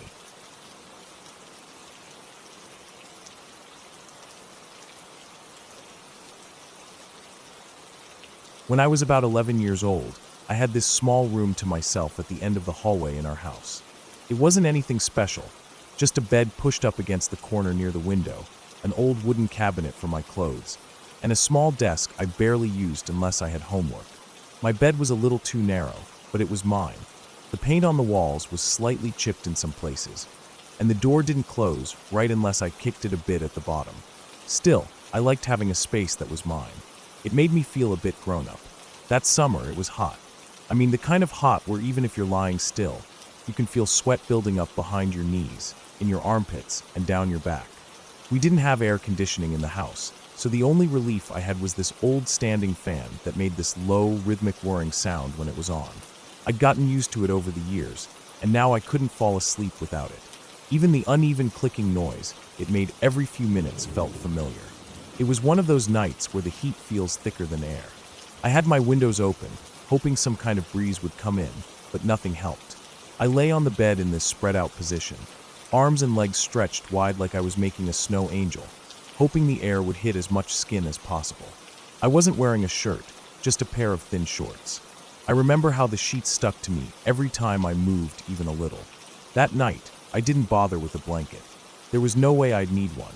I don't remember what time I fell asleep, but it must have been late. My eyes had been glued to the slow-moving blades of the fan until they started to blur and fade into darkness. The sound of insects outside was faint but constant, mostly crickets, maybe a few cicadas. That kind of white noise plus the fan, usually made it easier to doze off. I don't know what time it was when I woke up. I didn't look at the clock. All I know is I opened my eyes suddenly, and the first thing I noticed was how cold I felt. Not cool, like from a breeze or something, but cold, like the kind that prickles your skin and sinks into your chest. It made no sense. The air was still, the fan was still spinning, but I felt like someone had pulled me out of a hot bath and left me in a freezer. Then I realized I couldn't move. At first, I didn't panic. My mind wasn't awake enough to process it. I just tried lifting my arm, but nothing happened.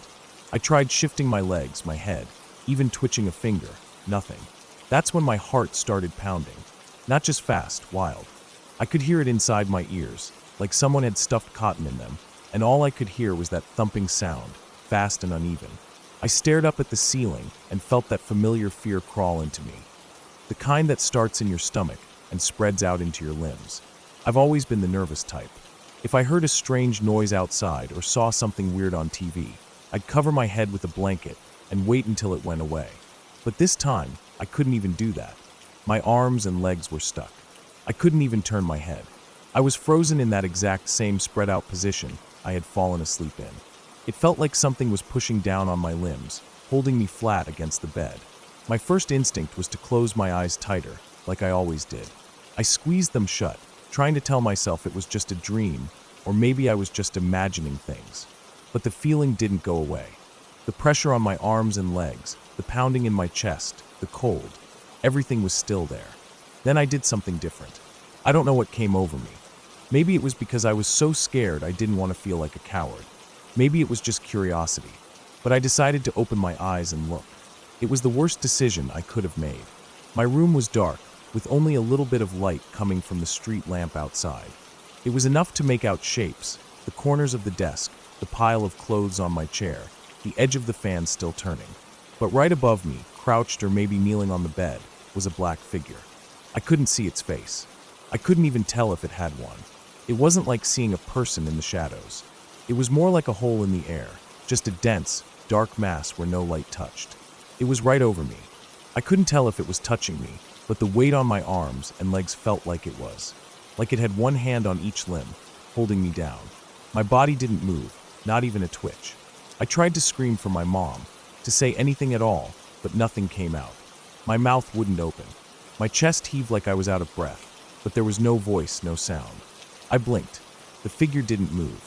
I tried to look directly at it, but I wasn't wearing my glasses. My vision is bad enough that, without them, everything past a few feet is just a blur. So I couldn't make out any clear features. No face, no clothes, no eyes, just the thick black shape of something pressing down on me. I closed my eyes again. Hard. I counted to 10 in my head, hoping when I opened them, it would be gone. I reached 10, opened them slowly, still there. Same exact position. Not moving. Still pinning me down. I did this over and over. Counted to 10, sometimes 20. Opened my eyes. The same dark shape. The same cold pressure. The same racing heart. After a while, I don't know how long, maybe 5 minutes, maybe longer, I gave up trying. I was sweating so badly I could feel it dripping down the sides of my head into my ears. My whole body felt damp, but I was still cold. I shut my eyes and started praying in my head.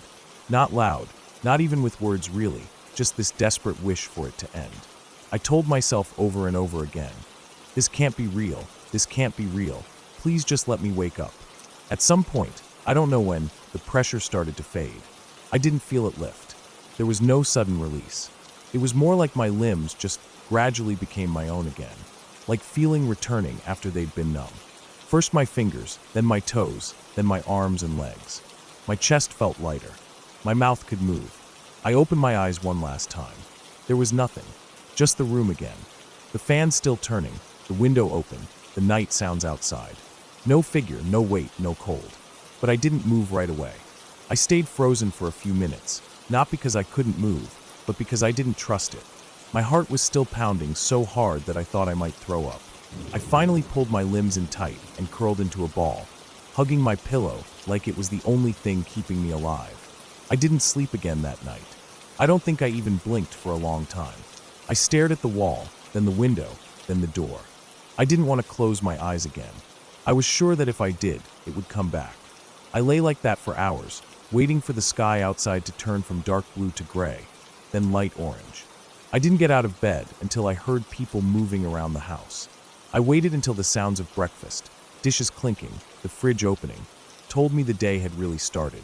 When I finally sat up, I noticed how soaked the sheets were. Not from pee, I was sure of that, but sweat. It was everywhere. My back, my neck, even under my knees. The pillow I'd been holding was damp, and the fan, still spinning like always, felt completely useless. I didn't tell anyone what happened. I didn't know how to explain it. Saying I saw a figure or couldn't move would just make me sound like I had a nightmare. But it didn't feel like a dream. I was awake. I remember every second of it. I remember the exact pattern of the ceiling, the sound of the fan, the smell of the heat in the room, that mix of fabric, sweat, and dust.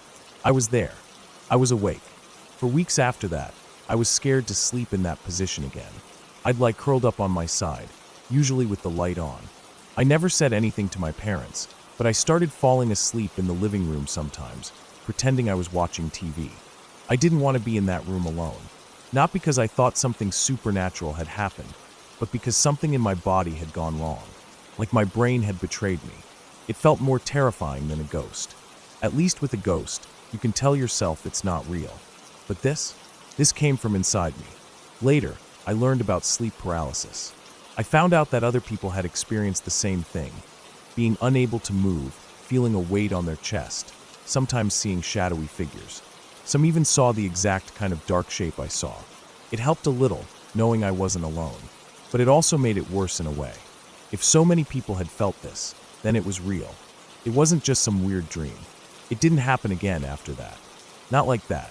I've had nights where I felt a little frozen for a few seconds, or nights when I'd wake up feeling panicked.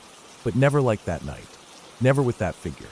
Still, even now, sometimes when I sleep on my back and stretch out in the heat, I remember that feeling. The pressure, the pounding heart, the dark shape leaning over me. And every time, I roll onto my side, close my eyes, and hope it doesn't come back.